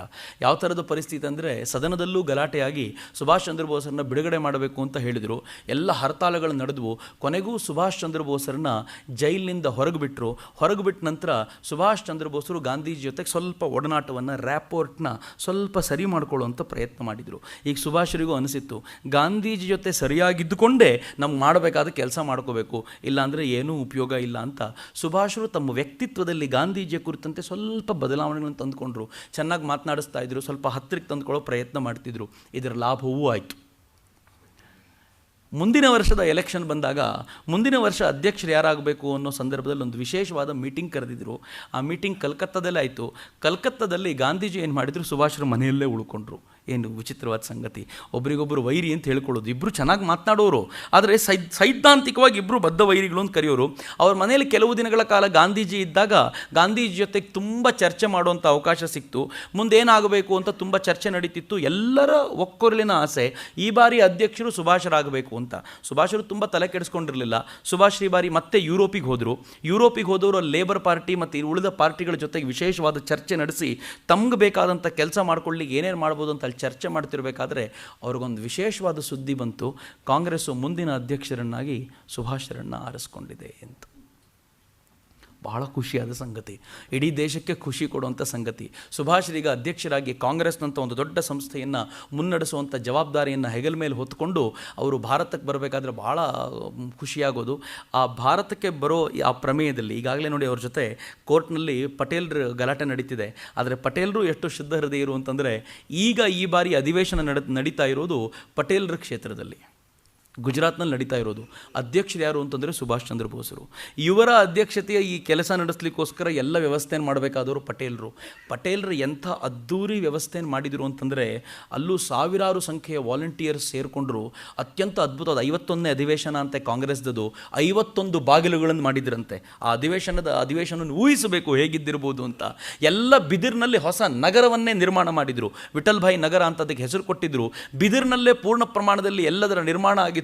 ಎಲ್ರಿಗೂ ಉಳ್ಕೊಳ್ಳಿಕ್ಕೆ ವಿಶೇಷವಾದ ವ್ಯವಸ್ಥೆಯನ್ನು ಸುಭಾಷ್ ಚಂದ್ರ ಬೋಸರಿಗೂ ಮಾಡಿಕೊಡ್ಲಾಗಿತ್ತು. ಸುಭಾಷ್ ಚಂದ್ರ ಬೋಸರಂತೂ ಭಾಳ ಖುಷಿಪಟ್ಟರು. ಆ ಕಾಂಗ್ರೆಸ್ ಅಧಿವೇಶನದ ಪಾರ್ಟ್ ಒಂದಾದರೆ ಅಧಿವೇಶನದಲ್ಲಿ ಇವರು ಮಾಡಿದ ತಯಾರಿಯ ಪಾರ್ಟಿನ ಬಗ್ಗೆ ದೊಡ್ಡ ಚರ್ಚೆ ನಡೆಯುತ್ತೆ. ಇವತ್ತಿಗೂ ಕೂಡ ಅದರ ಬಗ್ಗೆ ಅನೇಕ ಪುಟಗಟ್ಟಲೆ ಸಾಹಿತ್ಯ ಅದರ ಬಗ್ಗೆ ಸಿಗುತ್ತೆ. ಆ ಥರದ ವ್ಯವಸ್ಥೆಯನ್ನು ಪಟೇಲರು ಮಾಡಿದರು. ಸುಭಾಷ್ ಚಂದ್ರ ಬೋಸರು ಅಧ್ಯಕ್ಷರಾಗಿದ್ದರು. ಅಧ್ಯಕ್ಷೀಯ ಭಾಷಣದಲ್ಲಿ ಸುಭಾಷ್ ಚಂದ್ರ ಬೋಸರು ಇದುವರೆಗೂ ಯಾವ ಕಾಂಗ್ರೆಸ್ ಅಧ್ಯಕ್ಷನೂ ಮಾಡದೇ ಇರೋಂಥ ಅಪರೂಪದ ಭಾಷಣ ಮಾಡಿದರು. ಕೆಲವಾರು ಸಂಗತಿಗಳಿವೆ. ಅವರ ಭಾಷಣದ ಕೆಲವೊಂದು ಪಾರ್ಟ್ಗಳನ್ನು ಉಲ್ಲೇಖ ಮಾಡ್ತೀನಿ. ಸುಭಾಷ್ ಚಂದ್ರ ಬೋಸರ ದೂರದೃಷ್ಟಿ ಏನು ಅಂತ ಅರ್ಥ ಆಗುತ್ತೆ. ಒಂದು ಚಿಂತನೆ ಸುಭಾಷ್ ಚಂದ್ರ ಬೋಸರು ಹೇಳ್ತಾರೆ, ಈ ಬ್ರಿಟಿಷ್ ಸಾಮ್ರಾಜ್ಯದ ಅವನತಿ ತುಂಬ ಹತ್ತಿರ ಬಂದಿದೆ, ಅನುಮಾನವೇ ಇಲ್ಲ. ಮೊದಲನೇ ಮಾತನ್ನು ಅವ್ರು ಹೇಳ್ತಾರೆ. ಎರಡನೇ ಹಂತದಲ್ಲಿ ಸುಭಾಷ್ ಚಂದ್ರ ಬೋಸರು ಹೇಳ್ತಾರೆ ಈ ಬ್ರಿಟಿಷ್ ಸರ್ಕಾರ ಎಲ್ಲಿಂದ ಈ ಥರದ ಯಾವುದೇ ಸಾಮ್ರಾಜ್ಯವಾದಿ ಸರ್ಕಾರ ತಾನು ಯಾವುದೇ ದೇಶವನ್ನು ಬಿಟ್ಟು ಹೋಗೋಕ್ಕಿಂತ ಮುಂಚೆ ಆ ದೇಶವನ್ನು ತುಂಡು ಮಾಡಿ ಹೋಗುತ್ತೆ. ಪ್ಯಾಲೆಸ್ತೇನಿನ ಹೆಸರಿನಲ್ಲಿ ಪ್ಯಾಲೆಸ್ತೇನ್ ಕೊಡಬೇಕು ಅಂತಂದಾಗ ಅರಬ್ ಮತ್ತು ಜೂಗಳ ನಡುವೆ ಕಿತ್ತಾಟ ಹಚ್ಚಿ ತುಂಡು ಮಾಡಿ ಹೋಗುತ್ತೆ. ಹೇಗೆ ಹೋಗುತ್ತೋ ಹಾಗೆ ಹೋಗುತ್ತೆ. ಐರ್ಲೆಂಡಿನ ವಿಚಾರಕ್ಕೆ ಬಂದಾಗ ಆಲ್ಸ್ಟರ್ನ ಹೇಗೆ ತುಂಡು ಮಾಡ್ತೋ ಹಾಗೆ ಭಾರತದಲ್ಲೂ ಕೂಡ ತುಂಡರಿಸುವ ಕೆಲಸ ನಡೆಯುತ್ತೆ. ಪ್ರತಿಯೊಂದು ಸಾಮ್ರಾಜ್ಯಶಾಹಿ ರಾಷ್ಟ್ರಗಳು ಹೀಗೆ ಮಾಡ್ತವೆ. ಆದರೆ ತುಂಡು ಮಾಡೋದರಲ್ಲಿ, ಡಿವೈಡ್ ಆ್ಯಂಡ್ ರೂಲ್ ಮಾಡೋದರಲ್ಲಿ ಬ್ರಿಟಿಷರನ್ನು ಸಮಗಟ್ಟಿಸುವಂಥ ಮತ್ತೊಂದು ರಾಷ್ಟ್ರ ಇಲ್ಲ ಅಂತ ಅವ್ರು ಮಾತನಾಡಿದರು. ಅವ್ರ ದೂರದೃಷ್ಟಿನ ಯೋಚನೆ ಮಾಡಿ. ಅವತ್ತಿಗೆ ಪಾಕಿಸ್ತಾನದ ಪರಿಕಲ್ಪನೆ ಜಿನ್ನಾಗೂ ಇರಲಿಲ್ಲ. ಅವತ್ತಿಗೆ ಈ ಥರದೊಂದು ಪ್ರತ್ಯೇಕ ರಾಷ್ಟ್ರದ ಪರಿಕಲ್ಪನೆ ಯಾರಾದರೂ ಮಾಡ್ಬೋದು ಅಂತ ಯಾರಿಗೂ ಅನಿಸಿರಲಿಲ್ಲ. ಆದರೆ ಇವರು ಯೋಚನೆ ಮಾಡಿದರು. ಮೂರನೇ ಹಂತದಲ್ಲಿ ಅವ್ರು ಹೇಳ್ತಾರೆ, ಸತ್ಯಾಗ್ರಹ ಮತ್ತು ಶಾಂತಿಯುತವಾದ ಹೋರಾಟ ನಡಿಬೇಕು. ಇದನ್ನು ಪ್ಯಾಸಿವ್ ಹೋರಾಟ ಅಂತ ಯಾವ ಕಾರಣಕ್ಕೂ ಕರಿಬೇಡಿ, ಇದು ಆ್ಯಕ್ಟಿವ್ ಹೋರಾಟ. ಆದರೆ ನಮ್ಮ ಆ್ಯಕ್ಟಿವಿಟಿ ಹೇಗಿರಬೇಕು ಅಂತಂದರೆ, ನಮ್ಮ ಕೆಲಸಗಳು ಹೇಗಿರಬೇಕು ಅಂತಂದರೆ ನಾನ್ ವೈಲೆಂಟ್ ಆಗಿರಬೇಕು. ಈ ಮಾತನ್ನು ಅವ್ರು ಹೇಳಿದರು. ಅಂದರೆ ಗಾಂಧೀಜಿಯ ಪರವಾದ ಒಂದು ಚಿಂತನೆ ಇತ್ತು. ಆನಂತರದ ಭಾಷಣದ ಮುಂದುವರೆದ ಭಾಗದಲ್ಲಿ ಸುಭಾಷರು ಹೇಳ್ತಾರೆ, ಈ ದೇಶದಲ್ಲಿ ಜನಸಂಖ್ಯೆ ಜಾಸ್ತಿ ಆಗ್ತಿದೆ, ಅಭಿವೃದ್ಧಿ ಕುಂಠಿತವಾಗುತ್ತೆ, ಅಗತ್ಯ ಬಿದ್ದರೆ ಜನಸಂಖ್ಯೆಗೆ ಕಡಿವಾಣ ಹಾಕುವಂಥ ಕೆಲಸ ಮಾಡಬೇಕು. ಇದುವರೆಗೂ ಈ ದೇಶದಲ್ಲಿ ಯಾರೂ ಆ ಮಾತನ್ನು ಆಡಿರಲಿಲ್ಲ. ಸುಭಾಷರು ಈ ಮಾತನ್ನು ಆಡಿದರು. ಅವರ ಅಧ್ಯಕ್ಷೀಯ ಭಾಷಣದಲ್ಲಿ ಹೇಳಿದರು. ಸುಭಾಷರು ಹೇಳಿದರು, ಈ ದೇಶದಲ್ಲಿ ಒಂದು ಯೋಜನಾ ಆಯೋಗವನ್ನು ನಾವು ಮಾಡಬೇಕು. ಈ ಯೋಜನಾ ಆಯೋಗ ಹೇಗಿರಬೇಕು ಅಂತಂದರೆ, ಈ ದೇಶದಲ್ಲಿ ಶಿಕ್ಷಣದ ಕುರಿತಂತೆ, ಈ ದೇಶದಲ್ಲಿ ಬಡತನ ನಿರ್ಮೂಲನೆಯ ಕುರಿತಂತೆ, ಉದ್ಯೋಗವನ್ನು ಹೆಚ್ಚಿಸುವ ಕುರಿತಂತೆ, ಈ ಥರದ ಅನೇಕ ವಿಚಾರಗಳ ಕುರಿತಂತೆ ಒಂದು ಯೋಜನೆ ಸ್ಪಷ್ಟವಾಗಿ ರೂಪುಗೊಳ್ಳಬೇಕು ಅಂತ ಸುಭಾಷರು ಹೇಳಿದರು. ಮತ್ತು ಸುಭಾಷರ ಒತ್ತಾಸೆಯ ಫಲವಾಗಿ ಈ ದೇಶದಲ್ಲಿ ಯೋಜನಾ ಆಯೋಗ ನಿರ್ಮಾಣಗೊಳ್ತು. ಜವಾಹರ್ಲಾಲ್ ನೆಹರು ಅದರ ಮೊದಲ ಚೇರ್ಮನ್ ಆದರು. ಆದರೆ ದುರ್ದೈವ, ಯಾವತ್ತೂ ಜವಾಹರ್ಲಾಲ್ ನೆಹರು ಇಂಥದ್ದೊಂದು ಯೋಜನಾ ಆಯೋಗ, ಇವತ್ತಿಗೂ ಏನು ಯೋಜನಾ ಆಯೋಗ ಇದೆಯಲ್ಲ, ಇದರ ಪರಿಕಲ್ಪನೆ ಮೂಲವಾಗಿ ಹುಟ್ಟಿದ್ದೇ ಸುಭಾಷರ ಮೂಸೆಯಲ್ಲಿ. ಆದರೆ ಸುಭಾಷ್ ಚಂದ್ರ ಬೋಸರು ಇದರ ಪರಿಕಲ್ಪನೆಯ ಕರ್ತಾರರು ಅಂತ ಯಾವತ್ತಿಗೂ ಜವಾಹರ್ಲಾಲ್ ನೆಹರು ಹೇಳಲೇ ಇಲ್ಲ. ಆದರೆ ಸಂತೋಷದ ಸಂಗತಿ ಅಂತಂದರೆ, ಪಟ್ಟಾಭಿ ಸೀತಾರಾಮಯ್ಯನವರು ಕಾಂಗ್ರೆಸ್ನ ಇತಿಹಾಸದ ಕುರಿತಂತೆ ಬರೆದಾಗ ಅದರಲ್ಲಿ ಹೇಳ್ತಾರೆ, ಈ ಥರದೊಂದು ಯೋಜನಾ ಆಯೋಗದ ಪರಿಕಲ್ಪನೆಯನ್ನು ಕೊಟ್ಟಿದ್ದೇ ಸುಭಾಷರು. ಅವ್ರ ಕಾರಣದಿಂದಾಗಿ ಇವತ್ತಿಗೂ ಕೂಡ ಯೋಜನಾ ಆಯೋಗಗಳು ನಡೀತವೆ ಅಂತ. ನಾವು ಮಾತೆತ್ತರದ ಮೆಲೋನ್ವೀಸ್ ಅಂತ ಹೇಳ್ತೀವಿ, ನೆಹರು ಅಂತ ಹೇಳ್ತೀವಿ. ಆದರೆ ಇದರ ಹಿಂದೆ ಇದ್ದಂಥ ಬ್ರೈನ್ ಇದೆಯಲ್ಲ, ಇದು ಸುಭಾಷರು ಅಂತ ಬಹಳ ಬಾರಿ ಅರಿವಾಗಲ್ಲ. ಸುಭಾಷರು ಹೇಳ್ತಾರೆ, ಈ ದೇಶದಲ್ಲಿ ಬಡತನ ನಿವಾರಣೆ ಆಗಬೇಕು ಅಂತಂದರೆ ಕೃಷಿಗೆ ಆದ್ಯತೆ ದೊರೆಯಬೇಕು ಅಂತಂದರೆ ಲ್ಯಾಂಡ್ ಲಾರ್ಡಿಸಮ್ ತೆಗಿಬೇಕು ಅಂತ. ಕಾಂಗ್ರೆಸ್ನ ಅಧಿವೇಶನದಲ್ಲಿ ಈ ಥರದ ಭಾಷಣ ನಡೆಯೋದು ಅಪರೂಪದಲ್ಲಿತ್ತು. ಆದರೆ ಸುಭಾಷರು ಈ ಥರದೊಂದು ಅದ್ಭುತವಾದ ಭಾಷಣ ಮಾಡಿದರು. ಎಲ್ಲ ಕಡೆ ಚರ್ಚೆಗೆ ಬರುವಂಥ ಭಾಷಣ ಆಯ್ತದು. ತುಂಬ ವಿಶೇಷವಾಗಿತ್ತು. ಸುಭಾಷರು ಎಲ್ಲೂ ಕೂಡ ಆ ಇಡೀ ವರ್ಷ ಗಾಂಧೀಜಿ ಜೊತೆಗೆ ರಬ್ ಮಾಡ್ಕೊಳ್ಳುವಂಥ ಪರಿಸ್ಥಿತಿ ತಂದ್ಕೊಳ್ಳಿಲ್ಲ. ಏನು ವಿಚಾರ ಇದ್ದರೂ ಗಾಂಧೀಜಿ ಹತ್ರ ಓಡೋಗ್ತಿದ್ರು, ಕೇಳ್ತಿದ್ರು. ಆದರೆ ತಾವೇನು ಮಾಡಬೇಕೋ ಆ ಕೆಲಸ ಮಾಡಿದರು. ಇಡೀ ದೇಶ ಪ್ರವಾಸ ಮಾಡಿದರು. ದೇಶದ ಎಲ್ಲ ಕಾಂಗ್ರೆಸ್ ವಿಭಾಗಗಳನ್ನು ಮಾತನಾಡಿಸಿದರು. ಎಲ್ಲರ ಜೊತೆ ಒಂದು ವಿಶ್ವಾಸವನ್ನು ತಗೊಂಡ್ರು. ಎಲ್ಲರನ್ನು ವಿಶ್ವಾಸಕ್ಕೆ ತಗೊಂಡು ಒಂದು ಅದ್ಭುತವಾದ ಒಂದು ಸಂಘಟನೆಯ ನಿರ್ಮಾಣ ಮಾಡುವಂಥ ಎಲ್ಲ ವ್ಯವಸ್ಥೆಯನ್ನು ಮಾಡಿಕೊಂಡ್ರು. ಅಷ್ಟರ ವೇಳೆಗೆ ಸರಿಯಾಗಿ ಇವರ ಅಧಿಕಾರಾವಧಿ ಮುಗೀತು. ಸಹಜವಾಗಿ ಇದ್ರ ಹಿಂದೆಯೇ ನೆಹರು 2ನೇ ಅವಧಿ ಕೇಳಿದಾಗ ಕೊಟ್ಟಿದ್ದರು. ಸುಭಾಷರು ಕೇಳಿದರು, ಈಗ ನನಗೂ ಒಂದು ಆಸೆ ಇದೆ, 2ನೇ ಅವಧಿಗೆ ನಾನೇ ಆಗಬೇಕು ಅಂತಿದ್ದೀನಿ, ಅನುಮತಿ ಕೊಡಿ ಎಂದರು. ಕೊಡಲೇಬೇಕಿತ್ತು. ಸುಭಾಷರಂಥ ಏಬಲ್ ಕ್ಯಾಂಡಿಡೇಟಿಗೆ ಕೊಡಲ್ಲ ಅಂತ ಹೇಳೋಕ್ಕೆ ಯಾವ ಕಾರಣವೂ ಇರಲಿಲ್ಲ. ಆದರೆ ಗಾಂಧೀಜಿ ಹೇಳಿದರು, ನನಗಿಷ್ಟ ಇಲ್ಲ, ಗಾಂಧೀಜಿ ತುಂಬ ಹತ್ತಿರದಿಂದ ಗಮನಿಸಿದರು, ಈ ಮನುಷ್ಯ ಏನು ಮಾಡ್ಬೋದು, ಈ ಮನುಷ್ಯನಲ್ಲಿ ಆ ಉಗ್ರತೆ ಇದೆಯಲ್ಲ ಅದನ್ನು ಹೇಗಾದರೂ ಮಾಡಿ ಹಿಡಿಬೇಕು ಅಂತಂದರೆ ಅವನನ್ನು ಅವಾಯ್ಡ್ ಮಾಡಬೇಕು ಅಂತ ಒಂದು ಹಠ ಇತ್ತು, ಅಥವಾ ಗಾಂಧೀಜಿ ಮನಸ್ಸಿನಲ್ಲಿ ಏನಿತ್ತೋ ಅದು ಗಾಂಧೀಜಿಗೆ ಮಾತ್ರ ಗೊತ್ತು. ಪಟ್ಟಾಭಿ ಸೀತಾರಾಮಯ್ಯನವರು ಒಂದಷ್ಟು ಮಾತುಗಳನ್ನು ಹೇಳಿದರು, ಇದಕ್ಕೋಸ್ಕರ ಇರ್ಬೋದು, ಅದಕ್ಕೋಸ್ಕರ ಇರ್ಬೋದು, ಹಿಂಗಿರ್ಬೋದು, ಈ ಇರಬಹುದುಗಳನ್ನೇ ಮಾತನಾಡಿದ್ದಾರೆ ಹೊರತು ನಿಜವಾದ್ದೇನು ಅಂತ ಯಾರಿಗೂ ಗೊತ್ತಿಲ್ಲ. ಗಾಂಧೀಜಿ ಸ್ಪಷ್ಟವಾಗಿ ಹೇಳಿದರು, ನನಗಿದಿಷ್ಟ ಇಲ್ಲ. ಅವ್ರು ಹೇಳಿದ್ರು, ಯಾಕೆ ಇಷ್ಟ ಇಲ್ಲ, ನಾನು ಆಗಬೇಕು ಅಂತಿದ್ದೀನಿ, ಆಗ್ತೀನಿ, ಪ್ರಜಾಪ್ರಭುತ್ವದ ಮಾದರಿಯಲ್ಲೇ ಮಾಡಿ, ನಾನು ತಯಾರಾಗಿದ್ದೀನಿ ಎಲೆಕ್ಷನ್ಗೆ ನಿಂತ್ಕೊಳ್ಳಿಕ್ಕೆ ಅಂತಂದರು. ಮೊದಲು ಮೌಲಾನಾ ಆಜಾದ್ರನ್ನು ಕೇಳ್ಕೊಂಡ್ರು. ಮೌಲಾನಾ ಆಜಾದ್ರ ಈ ವಾತಾವರಣವನ್ನು ನೋಡಿ ನನಗೆ ಯಾಕೋ ಹೆಲ್ತ್ ಸರಿ ಇಲ್ಲ, ಅದಕ್ಕೆ ನಾನು ಎಲೆಕ್ಷನ್ಗೆ ನಿಂತ್ಕೊಳ್ಳಲ್ಲ ಅಂದರು. ಭಾಳ ಬುದ್ಧಿವಂತರವರು. ಅದಾದಮೇಲೆ ಪಟೇಲ್ರನ್ನ ಕೇಳಿಕೊಂಡ್ರು. ಬಹುಶಃ ಪಟೇಲರು ಆ ಕ್ಷಣದಲ್ಲಿ ಪಟೇಲರು ಕೂಡ ನಾಮಿನೇಷನ್ ಫೈಲ್ ಮಾಡಿದರು. ಅದರ ಜೊತೆಗೆ ಪಟ್ಟಾಭಿ ಸೀತಾರಾಮಯ್ಯನವ್ರನ್ನೂ ಗಾಂಧೀಜಿ ಸಜೆಸ್ಟ್ ಮಾಡಿದರು. ಪಟ್ಟಾಭಿ ಸೀತಾರಾಮಯ್ಯನವರು ಇದ್ದಾರೆ ಅನ್ನೋ ಕಾರಣಕ್ಕೋಸ್ಕರ ಪಟೇಲರು ತಮ್ಮ ಹೆಸರನ್ನು ವಾಪಸ್ ತಗೊಂಡ್ರು. ಪಟ್ಟಾಭಿ ಸೀತಾರಾಮಯ್ಯನವರು ಉಳ್ಕೊಂಡ್ರು. ನೆಹರು ಕೂಡ ತಾವು ಸುಭಾಷ್ರ ವಿರುದ್ಧ ಪ್ರತಿಸ್ಪರ್ಧಿಯಾಗಿ ನಿಲ್ತೀವಿ ಅನ್ನೋದಕ್ಕೆ ಒಪ್ಕೊಳ್ಳಿಲ್ಲ. ಈಗ ಉಳ್ಕೊಂಡಿದ್ದು ಪಟ್ಟಾಭಿ ಸೀತಾರಾಮಯ್ಯನವರು ಮಾತ್ರ. ಸುಭಾಷ್ರಿಗೆ ಎದುರಾಗಿ ಡಾಕ್ಟರ್ ಪಟ್ಟಾಭಿ ಸೀತಾರಾಮಯ್ಯನವರು. ಪಟ್ಟಾಭಿ ಸೀತಾರಾಮಯ್ಯನವರು ಯಾರು ಕ್ಯಾಂಡಿಡೇಟು ಅಂತಂದರೆ ಗಾಂಧೀಜಿಯವ್ರ ಕ್ಯಾಂಡಿಡೇಟು. ಸುಭಾಷ್ ಚಂದ್ರ ಬೋಸರು ಯಾರು ಕ್ಯಾಂಡಿಡೇಟು ಅಂತ ಹೇಳ್ಕೊಳ್ಳಿಕ್ಕೆ ಯಾರೂ ಇಲ್ಲ. ಪಟ್ಟಾಭಿ ಸೀತಾರಾಮಯ್ಯನವರು ನಿಲ್ಲಬೇಕಾದ್ರೆ ಅದಕ್ಕಿಂತ ಮುಂಚೆ ಒಂದು ಘಟನೆ ನಡೀತು. ವರ್ಕಿಂಗ್ ಕಮಿಟಿಲಿರೋ ಅಷ್ಟು ಜನ ಒಂದು ಪತ್ರ ಬರೆದರು. ಆ ಪತ್ರದಲ್ಲಿ ಹೇಳಿದರು, ಇದುವರೆಗೂ ಕಾಂಗ್ರೆಸ್ನಲ್ಲಿ ಯಾವ ಆಯ್ಕೆ ವಿಧಾನ ಬಳಸಲಾಗ್ತಿತ್ತೋ ಅದಕ್ಕಿಂತ ಭಿನ್ನವಾದ ವಿಧಾನಕ್ಕೆ ನಾವು ಒಪ್ಪಿಗೆ ಕೊಡಲ್ಲ. ನಾವೆಲ್ಲ ಯುನಾನಿಮಸ್ಲಿ ಆಯ್ಕೆಯಾಗಬೇಕು ಅಂತ, ಸರ್ವಾನುಮತದ ಆಯ್ಕೆಯಾಗಬೇಕು ಅಂತ ಬಯಸೋರು. ಹೀಗಾಗಿ ಇದಕ್ಕೆ ಒಪ್ಪಿಗೆ ಇಲ್ಲ. ಇದುವರೆಗೂ ಆಯ್ಕೆ ಆಗ್ತಿದ್ದ ವಿಧಾನ ಯಾವುದು? ಗಾಂಧೀಜಿ ಹೇಳಿದವ್ರು ಆಗಬೇಕು ಅಂತ. ಈಗ ಅದಿಲ್ಲ ಅಂತ ಇವರು ಹೇಳೋದು. ಆದರೆ ಇವ್ರು ಹೇಳ್ತಾರೆ, ಅದು ಹೆಂಗೆ ಸಾಧ್ಯ ಆಗುತ್ತೆ, ಪ್ರಜಾಪ್ರಭುತ್ವದ ಮಾದರಿ ಎಲೆಕ್ಷನ್ ಮಾಡಿ, ಆಗೋದಾಗಲಿ, ಏನಾಗುತ್ತೋ ನೋಡೋಣ ಅಂತ. ಆದರೆ ಸುಭಾಷರು ಎಷ್ಟು ಕ್ಯಾಲ್ಕುಲೇಟಿವ್ ಆಗಿದ್ರು ಅಂತಂದರೆ, ಒಬ್ಬರ ಜೊತೆ ಅವ್ರು ಮಾತನಾಡ್ತಾ ಹೇಳ್ತಾರೆ, ನನ್ನ ಲೆಕ್ಕಾಚಾರ ನನಗೆ ಹೇಳುತ್ತೆ ನಾನೇ ಅಂಕಿ ಆಧಾರದ ಮೇಲೆ ಗೆಲ್ತೀನಿ ಅಂತ. ಸುಭಾಷ್ ಚಂದ್ರ ಬೋಸರ ಕೆಲಸ ಅಷ್ಟಿತ್ತು. ವರ್ಕಿಂಗ್ ಕಮಿಟಿಗೆ ಎಲ್ಲರೂ ಸುಭಾಷ್ ಚಂದ್ರ ಬೋಸರನ್ನು ಬಿಟ್ಟು ಹೊರಡಲಿಕ್ಕೆ ತಯಾರಾಗಿ ಹೋಗಿದ್ರು, ಬಿಟ್ಟಿದ್ರು. ಇನ್ಫ್ಯಾಕ್ಟ್ ಗಾಂಧೀಜಿ ಅಂತೂ ಎಷ್ಟರ ಮಟ್ಟಿಗೆ ಬರೆದಿದ್ರು ಅಂದರೆ, ನೋಡಿ ಇತಿಹಾಸ ಎಷ್ಟು ಚೆನ್ನಾಗಿ ರಿಪೀಟ್ ಆಗುತ್ತೆ. ನೀವು ಸುಮ್ಮನೆ ಯೋಚನೆ ಮಾಡಿದ್ದು ಹೆಂಗೆ ನಡೆಯುತ್ತೆ.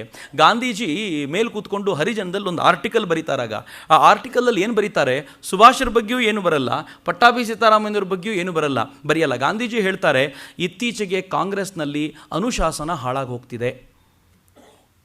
ಈ ಪತ್ರಗಳು ಹೆಂಗಿರ್ಬೋದು ಯೋಚನೆ ಮಾಡಿ. ಈ ಪತ್ರಗಳ ಸಿಮಿಲಾರಿಟೀಸಿನ ಸ್ವಲ್ಪ ಗಮನಕ್ಕೆ ತಂದ್ಕೊಳ್ಳಿ. ಇತ್ತೀಚೆಗೆ ಕಾಂಗ್ರೆಸ್ನಲ್ಲಿ ಅನುಶಾಸನ ಹಾಳಾಗಿ ಹೋಗ್ತಿದೆ. ಮನಸ್ಸಿಗೆ ಬಯಸಿದವರೆಲ್ಲ ಮಾತನಾಡಲಿಕ್ಕೆ ಶುರು ಮಾಡಿಬಿಟ್ಟಿದ್ದಾರೆ. ರೋಮ್ ಪತನಗೊಳ್ಳೋಕ್ಕಿಂತ ಮುಂಚೆ ಹೀಗೆ ಆಗಿತ್ತು, ಆದರೆ ಕಾಂಗ್ರೆಸ್ ಹಾಗೆ ಪತನಗೊಳ್ಳೋದಿಲ್ಲ. ಆದಷ್ಟು ಬೇಗ ಅನುಶಾಸನ ಮರಳಿ ಬರುತ್ತೆ ಅಂತ ನನಗೆ ವಿಶ್ವಾಸ ಇದೆ ಅಂತ ಬರೆದರು. ಇತ್ತೀಚೆಗೊಂದು ಪತ್ರ ಬಂತಲ್ಲ ಅಡ್ವಾಣಿಯವ್ರದ್ದು, ಅದು ಹೀಗೆ ಇತ್ತು. ಏನು ಹೇಳಬೇಕೋ ಅದನ್ನು ಹೇಳೋದು ಬಿಟ್ಟು ಉಳಿದಿದ್ದೆಲ್ಲವನ್ನು ಸುತ್ತು ಬಳಸಿ ಎಲ್ಲ ಹೇಳುವಂಥ ಪ್ರಯತ್ನ. ಗಾಂಧೀಜಿನೂ ಹಾಗೆ ಮಾಡಿದವರು. ಇತಿಹಾಸ ಹೀಗೆ ರಿಪೀಟ್ ಆಗೋದು.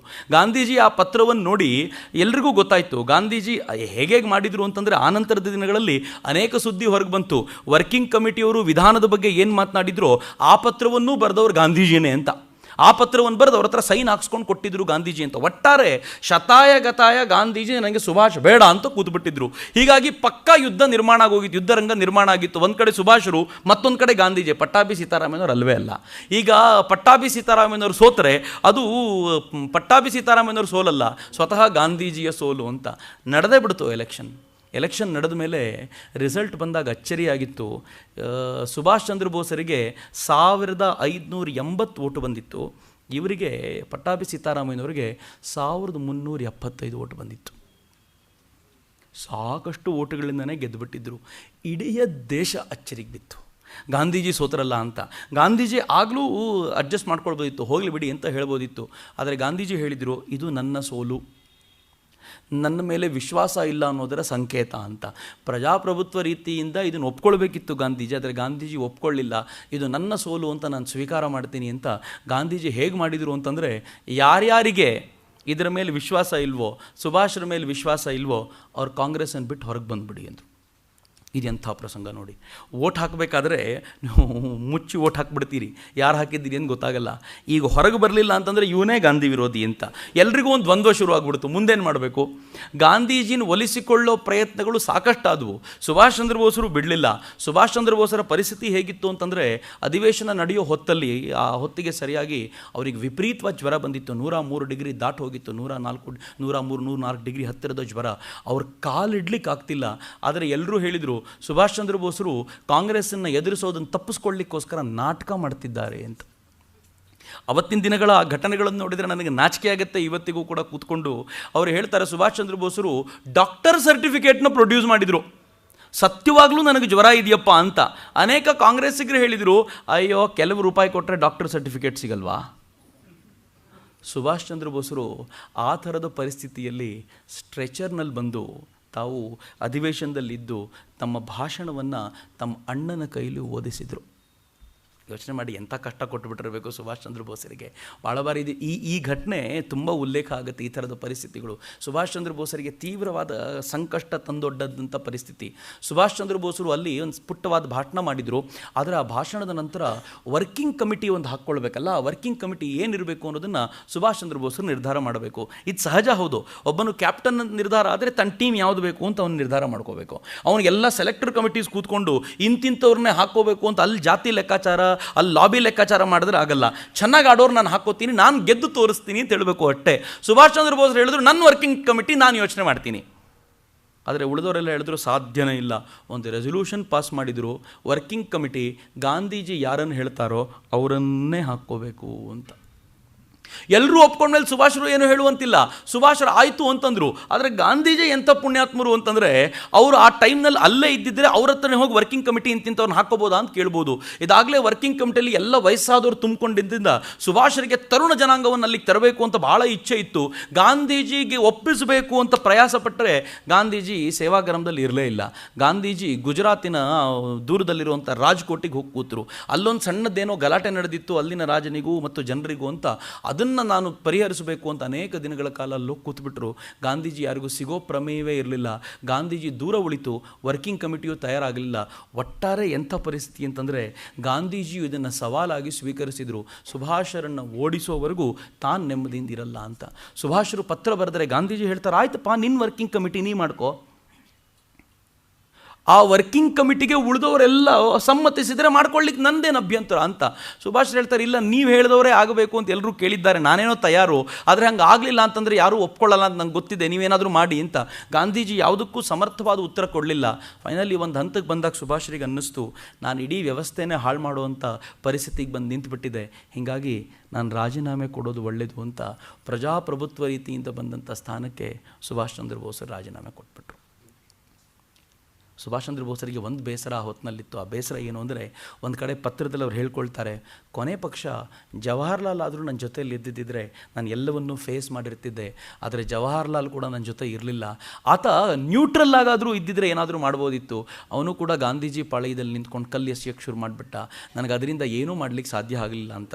ಇಷ್ಟಾಗಿಯೂ ಕೂಡ ಜವಾಹರ್ಲಾಲ್ ನೆಹರು, ಸರೋಜಿನಿ ನಾಯ್ಡು ಸೇರಿಕೊಂಡು ಈ ರಾಜೀನಾಮೆಯನ್ನು ವಾಪಸ್ ತೆಗೆದುಕೊಳ್ಳುವಂಥ ತುಂಬ ಪ್ರಯಾಸ ಮಾಡಿದರು. ಏನು ಮಾಡಿದರೂ ರಾಜೀನಾಮೆ ವಾಪಸ್ ತೆಗೆದುಕೊಳ್ಳೋ ಪ್ರಮೇಯವೇ ಬರಲಿಲ್ಲ. ಅನಿವಾರ್ಯವಾಗಿ ಅವರು ಹೊರಗೆ ಬರಬೇಕಾದ ಪರಿಸ್ಥಿತಿ ಬಂತು. ಹೊರಗೆ ಬಂದ ನಂತರ ಇವರು ಒಂದು ಪಾರ್ಟಿಯನ್ನು ಮಾಡಿದರು. ಅದರೊಳಗೆ ಆ್ಯಸ್ ಯೂಶುವಲ್ ಹಿಂದೆ ಹೆಂಗೆ ಚಿತ್ತರಂಜನ್ ದಾಸರು ಮಾಡಿದ್ರು, ಈಗ ಅದೇ ಥರದ ಕೆಲಸ, ಫಾರ್ವರ್ಡ್ ಬ್ಲಾಕ್ ಅನ್ನೋಂಥ ಒಂದು ಪಾರ್ಟಿಯನ್ನು, ಅದರೊಳಗೆ ಕಾಂಗ್ರೆಸ್ಸಿನ ಅಂಡರೇ. ಎಂಥ ಮನಸ್ಥಿತಿ ಅಂದರೆ, ಪ್ರತ್ಯೇಕವಾಗಿ ಹೋಗಲಿಲ್ಲ, ಇದು ಕಾಂಗ್ರೆಸ್ಸಿಗೆ ಪೂರಕವಾಗಿ ಕೆಲಸ ಮಾಡುತ್ತೆ, ಸ್ವಲ್ಪ ಉಗ್ರವಾಗಿ ಕೆಲಸ ಮಾಡುತ್ತೆ ಅಂತ ಕಾಂಗ್ರೆಸ್ಸಿನ ಅಂಡರೇ ಫಾರ್ವರ್ಡ್ ಬ್ಲಾಕನ್ನು ಕಟ್ಟಿದ್ರು. ಫಾರ್ವರ್ಡ್ ಬ್ಲಾಕಿನ ಮೂಲಕ ಒಂದು ಪತ್ರಿಕೆಯನ್ನು ಶುರು ಮಾಡಿದರು. ಪತ್ರಿಕೆಯನ್ನು ಶುರು ಮಾಡಿ ಈಗ ಅವರು ಬೆಂಕಿ ಉಗುಳಲಿಕ್ಕೆ ಶುರು ಮಾಡಿದರು.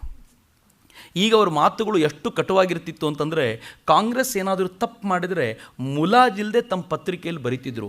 ಆ ಮಾತುಗಳು ಎಷ್ಟು ಕಠೋರವಾಗಿರ್ತಿತ್ತು ಅಂತಂದರೆ, ಗಾಂಧೀಜಿ ಕೂಡ ಆ ಪತ್ರಿಕೆಯಲ್ಲಿ ಬಂದಿರುವಂಥದ್ದಕ್ಕೆ ಉತ್ತರ ಬರೀಬೇಕಾದ ಪರಿಸ್ಥಿತಿ ಬರ್ತಿತ್ತು. ಜನ ಕೇಳ್ತಿದ್ರು, ಅವ್ರು ಹೇಳೋ ಈ ಮಾತಿಗೆ ಉತ್ತರ ಕೊಡಿ ಅಂತ. ಕೆಲವೊಂದು ಪ್ರಶ್ನೆಗಳು ಎಂಥದ್ದನ್ನು ಸುಭಾಷರು ಎತ್ತುತ್ತಿದ್ರು, ಮೇಲಕ್ಕೆ ತೊಗೊಂಡು ಬರ್ತಿದ್ರು ಅಂತಂದರೆ ಆ ಪ್ರಶ್ನೆಗೆ ಉತ್ತರ ಹುಡುಕೋದೇ ಕಷ್ಟ ಆಗಿರ್ತಿತ್ತು. ಅಂಥ ಪರಿಸ್ಥಿತಿಯಲ್ಲಿ ಸುಭಾಷರು ಫಾರ್ವರ್ಡ್ ಬ್ಲಾಕನ್ನು ಕಟ್ಟಿ ಎಲ್ಲ ಕಡೆ ತಿರುಗಾಟ ಮಾಡ್ಕೊಂಡು ಬಂದಿದ್ದರು. ಆದರೆ ದೌರ್ಭಾಗ್ಯ, ಗಾಂಧೀಜಿಗೆ ಇಷ್ಟು ಸಹಿಸಲಿಕ್ಕಾಗದೆ ಗಾಂಧೀಜಿ ಏನು ಮಾಡಿದರು, ಸುಭಾಷರನ್ನು ಬಂಗಾಳ ಪ್ರದೇಶ್ ಕಾಂಗ್ರೆಸ್ ಕಮಿಟಿಯಿಂದನೂ ಕೂಡ ಕಿತ್ತು ಬಿಸಾಕುವಂತ ಮಾಡಿದರು. ಆದರೆ ನಿಮ್ಗೆ ಗೊತ್ತಿರಲಿ, ಬಂಗಾಳಿಗರಿಗೆ ಸುಭಾಷರ ಮೇಲೆ ಎಂಥ ಪ್ರೀತಿ ಇತ್ತು ಅಂತಂದರೆ ಅದನ್ನು ಕೇಳಿ ಭಾಳ ಸಂತೋಷ ಆಗುತ್ತೆ. ಕೆಲವೊಂದು ಸಲ ಈ ಪ್ರಾದೇಶಿಕತೆಯು ಬೇಕು ಅಂತ ಅನಿಸುತ್ತೆ. ರವೀಂದ್ರನಾಥ್ ಠಾಗೂರರು ಗಾಂಧೀಜಿಗೆ ಒಂದು ಪತ್ರ ಬರೀತಾರೆ, ಬಂಗಾಳಿಗರಲ್ಲಿ ಕೆಲವರಿಗೆ ತುಂಬ ತೊಂದರೆ ಆಗ್ತಿದೆ, ತಲೆ ನೋವು ಬಂದಿದೆ, ಆದಷ್ಟು ಬೇಗ ಬಾಂಬ್ ಹಚ್ಚಿ ಇದಕ್ಕೊಂದು ಪರಿಹಾರ ಕೊಡಿ ಅಂತ ಗಾಂಧೀಜಿಗೆ ಪತ್ರ ಬರೆದಿದ್ರು. ಗಾಂಧೀಜಿ ಹೇಳ್ತಾರೆ, ಸುಭಾಷ್ ತಾನೇ ಮಾಡ್ಕೊಂಡಿರುವಂಥ ಅಪರಾಧ ಇದು, ನಾನೇನೂ ಮಾಡಲಿಕ್ಕಾಗಲ್ಲ ಅಂತ ಉತ್ತರ ಬರೆದ್ರು. ಆದರೆ ರವೀಂದ್ರನಾಥ್ ಠಾಗೂರಿಗೆ ಎಷ್ಟು ಪ್ರೀತಿ ಇತ್ತು ಸುಭಾಷ್ ಸುಭಾಷರ ಮೇಲೆ ಅಂತಂದರೆ ಶಾಂತಿನಿಕೇತನಕ್ಕೆ ಕರೆಸಿ ಎಲ್ಲವನ್ನೂ ಕಳ್ಕೊಂಡ್ಮೇಲೆ ಅವ್ನಿಗೊಂದು ಸನ್ಮಾನ ಮಾಡಬೇಕು ಅಂತ ನಿಂತಿದ್ದರು. ಆದರೆ ಕಾಂಗ್ರೆಸ್ನವರು ಅವ್ರ ಹತ್ರ ಹೋಗಿ ಬೇಡ್ಕೊಂಡ್ಬಿಟ್ರು, ಹಂಗೆ ಮಾಡಿಬಿಟ್ರೆ ಅವಮಾನ ಆಗ್ಬಿಡುತ್ತೆ ನಮಗೆ, ದಯವಿಟ್ಟು ಮಾಡಬೇಡಿ ಅಂತ ಹೇಳಿದ್ದ ಕಾರಣಕ್ಕೆ ಅದನ್ನು ಕ್ಯಾನ್ಸಲ್ ಮಾಡಬೇಕಾದ ಪರಿಸ್ಥಿತಿ ಬಂತು. ಆದರೆ ಸುಭಾಷರ ಬಗ್ಗೆ ರವೀಂದ್ರ ಬರಿತಾ ಹೇಳ್ತಾರೆ, ಆರಂಭದಲ್ಲಿ ನಿನ್ನ ಬಗ್ಗೆ ನಂಗೊಂದು ಕೆಟ್ಟ ಅಭಿಪ್ರಾಯ ಇತ್ತು, ಆದರೆ ಈ ಹೊತ್ತಿನಲ್ಲಿ ನೀನು ತೋರಿಸಿದ ನಿನ್ನ ತಾಳ್ಮೆ ಇದೆಯಲ್ಲ, ನೀನು ತೋರಿಸಿದಂಥ ಈ ವ್ಯಕ್ತಿತ್ವ ಇದೆಯಲ್ಲ, ಇದು ಎಷ್ಟು ಉತ್ಕೃಷ್ಟ ಅಂತಂದರೆ ನಿನ್ನ ಬಗ್ಗೆ ಒಂದು ಶ್ರೇಷ್ಠವಾದ ಗೌರವ ನನಗೆ ಬಂದಿದೆ ಅಂತ ರವೀಂದ್ರನಾಥ್ ಠಾಗೂರ್ ಸುಭಾಷ್ ಚಂದ್ರ ಬೋಸರ ಬಗ್ಗೆ ಹೇಳುವಂಥ ಪರಿಸ್ಥಿತಿ ಬಂತು. ಎಷ್ಟರ ಮಟ್ಟಿಗೆ ಅಂತಂದರೆ ಒಬ್ಬ ಲೇಖಕ ತುಂಬ ಚೆನ್ನಾಗಿ ಹೇಳ್ತಾನೆ, ಒಬ್ಬ ಇತಿಹಾಸಕಾರ. ಆ ಇತಿಹಾಸಕಾರ ಹೇಳ್ತಾನೆ, ಗಾಂಧೀಜಿ ಅಂತ ವ್ಯಕ್ತಿ ಅತ್ಯಂತ ಕೀಳಾಗಿ ಅಥವಾ ಅತ್ಯಂತ ಕೆಳಮಟ್ಟದಲ್ಲಿ ನಡ್ಕೊಂಡಂಥ ಕೆಲವು ಅಪರೂಪದ ಪ್ರಸಂಗಗಳಲ್ಲಿ ಇದೂ ಒಂದು ಅಂತ ಸುಭಾಷರ ಪ್ರಸಂಗವನ್ನು ತಗೊಂಡು ಬರೀತಾರೆ. ಬಹುಶಃ ಗಾಂಧೀಜಿಯವರ ಜೀವನದಲ್ಲಿ ಒಂದು ಕಪ್ಪು ಚುಕ್ಕೆಯಾಗಿ ಇದಂತೂ ಖಂಡಿತವಾಗಿ ಉಳ್ಕೊಂಡು ಬಿಡುತ್ತೆ ಅನ್ನೋದರಲ್ಲಿ ಅನುಮಾನವೇ ಇಲ್ಲ. ಸುಭಾಷರು ಈಗ ಹೊರಗಡೆ ಬಂದು ಅವ್ರನ್ನ ಪ್ರದೇಶ್ ಕಮಿಟಿಯಿಂದ ಹೊರಗೆ ತೆಗೆದಿದ್ದಷ್ಟೇ ಅಲ್ಲದೆ ಇನ್ನು 3 ವರ್ಷಗಳ ಕಾಲ ಅವರು ಕಾಂಗ್ರೆಸ್ಸಿನ ಯಾವುದೇ ಎಲೆಕ್ಷನ್ಗೆ ನಿಲ್ಲುವಂತಿಲ್ಲ, ಕಾಂಗ್ರೆಸ್ನಲ್ಲಿ ಯಾವುದೇ ಸ್ಥಾನವನ್ನು ಪಡ್ಕೊಳ್ಳುವಂತಿಲ್ಲ ಅಂತ ಕಾಂಗ್ರೆಸ್ನಿಂದನೂ ಕಿತ್ತು ಬಿಸಾಕಿದರು. ಎಂಥ ವಿಚಿತ್ರವಾದ ಪ್ರಸಂಗ ಬಂತು ಸುಭಾಷರಿಗೆ. ಸುಭಾಷರು ಅದಕ್ಕೆ ಯಾವುದಕ್ಕೂ ತಲೆ ಕೆಡಿಸ್ಕೊಳ್ಳೇ ಇಲ್ಲ. ಸುಭಾಷರು ತಮ್ಮ ಫಾರ್ವರ್ಡ್ ಬ್ಲಾಕಿನ ಮೂಲಕ ತುಂಬ ವ್ಯಾಪಕವಾದ ಕೆಲಸ ಮಾಡ್ತಾಯಿದ್ರು. ಹೀಗೆ ವ್ಯಾಪಕವಾದ ಕೆಲಸ ಮಾಡ್ತಾ ಮುಂದೆ ಏನು ಅಂತ ಅನೇಕ ಬಾರಿ ಅವರು ಸೈಲೆಂಟಾಗಿ ಕೂತ್ಬಿಡ್ತಿದ್ರು. ಪ್ರತಿ ಬಾರಿ ಯಾವುದೋ ಒಂದು ಹೋರಾಟ ಎದುರಿಗೆ ಬಂದಾಗಲೂ ಗಾಂಧೀಜಿ ಏನೋ ಮಾಡ್ತಾರೆ ಅಂತ ಕಾಯ್ತಾ ಕೂತ್ಕೊಳ್ಳೋದು, ಆದರೆ ಗಾಂಧೀಜಿಯಿಂದ ಏನೂ ಆಗದೆ ಹೋದಾಗ ಭ್ರಮ ನಿರಸನಗೊಳ್ಳೋದು. ಬಹುಶಃ 1 ವರ್ಷಗಳ ಕಾಲ ಇದೇ ನಡೀತು. ಮುಂದೇನು ಮಾಡಬೇಕು ಅಂದಾಗ ಕಾಂಗ್ರೆಸ್ ಒಂದು ನಿರ್ಣಯ ತೆಗೆದುಕೊಳ್ತು. ಆ ನಿರ್ಣಯ ಏನಿತ್ತು ಅಂತಂದರೆ, ದೇಶದಲ್ಲಿ ಎಲ್ಲೆಲ್ಲಿ ಬ್ರಿಟಿಷರ ಇದನ್ನು ಬಿಂಬಿಸುವಂಥ, ಅವರ ಪರಂಪರೆಯನ್ನು ಬಿಂಬಿಸುವಂಥ ಮೂರ್ತಿಗಳಿವೆಯೋ ಅದನ್ನು ಒಡೆದು ಹಾಕಬೇಕು ಅಂತ. ಇವ್ರಿಗೆ ಭಾಳ ಖುಷಿ ಆಯಿತು. ಏನಾದರೂ ಒಂದು ಕ್ರಾಂತಿಕಾರಿ ಕೈ ಹಾಕಿದ್ದೀವಲ್ಲ, ನಾನೇ ಇದ್ರ ಮುಂದೆ ನಿಂತ್ಕೊಳ್ತೀನಿ ಅಂತ ಸುಭಾಷ್ ಏನು ಮಾಡಿದರು, ಒಂದು ಕಡೆ ಒಂದು ಮೂರ್ತಿ ಇತ್ತು, 150 ವರ್ಷಗಳ ಹಿಂದಿನ ಮೂರ್ತಿ, ಹೋವೆಲ್ಲನ ಮೂರ್ತಿ ಅದು. ಆ ಮೂರ್ತಿಯನ್ನು ಒಡಿಬೇಕು ಅಂತ ಸುಭಾಷರು ಒಂದು ಕರೆ ಕೊಟ್ಟು ಹೊರಡ್ಲಿಕ್ಕೆ ತಯಾರಾದರು. ಅವ್ರು ಹೊರಟ ತಕ್ಷಣ ಬ್ರಿಟಿಷರು ಅವರನ್ನು ಬಂಧಿಸಿ ಜೈಲಿಗೆ ತಳ್ಳಿಬಿಟ್ರು. ಸೆಕ್ಷನ್ 129 ಪ್ರಕಾರ ಅವ್ರಿಗೆ ಜೈಲಿಗೆ ಹಾಕಿದರು. ಅನಿರ್ದಿಷ್ಟಾವಧಿಯ ಕಾಲ ಜೈಲು ಅಲ್ಲೇ ಇರಬೇಕು ಅಂತ. ಆದರೆ ಬ್ರಿಟಿಷರು ಅದನ್ನು ತಾವೇ ಒಡೆದು ಹಾಕಬೇಕು, ತಾವೇ ಅದನ್ನು ತೆಗಿಬೇಕು, ಎತ್ತಂಗಡಿ ಮಾಡಬೇಕು ಅಂತ ಮೊದಲೇ ಯೋಚನೆ ಮಾಡಿದ್ರಿಂದ ಕೆಲವು ವಾರಗಳ ನಂತರ ಬ್ರಿಟಿಷರೇ ಆ ಮೂರ್ತಿಯನ್ನು ತೆಗೆದರು. ಹೀಗಾಗಿ ಇವ್ರ ಮೇಲೆ ಇದ್ದ ಸೆಕ್ಷನ್ ಸ್ವಲ್ಪ ಕಡಿಮೆ ಆಯಿತು. ಕಡಿಮೆ ಆದ ನಂತರ ಇವ್ರಿಗೆ ಮುಂದೆ ಏನು ಅಂತ ಏನು ಮಾಡಬೇಕು ಅಂತ ಚರ್ಚೆ ನಡೀತಿತ್ತು.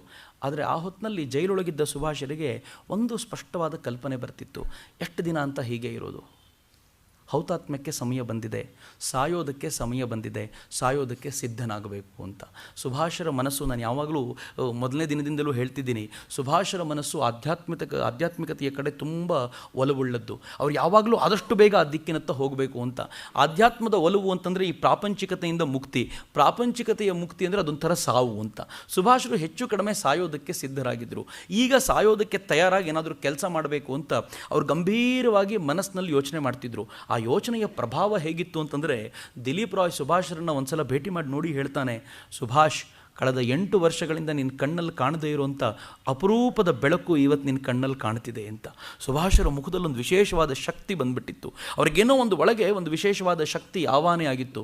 ಅವ್ರು ಮಾತನಾಡಿದರೆ ಈಗ ತರುಣರಿಗೆ ಈಗ ಕಾಲ ಬಂದಿದೆ, ಈಗ ಸಮಯ ಬಂದಿದೆ ಅಂತ ಹೇಳುವಂಥ ಮಟ್ಟಿಗೆ ಮಾತನಾಡ್ತಾ ಇದ್ರು. ಒಂದು ಪತ್ರವನ್ನು ಬರೆದು ಸುಭಾಷರು ದೇಶ ಈಗ ಕರಿತಾ ಇದೆ, ಸಿದ್ಧರಾಗಬೇಕು ಅನ್ನೋ ಅರ್ಥ ಬರುವಂಥ ಸಂದೇಶವನ್ನು ಕೊಟ್ಟಾಗಿತ್ತು. ಮತ್ತೆ ಅವರ ಹೆಲ್ತ್ ಹಾಳಾಗಿದೆ ಅಂತ ಗೊತ್ತಾಗಿ ಅವರು ಸರ್ಕಾರಕ್ಕೆ ಅದನ್ನು ತಿಳಿಸಿದಾಗ ಸರ್ಕಾರ ಅವ್ರ ಸೆಕ್ಷನ್ ಕಡಿಮೆ ಮಾಡಿದ್ರಿಂದ ಅವ್ರನ್ನ ಜೈಲಿಂದ ತೆಗೆದು ಮನೆಗೆ ಕಳಿಸ್ಕೊಡ್ತು. ಮನೇಲಿ ಸುಭಾಷ್ ಇರಬೇಕು. ಸುಭಾಷರು ಇದಕ್ಕಿಂತಲೂ ಮುಂಚೆ ಕೊನೆಯದಾಗಿ ಗಾಂಧೀಜಿನ ಒಂದ್ಸಲ ಭೇಟಿ ಮಾಡಿಕೊಂಡು ಏನಾದರೂ ಮಾಡಿ ಹೋರಾಟಕ್ಕೊಂದು ತೀವ್ರತೆ ಕೊಡಿ ಅಂತ ಕೇಳಿಕೊಂಡ್ರೆ ಗಾಂಧೀಜಿ ಅದಕ್ಕೆ ಪ್ರತಿಕ್ರಿಯೆಯೂ ಸರಿಯಾಗಿ ಕೊಟ್ಟಿರಲಿಲ್ಲ. ಸುಭಾಷರು ಜೈಲಿನಲ್ಲಿದ್ದಾಗ ಎಲ್ಲರೂ ಕೇಳಿಕೊಂಡ್ರು ಸುಭಾಷರನ್ನು ಬಿಡುಗಡೆ ಮಾಡಲಿಕ್ಕೆ ನೀವೊಂದು ಹೇಳಿಕೆ ಕೊಡಿ ಅಂತ. ಗಾಂಧೀಜಿ ಹೇಳಿದರು, ಸುಭಾಷ್ ಹೋಗ್ತಾ ಇರೋ ದಾರಿಯೇ ಬೇರೆ, ನಾನು ಅವನನ್ನು ಬಿಡಿಸಿ ಅಂತ ಯಾವತ್ತಿಗೂ ಹೇಳಲ್ಲ ಅಂತ. ವಿಚಿತ್ರವಾದ ಮನಸ್ಥಿತಿಯಲ್ಲಿ ಗಾಂಧೀಜಿ ಇದ್ದರು. ಸುಭಾಷರೀಗ ಮನೆಯೊಳಗೆ ಬಂದು ಕೂತ್ಕೊಂಡ್ರು. ಮನೆಯೊಳಗೆ ಕೂತ್ಕೊಂಡು ಪ್ರತಿನಿತ್ಯ ಬೇರೆ ಜನರನ್ನು ಕರೆಸಿ ಮಾತನಾಡ್ತಿದ್ರು. ಕೋರ್ಟ್ನಲ್ಲಿ ಕೇಸಿತ್ತು. ಕೋರ್ಟ್ನಲ್ಲಿ ಕೇಸಿಗೆ ಸುಭಾಷರು ಬರ್ತಿರ್ಲಿಲ್ಲ. ಯಾಕೆ ಬರ್ತಿರ್ಲಿಲ್ಲ ಅಂತಂದರೆ ಹುಷಾರಿಲ್ಲ ಅಂತ. ಆದರೆ ಮನೆಗೆ ಮಾತ್ರ ತುಂಬ ಜನ ಬಂದು ಭೇಟಿ ಮಾಡ್ಕೊಂಡು ಹೋಗ್ತಿದ್ರು. ಬೇರೆ ಜನ ಬಂದು ಭೇಟಿ ಮಾಡ್ತಿದ್ರು. ಕೋರ್ಟ್ನಲ್ಲಿ ಅವ್ರನ್ನ ಕೇಳಿದ್ರಂತೆ ಒಂದ್ಸಲ, ಅಲ್ಲ ರೀ, ನಿಮ್ಮ ಸುಭಾಷರಿಗೆ ಹುಷಾರಿಲ್ಲ ಅಂತ ನೀವು ಹೇಳ್ತೀರಿ, ಅದಕ್ಕೆ ಬರಲ್ಲ ಇಲ್ಲಿ, ಆದರೆ ಅಲ್ಲಿ ನೋಡಿದ್ರೆ ಮನೆಗೆ ಬೇಕಾದಷ್ಟು ಜನ ಬಂದು ಹೋಗ್ತಾರಂತಲ್ಲ ಅಂದಾಗ ಡಾಕ್ಟರ್ ಹೇಳಿದರು, ಅವ್ರ ಟ್ರೀಟ್ಮೆಂಟ್ನ ಒಂದು ಭಾಗನೇ ಜನರನ್ನು ಮಾತನಾಡಿಸೋದು. ಮಾತನಾಡಿಸ್ಲಿಕ್ಕೆ ಬಿಡಲಿಲ್ಲ ಅಂದರೆ ರೋಗ ಇನ್ನೂ ಜಾಸ್ತಿ ಆಗುತ್ತೆ, ಅದಕ್ಕೋಸ್ಕರ ಮಾತನಾಡಿಸ್ಲಿಕ್ಕೆ ಬಿಡ್ತೀವಿ ಅಂತ. ಸುಭಾಷರು ಮಾತನಾಡ್ತಾ ಇದ್ದವರು ಅವರ ಮಾನಸಿಕವಾಗಿ ಎಲ್ಲೋ ಒಂದು ಕಡೆ ಒಂದು ಸ್ಪಷ್ಟವಾದ ಒಂದು ರೂಪುರೇಷೆ ಹಾಕ್ಕೊಂಡಿದ್ರು, ಮುಂದೇನು ಅನ್ನೋಂಥ ಒಂದು ಕಲ್ಪನೆ ಹಾಕ್ಕೊಂಡಿದ್ರು.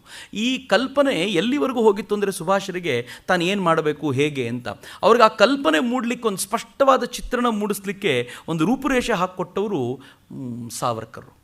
ಸುಭಾಷರು ಒಂದು ಸಲ ಸಾವರ್ಕರ್ನ ಭೇಟಿ ಮಾಡಿದರು. ಸುಭಾಷರು ಜೀವನದಲ್ಲಿ ತುಂಬ ಕಾಳಜಿಯುಕ್ತವಾಗಿ ಭೇಟಿ ಮಾಡಲಿಕ್ಕೆ ಪ್ರಯತ್ನ ಪಟ್ಟಿದ್ದರಲ್ಲಿ ಇಬ್ಬರು, ಅದರಲ್ಲಿ ಒಬ್ಬರು ಹೆಡ್ಗೇವಾರರು, ಮತ್ತೊಬ್ಬರು ಸಾವರ್ಕರು. ಹೆಡ್ಗೇವಾರನ್ನು ನೋಡ್ಲಿಕ್ಕೆ ಸುಭಾಷರು ಹೋದಾಗ ಹೆಡ್ಗೇವಾರರು ಹಾಸಿಗೆ ಮೇಲೆ ಮಲ್ಕೊಂಡಿದ್ದರು. ಅವರ ಆರೋಗ್ಯದ ಸ್ಥಿತಿ ತುಂಬ ಕೆಟ್ಟು ಹೋಗಿತ್ತು. ಸುಭಾಷರು ಹೇಳ್ತಾರೆ, ದೇಶದ ವ್ಯಾಪಿ ನಾನು ದೊಡ್ಡ ಆಂದೋಲನ ಮಾಡಬೇಕು ಅಂತಿದ್ದೀನಿ, ನಿಮ್ಮ ಅಭಿಪ್ರಾಯ ಏನು? ಹೆಡ್ಗೇವಾರ ಹೇಳ್ತಾರೆ, ಅಂಥ ಶಕ್ತಿ ಇನ್ನೂ ಬಂದೇ ಇಲ್ವಲ್ಲ ನಮಗೆ, ನಾವು ಹೆಂಗೆ ಮಾಡೋದು ಅಂತ ಹೇಳಿದರು. ಹೆಡ್ಗೇವಾರ ಅದಾದ ನಂತರ ಸುಭಾಷರಿಗೆ ಅವರ ಮೇಲೆ ತುಂಬ ಅಭಿಮಾನ ಇತ್ತು. ಮತ್ತು ಮಾತನಾಡಬೇಕು ಅಂತ ಎರಡನೇ ಬಾರಿಗೆ ಹೋದಾಗ ಹೆಡ್ಗೇವಾರರ ಪರಿಸ್ಥಿತಿ ಹೇಗಿತ್ತು ಅಂತಂದರೆ ಅವ್ರು ಕಣ್ಣು ಬಿಡೋ ಸ್ಥಿತಿಯಲ್ಲೂ ಇರಲಿಲ್ಲ. ಸುಭಾಷ್ ಚಂದ್ರ ಬೋಸರ ಅವರ ಅನುಚರಣಕ್ಕಿದ್ದವನು ಕೇಳ್ತಾನೆ, ನಾನು ಕಿವಿಯಲ್ಲಿ ಜೋರಾಗಿ ಕೂಗಿದ್ರೆ ಸುಭಾಷರು ಬಂದಿದ್ದಾರೆ ಅಂತ ಅವ್ರು ಕಣ್ಣು ತೆಗಿತಾರೆ, ಮಾತನಾಡ್ತೀರಾ ಅಂದಾಗ ಸುಭಾಷರು ಹೇಳಿದ್ರಂತೆ, ಮಾತನಾಡಬೇಕು ಅಂತ ಮನಸ್ಸಿನಲ್ಲೇನೋ ಬಹಳ ಇದೆ, ಆದರೆ ಈ ಸ್ಥಿತಿಯಲ್ಲ, ಅವ್ರ ದರ್ಶನ ಸಿಕ್ಕಿದ್ದೇ ನನ್ನ ಪುಣ್ಯ, ನನಗಿಷ್ಟು ಸಾಕು ಅಂತ ಹೊರಟುಬಿಟ್ರಂತೆ. ಹೆಡ್ಗೇವಾರರು ಆ ಸ್ಥಿತಿಯಿಂದ ಎದ್ದ ತಕ್ಷಣ ಅವ್ರು ಹೇಳಿದರು, ಸುಭಾಷರು ಬಂದೋಗಿದ್ರು ಅಂತ ಅನುಚರಣಕ್ಕಿದ್ದವನು ಹೇಳಿದಾಗ ಹೆಡ್ಗೇವಾರರು ಕಣ್ಣನ್ನು ಅಗಲ ಮಾಡ್ಕೊಂಡು ಕೇಳಿದ್ರಂತೆ, ಏನಂದರು ಸುಭಾಷರು? ಏನೋ ಹೇಳೋ ಸ್ಥಿತಿಯಲ್ಲಿರಲಿಲ್ಲ, ನಿಮ್ಮನ್ನು ನೋಡಿ ಹೊರಟರು ಅಂದಾಗ ಹೆಡ್ಗೇವಾರರು ಅವನು ಅದ್ಭುತವಾದ ಹುಡುಗ, ಅವನಿಗೆ ಯಶಸ್ಸು ಸಿಗಲಿ ಅಂತ ಕೂತ ಜಾಗದಲ್ಲಿ ಕೈ ಮುಗಿದ್ರಂತೆ. ಬಹುಶಃ ಅದೇ ಅವರ ಕೊನೆಯ ದಿನಗಳು. ಅದಾದ ನಂತರ ಹೆಡ್ಗೇವಾರರು ಮತ್ತು ತುಂಬ ಕಾಲ ಉಳಿಲಿಲ್ಲ. ಅತ್ತ ಸುಭಾಷರು ಅಲ್ಲಿಂದ ಸಾವರ್ಕರ್ನ ನೋಡ್ಲಿಕ್ಕೆ ಹೋದರು. ಯಾವ ಸಾವರ್ಕರ್ರು ಜಗತ್ತಿನ ರಾಜಕೀಯ ಚಿಂತನೆಗಳನ್ನು ಚೆನ್ನಾಗಿ ಅರಿದು ಕುಡಿದಿದ್ರು, ಈ ದೇಶದಲ್ಲಿ ಕ್ರಾಂತಿಕಾರಿಕ ಒಂದು ಪ್ರೇರಣೆ ಕೊಟ್ಟಿದ್ರು, ಆ ಸಾವರ್ಕರ್ ಜೊತೆ ಕೂತಾಗ ಸಾವರ್ಕರ್ ಕೇಳಿದರು, ಸುಭಾಷ್ ಬಾಬು ನಿಮ್ಮ ಮುಂದಿನ ಯೋಜನೆ ಏನು? ಸುಭಾಷ್ ಬಾಬು ಹೇಳಿದರು, ಏನಿಲ್ಲ, ದೇಶದಾದ್ಯಂತ ಎಲ್ಲೆಲ್ಲಿ ಬ್ರಿಟಿಷರ ಪ್ರತಿಮೆಗಳಿವೆಯೋ ಅದನ್ನೆಲ್ಲ ಒಡೆದುಹಾಕಿಸ್ಬೇಕು ಅಂತಿದ್ದೀನಿ. ಸಾವರ್ಕರ್ ಕೇಳಿದರು, ಅದರಿಂದ ಏನಾಗುತ್ತೆ? ಸುಭಾಷ್ ಹೇಳಿದರು, ಇಡೀ ದೇಶವನ್ನು ಎಬ್ಬಿಸ್ಲಿಕ್ಕೆ ಬೇನೇನು ಮಾಡಲಿ? ಸಾವರ್ಕರ್ ಹೇಳಿದರು, ಏನೂ ಆಗಲ್ಲ, ಮೊದಲನೇ ಪ್ರತಿಮೆ ಹೊಡಿಬೇಕು ಅಂತ ನೀವು ಹೋಗಿದ ತಕ್ಷಣ ಬ್ರಿಟಿಷರು ನಿಮ್ಮನ್ನು ಬಂಧಿಸಿ ಜೈಲಿಗೆ ಅಟ್ಟುಬಿಡ್ತಾರೆ, ಇನ್ನೊಂದು 6-7 ತಿಂಗಳಲ್ಲಿ ಕೊಳಿತೀರಿ, ನೀವು ವಾಪಸ್ ಬರೋದ್ರ ಬೆಳಿಗ್ಗೆ ಇಲ್ಲಿನ ಪೊಲಿಟಿಕಲ್ ಸಿನಾರಿಯೋನೇ ಚೇಂಜ್ ಆಗಿಬಿಟ್ಟಿರುತ್ತೆ, ಆಮೇಲೆ ಏನು ಮಾಡ್ತೀರಿ? ಸುಭಾಷ್ರಿಗೆ ಅನ್ನಿಸ್ತು, ಏನು ಮಾಡಬೇಕು ಹಾಗಿದ್ರೆ? ಸಾವರ್ಕರ್ ಎಂಥ ಅಪರೂಪದ ವ್ಯಕ್ತಿ ನೋಡಿ. ಸಾವರ್ಕರ್ ಹೇಳಿದರು, ಒಂದೇ ಒಂದು ದಾರಿ ಇದೆ. ಈಗ 2ನೇ ಮಹಾಯುದ್ಧ ಶುರುವಾಗುವಂಥ ಹೊತ್ತು, 2ನೇ ಮಹಾಯುದ್ಧ ಶುರುವಾಗಿದೆ. ಈ ಹೊತ್ತಿನಲ್ಲಿ ನಮ್ಮಲ್ಲಿ ಯಾರಾದರೂ ವಿದೇಶಕ್ಕೆ ಹೋಗಬೇಕು, ಬ್ರಿಟಿಷರ ವಿರುದ್ಧ ಹೋರಾಟ ಮಾಡುವಂಥ ಎಲ್ಲ ಶಕ್ತಿಗಳ ಜೊತೆಗೆ ಸಂಪರ್ಕವನ್ನು ಸಾಧಿಸಿ ಅಲ್ಲಿರುವಂಥ ಭಾರತೀಯ ಕೈದಿಗಳನ್ನು ಕಟ್ಟಿಕೊಂಡು, ಈಗಾಗಲೇ ರಾಸ್ಬಿಹಾರಿ ಬೋಸ್ ಜಪಾನ್ನಲ್ಲಿ ಏನೊಂದು ಸೈನ್ಯ ಕಟ್ಟಿದ್ದಾರೆ ಅದನ್ನೂ ನೀವು ತೆಗೆದುಕೊಂಡು, ಆ ಸೈನ್ಯದ ರಾಸ್ಬಿಹಾರಿ ಬೋಸ್ ಹೇಳಿರುವಂಥ ಮಾತುಗಳ ಉಳ್ಳಂಥ ಒಂದು ಉಲ್ಲೇಖವನ್ನು ತೋರಿಸಿ ಹೇಳ್ತಾರೆ, ರಾಸ್ಬಿಹಾರಿ ಬೋಸ್ ಹೋರಾಟಕ್ಕೆ ಸಿದ್ಧರಾಗಿದ್ದಾರೆ, ಅವ್ರ ಜೊತೆ ನೀವು ಸೇರಿಕೊಂಡು ಒಂದು ದೊಡ್ಡ ಹೋರಾಟ ಮಾಡಿ ಭಾರತದ ಮೇಲೆ ಆಕ್ರಮಣ ಮಾಡಿ ಭಾರತವನ್ನು ಯಾಕೆ ಮುಕ್ತಿಗೊಳಿಸಬಾರದು ಅಂತ. ಇದನ್ನು ದೂರದೃಷ್ಟಿ ಅಂತ ಕರೆಯೋದು, ಇದನ್ನು ಮುತ್ಸದ್ದಿತನ ಅಂತ ಕರೆಯೋದು. ಇವರುಗಳು ಸ್ಟೇಟ್ಸ್ಮನ್ಗಳಾಗಲಿಕ್ಕೆ ಯೋಗ್ಯರು. ಇವರು ಎಂಥ ಯೋಚನೆ ಮಾಡ್ತಾರೆ ಅಂತಂದರೆ, ಶತ್ರುವಿನ ಶತ್ರು ನನಗೆ ಮಿತ್ರ ಆಗಬಲ್ಲ, ಆದರೆ ನಾವು ಮಾತ್ರ ಎಚ್ಚರಿಕೆಯಿಂದಿರಬೇಕು, ನಮ್ಮ ಉದ್ದೇಶ ಹೇಗಿರಬೇಕು ಏನಿರಬೇಕು ಅನ್ನೋದನ್ನು ಪರ್ಫೆಕ್ಟ್ ಮಾಡ್ಕೊಂಡು ಹೋರಾಟ ಮಾಡಬೇಕು. ಇದು ತಲೆಗೆ ಬಂದಾಗಲಿಂದ ಸುಭಾಷರಿಗೆ ನಿದ್ದೆ ಬರಲಿಲ್ಲ, ಈ ಕೆಲಸ ನಾನು ಯಾಕೆ ಮಾಡಬಾರ್ದು, ಈ ಕೆಲಸ ಯಾಕೆ ಮಾಡಬಾರ್ದು ಅಂತ ಯೋಚನೆ ಮಾಡ್ತಿದ್ರು. ಈಗ ಮನೇಲಿ ಕೂತ್ಕೊಂಡು ಇದಕ್ಕೊಂದು ಪರ್ಫೆಕ್ಟಾದ ಆಲೋಚನೆಯನ್ನು ಕೊಟ್ಟರು, ಚಿಂತನೆಯನ್ನು ಕೊಟ್ಟರು, ಅದಕ್ಕೊಂದು ರೂಪುರೇಷೆ ಕೊಟ್ಟು ತಾನು ಏನು ಮಾಡಬೇಕು ಅಂತ ನಿಶ್ಚಯ ಮಾಡಲಿಕ್ಕೆ ಮನೆಯಲ್ಲೇ ಉಳ್ಕೊಂಡ್ರು, ಹೊರಗಡೆ ಹೋಗ್ತಿರ್ಲಿಲ್ಲ. ಹೊರಗಡೆಯ ಜನ ಅಂದರೆ ಮನೆಯಿಂದ ಹೊರಗಡೆ ಹೆಚ್ಚು ಕಡಿಮೆ 50-60 ಪೊಲೀಸರಾದರೂ ಅವ್ರನ್ನ ಪ್ರತಿನಿತ್ಯ ಗಮನಿಸಲಿಕ್ಕೆ ಅಂತ ಇದ್ರಂತೆ ಮನೆ ಸುತ್ತಲೂ. ಸುಭಾಷರು ಅಂದರೆ ಅಷ್ಟು ಹೆದರಿಕೆ ಇತ್ತು ಬ್ರಿಟಿಷ್ ಸರ್ಕಾರಕ್ಕೆ, ಎಲ್ಲಿಂದ ಓಡೋಗ್ಬಿಡ್ತಾನೋ ಹೇಳಲಿಕ್ಕೆ ಬರಲ್ಲ ಈ ಮನುಷ್ಯ ಅಂತ ಎಚ್ಚರಿಕೆಯಿಂದ ಕಾವಲು ಕಾಯ್ತಾ ಇದ್ರು. ಸುಭಾಷರು ಅನೇಕ ದಿನಗಳ ಕಾಲ ಅಲ್ಲಿದ್ದವರಿಗೆ ಗಡ್ಡ ಬಂದಿತ್ತು. ಎಷ್ಟು ದೊಡ್ಡ ಗಡ್ಡ ಅಂತಂದರೆ ಬಹುಶಃ ಅವ್ರ ಮನೆಯವರಿಗೆ ಗುರುತು ಸಿಗಲ್ಲ ಅನ್ನೋಷ್ಟ್ರ ಮಟ್ಟಿಗೆ. ಮನೆಯ ಒಂದು ಕೋಣೆಯಲ್ಲಿದ್ದರು, ಕೋಣೆಯಲ್ಲಿ ಕೆಲವು ದಿನಗಳವರೆಗೂ ಹೊರಗಿನವ್ರು ಬರ್ತಿದ್ರು. ಇದ್ದಕ್ಕಿದ್ದಂತೆ ನಾನು ಹೊರಗಿನವ್ರನ್ನೂ ಮಾತನಾಡಿಸಲ್ಲ, ನಾನು ಧ್ಯಾನಸ್ಥನಾಗ್ತೀನಿ ಅಂತ ಸುಭಾಷರು ಮನೆಯೊಳಗಿದ್ಬಿಟ್ರು. ಮನೆಯವರೆಗೂ ಕೂಡ ಮಾತನಾಡಿಸ್ಲಿಕ್ಕೆ ಆಗ್ತಿರ್ಲಿಲ್ಲ. ಊಟ ಹೇಗೆ ಕೊಡಬೇಕಾಗಿತ್ತು ಅಂತಂದರೆ ಕಿಟಕಿಯ ಸಂದಿಯಿಂದ ತಟ್ಟೆ ತಳ್ಳಬೇಕಿತ್ತು. ಸುಭಾಷರು ಊಟ ಮಾಡ್ತಿದ್ರು, ತಟ್ಟೆ ವಾಪಸ್ ಕೊಡ್ತಿದ್ರು ಅಷ್ಟೇ. ಅವ್ರ ಅಣ್ಣ ಶರತ್ಚಂದ್ರ ಮಾತ್ರ ರೆಗ್ಯುಲರಾಗಿ ಅವ್ರನ್ನ ಮಾತಾಡಿಸ್ತಿದ್ದ. ಆ ಅಣ್ಣನ ಮಗ ಶಿಶಿರಚಂದ್ರ ಕೂಡ ಆಗಾಗ ಮಾತನಾಡಿಸುವಂಥ ಅವಕಾಶ ಇತ್ತು ಅಷ್ಟೇ. ಇದರ ನಡುವೆ ಸುಭಾಷ್ ಚಂದ್ರ ಬೋಸರು ಸ್ಪಷ್ಟವಾದ ಒಂದು ನಿರ್ಣಯ ತಗೊಂಡು ಜನವರಿ 17ಕ್ಕೆ ಶಿಶಿರನಿಗೆ ಹೇಳಿದರು, ತನಗೆ ಇಂತಿಂಥ ಬಟ್ಟೆ ಬೇಕು ನೀನು ತೊಗೊಂಡು ಬಾ ಅಂತ. ಅವ್ನು ಮುಂಚೆನೇ ಹೋಗಿ ಅಂತಂಥ ಬಟ್ಟೆಗಳನ್ನು ತೊಗೊಂಡು ಬಂದ. ಪಕ್ಕಾ ಮುಸ್ಲಿಮ್ನಂತೆ ಕಾಣುವಂಥ ಬಟ್ಟೆ, ಗಡ್ಡ ಬೇರೆ ಚೆನ್ನಾಗಿ ಬಂದುಬಿಟ್ಟಿತ್ತು. ಮುಸಲ್ಮಾನಂತೆ ಕಾಣಬಲ್ಲಂಥ ಒಂದು ಪೈಜಾಮ, ಒಂದು ಕುರ್ತಾ ಹಾಕ್ಕೊಂಡು, ಉದ್ದನೆಯ ಕುರ್ತಾ ಹಾಕ್ಕೊಂಡು ಸುಭಾಷರು ತಯಾರಾದರು. 17ನೇ ತಾರೀಕು ಬೆಳಗಿನ ಜಾವ ಅಥವಾ 16ನೇ ರಾತ್ರಿ ಮಧ್ಯರಾತ್ರಿ ಸುಮಾರು 1-1:15 ಗಂಟೆಯ ಹೊತ್ತಿಗೆ ಎಲ್ಲ ಪೊಲೀಸರ ನಡುವೆ ಈ ಥರ ಅವ್ರ ಮನೇಲಿ ರಾತ್ರಿ ಹೋಗೋದು ಬರೋದು ತುಂಬ ನಡೀತಾ ಇತ್ತು. ಅದನ್ನು ನೋಡಿ ಅವ್ರಿಗೂ ಬೇಸರ ಬಂದೋಗಿತ್ತು. ಸುಭಾಷ್ ಎಲ್ಲೂ ಹೋಗೋ ಸ್ಥಿತಿಯಲ್ಲಿಲ್ಲ, ಅವರು ಸನ್ಯಾಸ ತಗೊಳ್ಳಿಕ್ಕೆ ಸಿದ್ಧವಾಗಿದ್ದಾರೆ. ಸುಮ್ಮನೆ ಅವ್ರ ಸುತ್ತಲೂ ನಮ್ಮನ್ನು ಕಾವಲು ಹಾಕ್ಕೊಂಡು ಇವರು ಪ್ರಾಣ ತಿಂತಾರಲ್ಲ ಅಂತ ಪೊಲೀಸರು ಬೇಸರ ಪಟ್ಕೊಂಡಿದ್ರು. ಏನೂ ಮಾಡೋ ಸ್ಥಿತಿಯಲ್ಲೇ ಇಲ್ಲ, ಇಂಥವ್ನ ಸುತ್ತಲೂ ಕಾವಲು ನಿಂತ್ಕೊಳ್ಬೇಕಲ್ಲ ಅಂತ. ಹೀಗಾಗಿ ಅವರೂ ಮೈ ಮರೆತಿದ್ರು. ಸುಭಾಷ್ರು ಏನು ಮಾಡ್ಬೋದು ಮುಂದಿನ ಹೆಜ್ಜೆ ಅಂತ ಬೇರೆಯವ್ರಿಗಿರಲಿ, ಮನೆಯವ್ರಿಗೆ ಗೊತ್ತಿರಲಿಲ್ಲ, ಶರಶ್ಚಂದ್ರನಿಗೆ ಮಾತ್ರ ಗೊತ್ತಿತ್ತು ಏನು ಮಾಡ್ಬೋದು ಸುಭಾಷ್ರು ಅಂತ. ಅವ್ರ ಜೊತೆ ಮಾತ್ರ ಚರ್ಚೆ ಆಗ್ತಿತ್ತು. 16ನೇ ತಾರೀಕು ರಾತ್ರಿ ಅಥವಾ 17ನೇ ತಾರೀಕಿನ ಬೆಳಗ್ಗೆ ಶಿಶಿರಚಂದ್ರ ಕಾರ್ ತೊಗೊಂಡು ಬಂದ. ಸುಮಾರು 1-1:15 ಗಂಟೆಗೆ ಅವ್ರ ಮನೆಯಿಂದ ಹೊರಟರು. ಸುತ್ತು ಹಾಕ್ಕೊಂಡು ಟ್ಯಾಂಕ್ ಬಂಡ್ ರೋಡ್ನಿಂದ ದೂರದ ಒಂದು ಊರಿಗೆ ಹೋದರು. ಆ ಊರಿಗೆ ಹೋಗಿ ಶಿಶಿರಚಂದ್ರ ಮುಂಚೆನೇ ಹೋಗಿ ಡಾಕ್ಟರ್ ಅಶೋಕರ ಹತ್ರ ಹೋಗ್ಬಿಟ್ಟು ಹೇಳ್ದ, ಒಬ್ಬ ಮಿತ್ರರು ಬಂದಿದ್ದಾರೆ, ನಿಮ್ಮನ್ನು ನೋಡಬೇಕು ಅಂತ ಕರ್ಕೊಂಡು ಬಂದಿದ್ದೀನಿ ಅಂತ. ಸುಭಾಷ್ ಚಂದ್ರ ಬೋಸರು ಆ ಮಿತ್ರರ ಮನೆಗೆ ಹೋದರು. ಬಹುಶಃ ಅವರಿಗೂ ಮೊದಲನೇ ಬಾರಿಗೆ ಪರಿಚಯ ಅಷ್ಟೇ, ಆದರೆ ಬರ್ತಾರೆ ಅಂತಂದು ಸೂಕ್ಷ್ಮವಾದ ಕಲ್ಪನೆ ಇತ್ತಷ್ಟೇ. ಸುಭಾಷ್ ಅವರ ಮುಂದೆ ನಿಂತ್ಕೊಂಡು ನಾನು ಮೊಹಮ್ಮದ್ ಜಿಯಾವುದ್ದೀನ್ ಅಂದರು. ಅಂದು ಹೇಳ್ತಾರೆ, ನಾನು ಇನ್ಶೂರೆನ್ಸ್ ಆಫೀಸರ್ ಬಂದಿದ್ದೀನಿ, ಇನ್ಶೂರೆನ್ಸ್ನ ಇನ್ಸ್ಪೆಕ್ಟರ್ ಬಂದಿದ್ದೀನಿ ಅಂತ. ಅಶೋಕರು ಹೇಳಿದರು, ಅಯ್ಯೋ ನಾನು ಈಗ ತಾನೇ ಆಫೀಸಿಗೆ ಹೋಗಬೇಕಲ್ಲ, ಏನು ಮಾಡಲಿ? ಸುಭಾಷ್ ಹೇಳಿದರು, ನೀವು ಬರೋವರೆಗೂ ನಿಮ್ಮ ಮನೇಲಿ ಇರ್ಬೋದಾ? ನಾನು ಹೇಳಿದ್ರು, ಆಯಿತು ಇರಿ ಅಂತಂದರು. ಮನೇಲಿ ಇರುವಂಥ ವ್ಯವಸ್ಥೆ ಮಾಡಿಕೊಟ್ರು. ಊಟ ತಿಂಡಿ ಅವರಿದ್ದ ಕೋಣೆಗೆ ಬರ್ತಿತ್ತು. ಸಂಜೆ ವೇಳೆಗೆ ಬಂದರು. ರಾತ್ರಿ ವೇಳೆಗೆ ಅಲ್ಲಿಂದ ಗಾಡಿಯನ್ನು ತಗೊಂಡು ಅವರನ್ನು ಗುಮೋಹ್ ಅನ್ನುವಂಥ ಒಂದು ಭಾಗದ ಮೂಲಕ ಪೇಶಾವರಿಗೆ ಕಳಿಸ್ಕೊಡುವಂಥ ವ್ಯವಸ್ಥೆ ಮಾಡಲಾಯಿತು. ಈಗೇನು ಪಾಕಿಸ್ತಾನದಲ್ಲಿ ಪೇಶಾವರ್ ಇದೆ, ಪೇಶಾವರಿಗೆ ಕಳಿಸ್ಕೊಡುವಂಥ ವ್ಯವಸ್ಥೆ ಮಾಡಲಾಯಿತು. ಪೇಶಾವರಿಗೆ ಅವ್ರು ಹೋಗುವಷ್ಟೊತ್ತಿಗೆ ಭಗತ್ ರಾಮ್ ತಲ್ವಾರ್ ಅಂತ ಒಬ್ಬ ಇವರ ಫಾರ್ವರ್ಡ್ ಬ್ಲಾಕ್ನಲ್ಲಿದ್ದಂಥ ವ್ಯಕ್ತಿ, ಬಹುಶಃ ಫಾರ್ವರ್ಡ್ ಬ್ಲಾಕ್ನಲ್ಲಿ ಕಿಸಾನ್ ವಿಭಾಗವನ್ನು ನೋಡ್ಕೊಳ್ತಿದ್ದ ಆತ. ಆ ವ್ಯಕ್ತಿ ಇವ್ರಿಗೆ ಸಿಕ್ಕ ಕೂಡಲೇ ಆತ ಭಾಳ ಖುಷಿಯಿಂದ ಇವ್ರನ್ನ ಕರ್ಕೊಂಡು ಹೋಗ್ಲಿಕ್ಕೆ ತಯಾರಾದ. ಅವನು ತನ್ನ ಹೆಸರನ್ನು ರಹಮತ್ ಖಾನ್ ಮಾಡ್ಕೊಂಡಿದ್ದ. ಭಾಳ ವಿಚಿತ್ರವಾದ ಸಂಗತಿ ಇದು. ನಾನು ಇತ್ತೀಚೆಗೆ ಯಾವುದೋ ಪುಸ್ತಕ ಓದ್ತಿದ್ದೆ. ನಮ್ಮ ಜನಕ್ಕೆ ಎಷ್ಟು ಸೆಕ್ಯುಲರಿಸಮ್ನ ಭೂತ ಇದೆ ಅಂತಂದರೆ, ಆ ಪುಸ್ತಕದಲ್ಲಿ ಅವ್ರು ಬರೀತಿದ್ರು, ಸುಭಾಷ್ ಚಂದ್ರ ಬೋಸರು ಓಡೋಗಬೇಕಾದ್ರೆ ಜಿಯಾವುದ್ದೀನ್ ಅಂತ ಹೆಸರಿಟ್ಕೊಂಡಿದ್ದಾರೆ ಅಂತಂದರೆ ಅವ್ರಿಗೆ ಓಡಲಿಕ್ಕೆ ಸಹಕಾರ ಮಾಡಿದವರೆಲ್ಲ ಮುಸಲ್ಮಾನರೇ ಆಗಿರಬೇಕು ಅಂತ. ನನಗೆ ಭಾಳ ವಿಚಿತ್ರ ಅನ್ನಿಸ್ತು. ನಾವು ಎಷ್ಟರ ಮಟ್ಟಿಗೆ ದೂರದೃಷ್ಟಿ ನಮ್ಮದು, ಪ್ರತಿಯೊಂದರಲ್ಲೂ ಒಳ್ಳೆಯದನ್ನು ಕಾಣುವಂಥ ದೊಡ್ಡ ಪ್ರಯತ್ನ ನಾವು ಮಾಡ್ತೀವಿ. ಭಾಳ ಸಂತೋಷ ಇರಲಿ. ಅವ್ರು ಹಾಗೆ ಮಾಡಿ ಪೇಶಾವರದ ಮೂಲಕ ಕಾಬೂಲಿಗೆ ಹೋಗಬೇಕು. ಯಾತ್ರೆ ಸುಲಭವಾಗಿಲ್ಲ. ಸುಭಾಷ್ ಚಂದ್ರ ಬೋಸರು ಇಲ್ಲಿ ತಪ್ಪಿಸ್ಕೊಂಡಿರುವಂಥ ಸುದ್ದಿ, ಅವ್ರು ಹೋಗಿರೋದು 17ಕ್ಕೆ ಹೋಗಿರೋ ಸುದ್ದಿ 26ನೇ ತಾರೀಕುವರೆಗೂ ಹೊರಗೆ ಹೇಳಲೇ ಇಲ್ಲ. ಅವ್ರವ್ರ ಪಾಡಿಗೆ ಜನ ಬಂದು ಹೋಗ್ತಾರೆ, ಕೂತ್ಕೊಳ್ತಾರೆ, ಮೊದಲೇ ಪ್ಲ್ಯಾನ್ ಆಗಿರ್ತೀವಲ್ಲ, ಅವ್ರವ್ರ ಪಾಡಿಗೆ ಬರ್ತಾರೆ ಹೋಗ್ತಾರೆ. ಪೊಲೀಸಿಗೆ ಅನಿಸಿತ್ತು ಒಳಗಡೆ ಎಲ್ಲೋ ಕೂತಿರಬೇಕು ಮನುಷ್ಯ ಅಂತ. ಹೋಗಿದ್ದಾರೆ ಅನ್ನುವಂಥ ಸಣ್ಣ ಸುದ್ದಿಯೂ ಹೊರಗೆ ಹಾಕಿರಲಿಲ್ಲ. 26ನೇ ತಾರೀಕು ಇದ್ದಕ್ಕಿದ್ದಂತೆ ಅಲ್ಲೋಲ ಕಲ್ಲೋಲ ಮನೆಯಲ್ಲಿ. ಸುಭಾಷರು ತಟ್ಟೆಯಲ್ಲಿ ಊಟ ಕಳಿಸಿದರೆ ಊಟ ಮಾಡ್ತಾನೆ ಇಲ್ಲ, ಏನಾಯಿತು ಅಂತ ಪೊಲೀಸರು ಗಾಬರಿ ಬಂದು ಬಾಗಿಲು ಒಡೆದು ನೋಡಿದರೆ ಸುಭಾಷರೇ ಇಲ್ಲ ಅಲ್ಲಿ.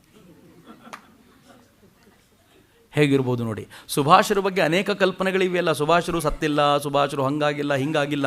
ಇದೇ ಕಾರಣ ಅನೇಕರು ಹೇಳ್ತಾರೆ ಸುಭಾಷರು ಇಷ್ಟು ದಿನಗಳಲ್ಲಿ ಅತೀಂದ್ರಿಯ ಶಕ್ತಿಯನ್ನು ಪಡ್ಕೊಂಡು ಕೂತು ಜಾಗದಲ್ಲೇ ಮಾಯ ಆಗಿದ್ದಾರೆ. ಈ ಥರ ಹೇಳಿದರು.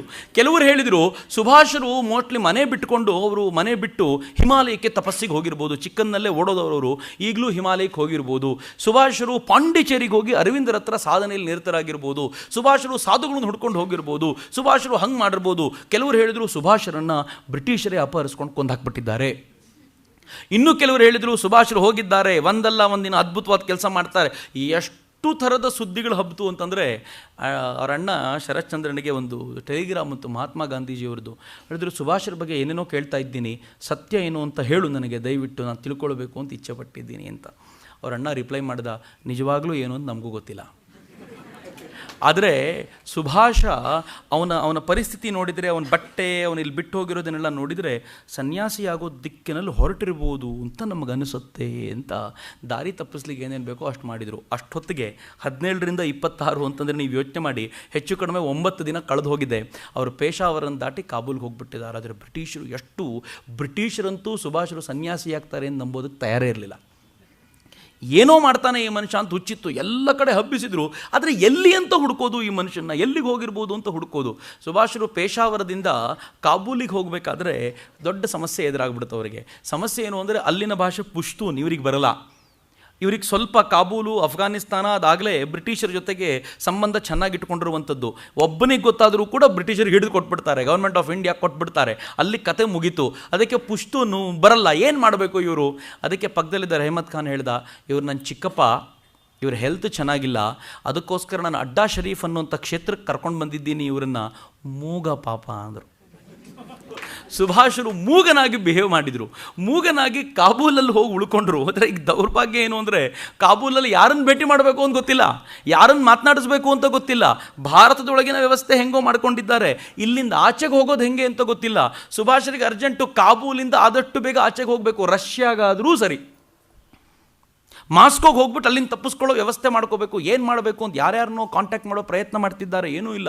ಒಬ್ಬ ಪೊಲೀಸನಿಗೆ ಇವ್ರ ಮೇಲೆ ಏನೋ ಅನುಮಾನ ಬಂತು, ಅವ್ನು ಪ್ರತಿನಿತ್ಯ ಇವ್ರ ಹತ್ರ ಬರ್ತಿದ್ದ, ಹೇಳ್ಬಿಡ್ತೀನಿ ಅಂತ ಹೇಳಿ ಲಂಚ ತೊಗೊಂಡು ಹೋಗ್ತಿದ್ದ ಇವ್ರ ಹತ್ರ. ಇವ್ರು ಹೇಗೋ ಸಾಗ ಹಾಕ್ತಿದ್ರು. ಆಗ ಈ ರೆಹಮತ್ ಖಾನ್ ಅಲಿಯಾಸ್ ನಮ್ಮ ಭಗತ್ ರಾಮ್ ತಲವಾರ್ ಏನಿದ್ದ, ಅವನ ಮಿತ್ರ ಉತ್ತಮ್ ಚಂದ್ ಅಲ್ಲಿ ಸಿಕ್ದ. ಉತ್ತಮ್ ಚಂದಿಗೆ ಸುಭಾಷ್ರಿಲ್ಲಿದ್ದಾರೆ ಅಂತ ಕೇಳಿದಾಗಲೂ ರೋಮಾಂಚನ ಆಗ್ಬಿಡುತ್ತಂತ ಅವನಿಗೆ. ಸುಭಾಷ್ರಿದ್ದಾರಾ, ನಾನು ನೋಡ್ಕೊಳ್ತೀನಿ ಅಂತ ಅವ್ರನ್ನ ಕರ್ಕೊಂಡು ಬಂದು ತನ್ನ ಮನೇಲಿ ಉಳಿಸ್ಕೊಂಡ. ಎಷ್ಟು ದಿನ ಸುಭಾಷ್ರಿಗೆ ಬೇಕಾದ್ದೆಲ್ಲ ವ್ಯವಸ್ಥೆ ಮಾಡಿಕೊಂಡ. ಎಲ್ಲ ದೂತಾವಾಸದ ಕಚೇರಿಗಳಲ್ಲಿ ಒಬ್ಬೊಬ್ಬರನ್ನೇ ಭೇಟಿ ಮಾಡಿ ಎಲ್ಲಿಂದಾದರೂ ಏನಾದರೂ ಮಾಡಲಿಕ್ಕೆ ಸಾಧ್ಯವ ಅಂತ ಹುಡುಕಾಡ್ದ. ಎಷ್ಟು ಮಾಡಿದರೂ ತಿಂಗಳುಗಟ್ಟಲೆ ಸುಭಾಷ್ರನ್ನ ಅಲ್ಲಿಂದ ತಳ್ಳಲಿಕ್ಕೆ ಯಾವುದೇ ವ್ಯವಸ್ಥೆ ಸಿಗಲಿಲ್ಲ. ಸುಭಾಷ್ರಿಗಂತೂ ಚಡಪಟಿಕೆ ಹೆಂಗಾಗಿತ್ತು ಅಂತಂದರೆ, ಸುಭಾಷ್ ಹೇಳಿದರು, ಸ್ಮಗಲ್ ಆದರೂ ಮಾಡಿಸಿ ನನ್ನ ರಷ್ಯಾಕ್ಕೆ ಹಾಕ್ಬಿಟ್ರಪ್ಪ ಅಂತ. ಸ್ಮಗಲ್ ಮಾಡಿಸಿ ಅಂತಂದರೆ ಬೇರೆ ಹೆಸರು ಹೇಳಿ ಯಾರಿಗಾದರೂ ದುಡ್ಡು ಕೊಟ್ಟು ನನ್ನನ್ನು ಹೊತ್ತು ರಷ್ಯಾಕ್ಕೆ ಹಾಕ್ಬಿಡಿ ಹೇಳ್ತಾರೆ. ರಷ್ಯಾದವ್ರು ನಿಮ್ಮನ್ನು ಹಿಡ್ಕೊಂಡು ಜೈಲಿಗೆ ಹಾಕಿದರೆ ಏನು ಮಾಡ್ತಾರೆ? ಜೈಲಿಗೆ ಹಾಕಿದರೆ ಅಲ್ಲಿಂದಾದರೂ ಮಾಸ್ಕೋದು ಯಾರನ್ನಾದರೂ ಹಿಡ್ಕೊಂಡು ನಾನು ಹೋಗ್ಬೋದು, ಇಲ್ಲಿದ್ದರೆ ಮಾತ್ರ ನನಗಿರುವಂಥ ನಂಬಿಕೆ ಇಲ್ಲ ಅಂತ ಭಗವಂತ ಸ್ವಲ್ಪ ಪರೀಕ್ಷೆ ಮಾಡಿ ನೋಡಿ ಸುಭಾಷರಿಗೆ ಬೇಕಾದ ವ್ಯವಸ್ಥೆ ಮಾಡಿಕೊಟ್ಟ. ಇಟಲಿಯ ದೂತಾವಾಸದಲ್ಲಿದ್ದಂಥ ಒಬ್ಬ ವ್ಯಕ್ತಿ, ಖುರೇನಿ ಅಂತ ಅವನ ಹೆಸರು. ಆ ಖುರೇನಿ ಸುಭಾಷರ ಈ ಇಚ್ಛಾಶಕ್ತಿಯನ್ನು ನೋಡಿ ಅವನು ಹೇಳಿದ, ನಾನೇನಾದರೂ ಮಾಡ್ಬೋದಾ ನೋಡ್ತೀನಿ ಅಂತ. ಇಟಲಿಯ ದೂತಾವಾಸ, ಜರ್ಮನಿಯ ದೂತಾವಾಸ, ರಷ್ಯಾದ ದೂತಾವಾಸ ಮೂವರುಗಳ ಜೊತೆನೂ ಸಂಪರ್ಕ ಸಾಧಿಸಿ, ಅದಕ್ಕೂ ಅನೇಕ ದೀರ್ಘ ಸಮಯನೇ ಹಿಡಿತು. ಆ ಸಂಪರ್ಕ ಸಾಧಿಸಿ ಕಾಯ್ತಾ ಕೂತ್ಕೊಂಡ. ಕೊನೆಗೆ ಒಂದಿನ ಅವನಿಗೆ ಸುದ್ದಿ ಸಿಕ್ತು, ಈ ಮಾಸ್ಕೋದವರು ತಯಾರಾಗಿದ್ದಾರೆ, ರಷ್ಯಾದವರು ತಯಾರಾಗಿದ್ದಾರೆ, ನೀವು ಬರ್ಲಿನ್ಗೆ ಹೋಗ್ಲಿಕ್ಕೆ ಎಲ್ಲ ವ್ಯವಸ್ಥೆಯನ್ನು ಮಾಡಿಕೊಡ್ತೀವಿ ಅಂತ ಅವನು ತಯಾರು ಮಾಡಿಕೊಂಡ ಸುದ್ದಿ ಬಂದ ದಿನ ರಾತ್ರಿ ಅವರು ಹೊರಟು ಸುಭಾಷರು ಅವನಿಗೆ ಉತ್ತಮ್ ಚಂದಿಗೆ ವಿಶ್ ಮಾಡಿ ತಾವು ಅವನ ಹತ್ರ ಹೋಗಿ ಮಾಸ್ಕೋದವರೆಗೂ ತಾವು ವ್ಯವಸ್ಥೆಯನ್ನು ಮಾಡಿಕೊಂಡ್ರು. ಅಲ್ಲಿಂದ ಒಂದು ವಿಮಾನ ಅವರನ್ನು ಬರ್ಲಿನ್ಗೆ ಹೊತ್ತೊಯ್ಯಲಿಕ್ಕೆ ಕಾಯ್ಕೊಂಡಿತ್ತು. ಸುಭಾಷರು ಬರ್ಲಿನ್ನಿಗೆ ಹೋಗಿ ಇಳಿದ್ರು. ಹುಲಿ ಹಿಂಗೆ ಹಾರೋಯ್ತು. ಹುಲಿ ಪಂಜರದಲ್ಲಿ ಗೊತ್ತಾಗದಂತೆ ನಾಪತ್ತೆಯಾಗೋಯ್ತು. ಜಗತ್ತಿನ ಅತ್ಯಂತ ಬುದ್ಧಿವಂತರು ಬ್ರಿಟಿಷರು ಅಂತ ಕರ್ಕೊಳ್ಪಡ್ತಾರೆ. ಸುಭಾಷರು ಒಂದು ತೂಕ ಜಾಸ್ತಿ ಅವರಿಗಿಂತ. ಸುಭಾಷರು ಹೆಂಗೆ ಕಾಣೆಯಾಗ್ಬಿಟ್ರು ಅಂತಂದರೆ, ಇಡೀ ದೇಶ ಸುಭಾಷರ ಬಗ್ಗೆ ಮಾತನಾಡ್ತಾ ಇರಬೇಕಾದ್ರೆ ಗದ್ಗದಿತವಾಗೋದು ಅದಕ್ಕೆ. ಇವತ್ತಿಗೂ ಸುಭಾಷರ ಸಾವಿನ ಬಗ್ಗೆ ಒಂದು ಪ್ರಶ್ನೆ ನಾವು ಎತ್ತುತ್ತೀವಲ್ಲ, ಯಾಕೆ ಎತ್ತುತ್ತೀವಿ ಅಂತಂದರೆ, ಸುಭಾಷರು ಸತ್ರು ಅನ್ನೋದನ್ನು ಆವತ್ತೇ ಜನ ನಂಬಲಿಲ್ಲ, ಇನ್ನಿವತ್ತು ಹೆಂಗೆ ನಂಬೋದು ಅಂತ. ಸುಭಾಷರು ಇದ್ದಕ್ಕಿದ್ದಂತೆ ಅಲ್ಲಿಂದ ತಪ್ಪಿಸ್ಕೊಂಡು ಹೋದವರು ಬರ್ಲಿನ್ನ ರೇಡಿಯೋ ಮೂಲಕ, 1 ವರ್ಷದ ನಂತರ ಬರ್ಲಿನ್ನ ರೇಡಿಯೋ ಮೂಲಕ ನಾನು ಸುಭಾಷ್ ಚಂದ್ರ ಬೋಸ್ ಮಾತಾಡ್ತಿದ್ದೀನಿ ಅಂತ ಕೇಳಿದಾಗ ಜನರಿಗೆ ಎಷ್ಟು ರೋಮಾಂಚನ ಆಗಿರಬೇಕು ಅಂತ ಯೋಚನೆ ಮಾಡಿರಿ. ನನಗೇನು ಆಗಲಿಲ್ಲ ಅಂತ. ಈ ಸುಭಾಷರ ಈ ಭಾವನೆಗಳಿದ್ವಲ್ಲ, ಈ ಶಕ್ತಿಯುತವಾದ ಚಿಂತನೆ ಇತ್ತಲ್ಲ, ಅದಕ್ಕೆ ಭಾರತೀಯ ಸಮಾಜ ಸುಭಾಷರು ಸತ್ರು ಅಂತ ಇವತ್ತಿನವರೆಗೂ ಒಪ್ಕೊಳ್ಳಿಕ್ಕೆ ತಯಾರಾಗಿಲ್ಲ. ಸುಭಾಷರು ಹುಟ್ಟಿ 115 ವರ್ಷ ಆಗುತ್ತೆ, 115 ವರ್ಷ ಬದುಕ್ತಾರೆ ಅಂತ ಯಾರಿಗೂ ಅನಿಸ್ಲಿಕ್ಕೆ ಸಾಧ್ಯ ಇಲ್ಲ. ಈಗಲೂ ಭಾಳ ಜನ ಬಂದು ಹೇಳ್ತಾರೆ, ಸರ್ ಸುಭಾಷ್ ಈಗಲೂ ಇದ್ದಾರೆ ಸರ್ ಅಂತ. ಯಾಕಿದ್ದಾರೆ ಅಂತ ಅವ್ರು ಹೇಳ್ತಾರೆ ಅಂತಂದರೆ, ಅವ್ರಿಗೆ ಒಂದೇ ಒಂದು, ಆವತ್ತೇ ಸಾಯಲಿಲ್ಲ, ಬ್ರಿಟಿಷರ ನಡುವೆನೇ ಹಂಗಿದ್ದವರು ಈಗಲೂ ಸಾಯ್ಲಿಕ್ಕೆ ಸಾಧ್ಯ ಇಲ್ಲ ಅನ್ನೋಂಥ ಭಾವನೆ ಅಷ್ಟೇ. ಅದು ಅತ್ಯಂತ ಶುದ್ಧವಾದ ಭಾವನೆ ಸುಭಾಷರ ಬಗ್ಗೆ. ಮತ್ತು ಸುಭಾಷರ ಈ ದೃಷ್ಟಿಕೋನ ಇತ್ತಲ್ಲ, ಅವರ ಚಿಂತನೆ ಯಾವಾಗಲೂ ಸನ್ಯಾಸದ ಕಡೆ ಇದ್ದಿದ್ದರಿಂದ ಅವ್ರು ಸನ್ಯಾಸಿಗಳಾಗಿರ್ಬೋದು ಅಂತ. ಆದರೆ ನನಗೊಂದು ಭಾಳ ಗಂಭೀರವಾಗಿ ಅನಿಸೋದು, ನಾಳೆ ಇದ್ರ ಬಗ್ಗೆ ನೋಡ್ಲಿಕ್ಕೆ ಭಾಳ ಇದೆ. ಸುಭಾಷರ ನಿಜವಾದ ಕೆಲಸ ಇದೆಯಲ್ಲ, ಇಲ್ಲಿವರೆಗೂ ಇದೊಂದು ಪೀಠಿಕೆ ಅಷ್ಟೇ. ಸುಭಾಷರು ಹೇಗೆ ಅಲ್ಲಿವರೆಗೂ ಬಂದರು ಅಂತ. ಆದರೆ ಸುಭಾಷರ ನಿಜವಾದ ಕೆಲಸ ಶುರುವಾಗೋದು ನಾಳೆಯಿಂದನೇ. ಅಂದರೆ ಅವರ ಮುಂದಿನ ಕೆಲಸ, ಅವರು ವಿದೇಶಕ್ಕೆ ಹೋಗಿ ಅಲ್ಲಿಂದ ಒಂದು ಅದ್ಭುತವಾದ ಕೆಲಸವನ್ನು ಮಾಡ್ತಾ ಅಲ್ಲಿ ಸೈನ್ಯವನ್ನು ಸಂಘಟಿಸಿ ಅದರ ಮೂಲಕ ಭಾರತದ ಮೇಲೆ ಆಕ್ರಮಣ ಮಾಡಿಸಿ, ಭಾರತದಲ್ಲೊಂದು ಬಂಡಾಯ ಮಾಡಿಸಿ, ಭಾರತಕ್ಕೆ ಸ್ವಾತಂತ್ರ್ಯ ಕೊಡಿಸೋವರೆಗೂ ಒಂದು ಲಾಜಿಕಲ್ ಎಂಡಿಗೆ ತಂದ್ರಲ್ಲ, ಅದು ನಿಜವಾದ ಶ್ರೇಷ್ಠವಾದ ಸಾಧನೆ. ಅದು ಸುಭಾಷರದ್ದೇ ಸಾಧನೆ ಅನ್ನೋದ್ರಲ್ಲಿ ಅನುಮಾನ ಇಲ್ಲ. ಆ ಸುಭಾಷರ ಸಾಧನೆಯ ಆ ವಿಸ್ತೃತ ಅಧ್ಯಾಯವನ್ನು ನಾಳೆ ನೋಡೋಣ. INA ಸಾಧನೆಗಳೊಂದಿಗೆ ನಾಳೆ ನಾವು ಒಂದಾಗೋಣ ಅಂತ ಆಶಿಸ್ತಾ ತನ್ಮಯತೆಯಿಂದ ಆಲಿಸಿದೆ. ನಿಮ್ಗೆಲ್ರಿಗೂ ವಂದಿಸ್ತೇನೆ. ವಂದೇ ಮಾತರಂ. ಜೈ ಹಿಂದ್.